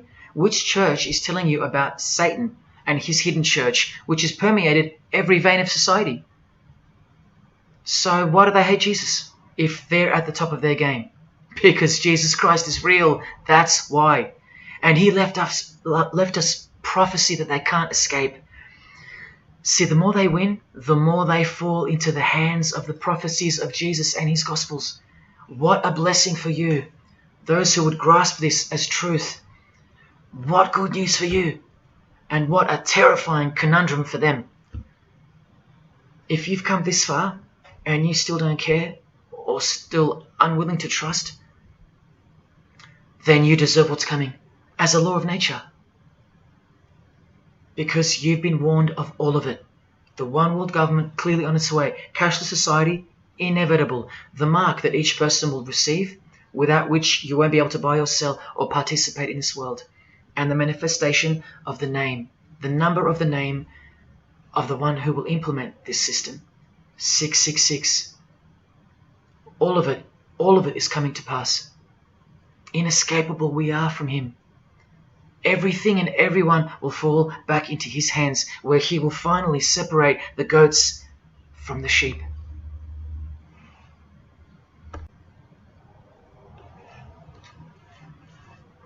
Now watch the Bible destroy Freemasonry like no other book in 2 minutes. Regarding their lodges and obelisks, their heart is faithless. Now they must bear their guilt. The Lord will break down their altars and destroy their sacred obelisks. And speaking of the bloodline that gave birth to Jesus, God says, "You shall not set up for yourselves a sacred pillar, which the Lord God hates." See what you're up against, Freemasonry? While Freemasonry meets and speaks in darkness and secret, Jesus said, "I have spoken openly for all the world to hear, and in secret I've said nothing." Freemasons are known as builders. Well, the stone which the builders rejected has become the cornerstone. Everyone who falls on that stone will be dashed to pieces. Anyone on whom it falls will be crushed. Every Masonic lodge is built so that all the members face the east. Who are these men with their backs toward the temple, facing the east and worshipping the sun? It is detestable. Freemasonry does evil in secret with their hidden hand, but they blow a trumpet over the hand that does good. But Jesus says, "When you give to the needy, do not let your left hand know what your right is doing. Your good deed must be in secret, and your Father who sees what is done in secret will reward you." You can't become a Mason if you're broke, blind, maimed, or have a criminal record. Jesus said, "But when you give a banquet, invite the poor, the crippled, the lame, the blind." Freemasonry takes pride in its secret rituals and is hungry to rule the world. The Gospels say that their destiny is destruction. They make appetite their God. They take pride in what should bring shame. Their minds are set on earthly things. Freemasonry believes that the light is but darkness visible. The Bible says, "Woe to those who call evil good and good evil, who put darkness for light."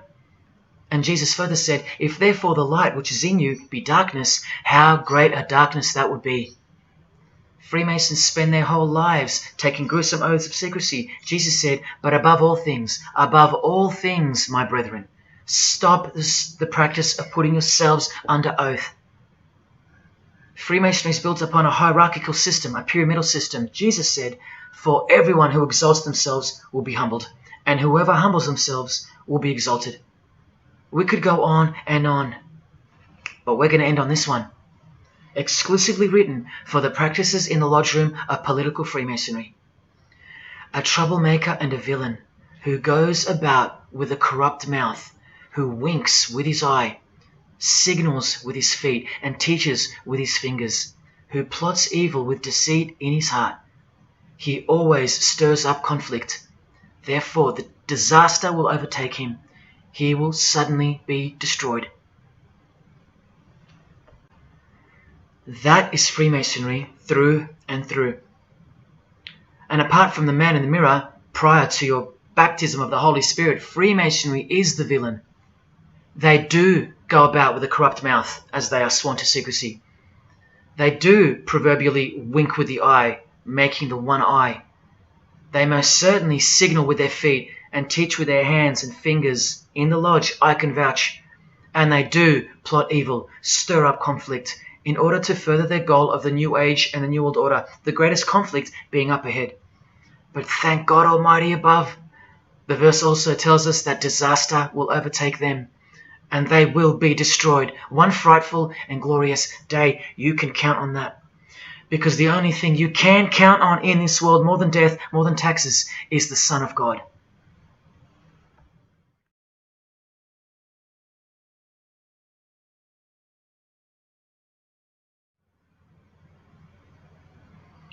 This is it. This is the last shock, and by far the biggest. If you ever needed intellectual proof that Jesus Christ is real and living right now, this is it. If Jesus and the Gospels weren't true, then Luciferians wouldn't be running the world. Atheists would, or some other version of modern man. Anyone, but not Satanists, not the passionate enemies of Jesus. If Jesus wasn't real, then so-called Satanists would be scattered here and there over the world in little local covens by silly teenagers rebelling against society and living in their own la-la land with their own little make-believe devils, being make-believe rebels. But no, people who believe that Lucifer is God run the world from top to bottom. They are dedicated to the core. They're highly sophisticated. They make the movies, they star in the movies. They write the songs, they sing and dance. They are worshipped as idols. They set trends, they live large, and they practice witchcraft, complete with sex magic and blood sacrifices. Why? Why do they do that? Why would they bother? Because witchcraft is real and has been since before civilization began, hidden from the vile multitude who have been stupefied by propaganda to the point that they don't believe in anything anymore. And who waged a war on witchcraft on your behalf? God did, the God of the Bible. If Jesus wasn't real, Luciferians wouldn't be building their paradise on earth. Atheists would. If Jesus wasn't real, Luciferians wouldn't be passionately hating him to the point of keeping their existence hidden under penalties of torture and death. Lo and behold, in the 21st century. Yes, if Jesus was a myth, Luciferians wouldn't be working overtime to inadvertently fulfill every prophecy that Jesus gave us. Can anybody read me? What part of Jesus foretold a worldwide cashless system, a worldwide government, and a worldwide religion do you not get? If Jesus wasn't real, why do former Satanists freely admit that only the true Christians are immune to witchcraft? They have no power over the disciples of Jesus. How is that possible? And what about this one that's been going around? If the Gospels were written by the Catholic Church in order to control people, then why didn't they include a Pope in the Scriptures? There's no Pope here. Why didn't they include instructions to obey the priests? There's no priests in the New Testament, except for God himself and all his disciples. We're all priests. If the Gospels were an invention of the Catholic Church, why does Jesus say to call no man Father except your Father in heaven? Yet every priest holds the title of Father. If the Gospels were an invention of the Catholic Church to control people, why were only priests allowed to own a Bible and not the common people? Why did they burn William Tyndale at the stake, a Christian scholar who translated the Bible into English? Are you with me? Please help me understand how you don't believe in Jesus when even your enemies, the high-ranking Freemasons, think that you're stupid for not believing in Satan. There was the first shock, which was the fact that an international secret society exists at all, and that all people in power, prominence, celebrities, they're members of it. That was the first shock. The second shock was the oaths they take and the rituals they perform.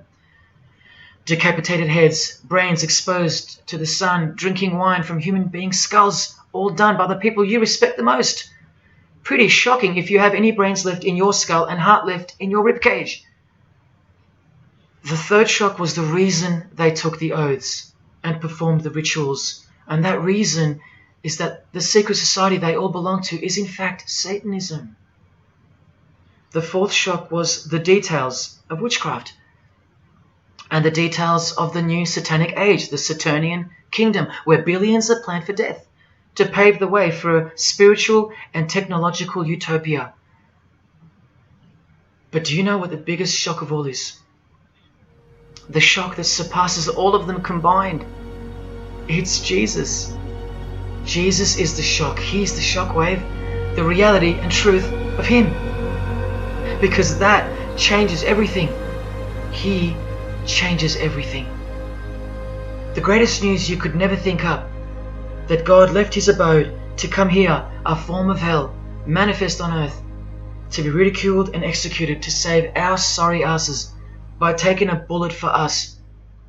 Don't worry, his second coming won't be so sacrificial. Better start fearing like you fear a cop and like you fear a judge. Oh, I know you tremble in front of them, but you don't fear God?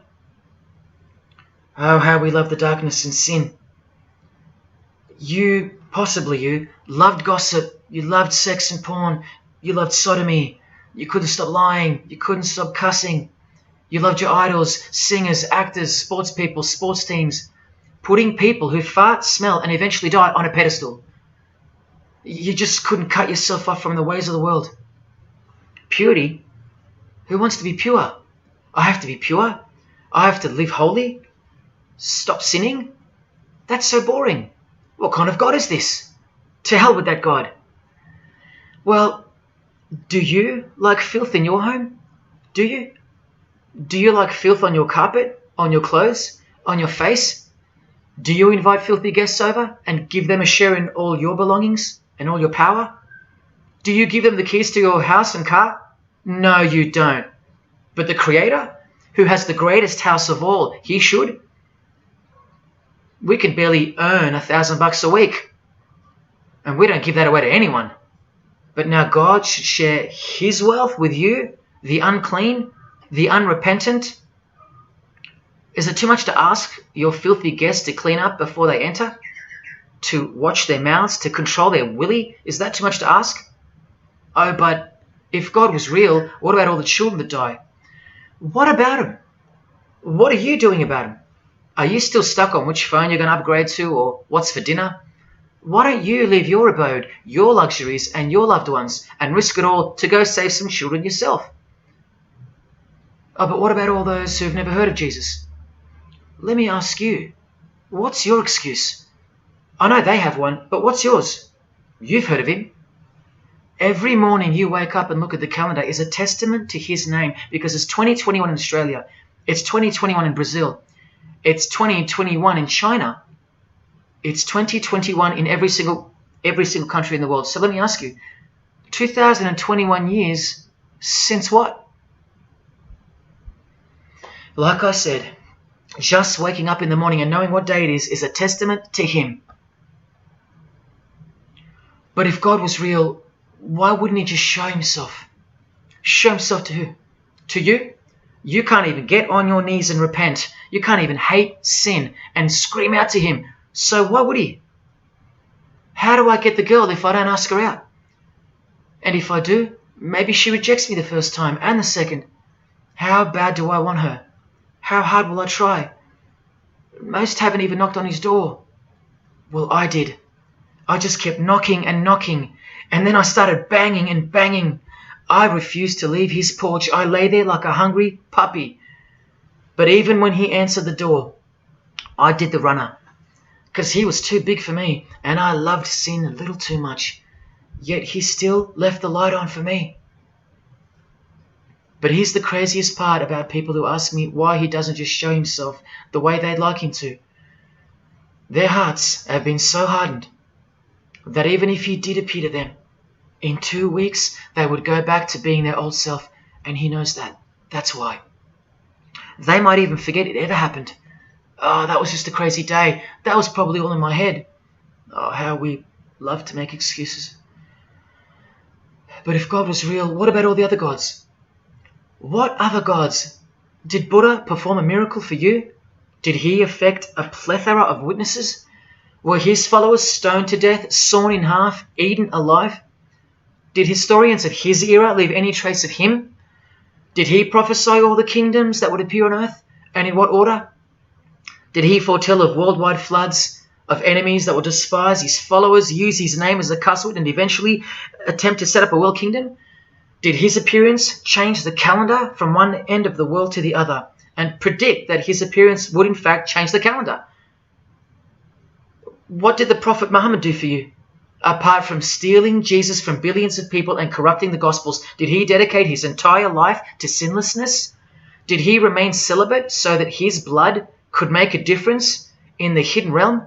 By the science of sacrifice, which is practiced in secret every day, in order to shield your very soul? No, he didn't. Instead, he had 11 wives. One of them was 9 years old, and he lived like a king, while the real king lived like a slave, and died like one too, and washed the feet of his disciples, while demons trembled at his name and presence, and still do. And let's not even bother with the other pagan gods, Osiris, Odin, Vishnu, all inventions of fertility cults that worship the sun, sex, genitals, death, destruction, agricultural religions. Did anyone else apart from Jesus Christ ever say the words, I am the truth? Have those words even ever come out of someone's mouth? I've heard of, I know the truth, I have the truth, but I am the truth? That doesn't even make sense. Unless truth itself was once upon a time born on earth as a man. Well, of course he's the truth. Where are all the heart-wrenching, knee-buckling testimonies about the indescribable power of this Holy Spirit, which comes in to sweep you off your feet and drown you in its tides, changing you forever? Where are all those testimonies? I'll tell you where they are. In the Christian column. That's where. Oh yeah, you'll get them here and there in every genre, but Christian testimonies simply outclips the rest. Where are all the life-changing, electrifying Hindu testimonies? The Muslim testimonies? A Muslim, Buddhist, or a Jew on the street corner, or from the proverbial rooftops, shouting the truth for all to hear, no matter the cost, because they love us that much, because he loves us that much? Where are they? And Freemason testimonies? Have you even heard of one of those? Satanic testimonies?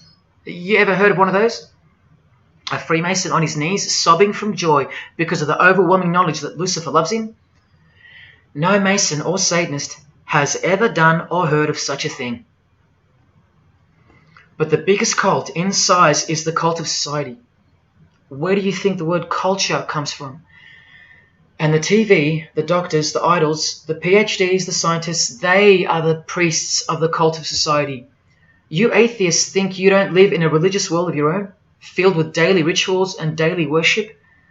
Even your beliefs require faith in what your priests teach you. Evolution, no proof. Age of the earth, no proof. Distance of the sun, all faith-based on what you are told by strangers. You can see the rings of Saturn with your telescopes, but you can't see the buggy on the moon that was left behind in 1969, yet you still believe, because you have faith. Don't you worry, no matter who you are, you live in a religious world, because life is religion. And if you're still in the I'm not religious category, think again. You all worship something or someone, and your religion is futile.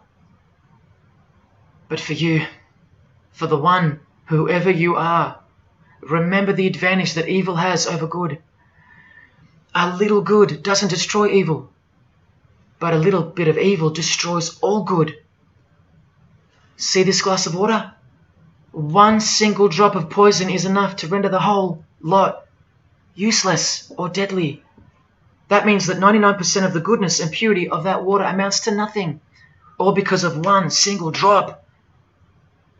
The whole glass is evil. And so it is with the human soul. You better believe it. Does anyone go out with a stain on their face or on their shirt? You think the soul can't be stained? Think about it. Just one lie makes you a liar. So you can't go where life is, stained with death? Now, in case someone thinks I'm playing the high and mighty role, I tell you this. I used to be a liar. I used to be a pervert. I used to be a drunkard. I used to smoke all kinds of poison. I used to have angry outbursts, use a filthy mouth, indulge in filthy humour. I used to. Past tense. But no more. He finally summoned me. He called my name for the last time. He took my dog, then my music. He took my band, broke it all, and broke me, flooded me clean. He sent for me. He woke me up from a deep sleep. on a high-speed midnight highway with a whisper, an actual whisper in my ear, and only meters between me and a concrete wall with my name on it, because he knew I had it in me. I had it in me to lay it all down, risk everything, so I can take a stand for him, for the Gospels, and for you. Well, this is me taking a stand. Brothers and sisters, I did all this for just one person, and I'll be hated and mocked and worse maybe, so that that one, whoever you may be, will wage war on sin and believe. Don't let even one drop in. No matter what the distractions this evil world may place in your path, in order to bury itself and its poison in your heart, where it will take root and overpower the 99% goodness in you. Just like only a few find success in this world, even fewer will find the kingdom. It's far more difficult than winning X Factor, or making $1 billion, or reaching a 33rd degree of a secret society. It's as difficult as loving your greatest enemy. And that's just about impossible. But if you can figure out how to do that, then you've found the road to life. And I hope to see you soon. God love. Jesus wins.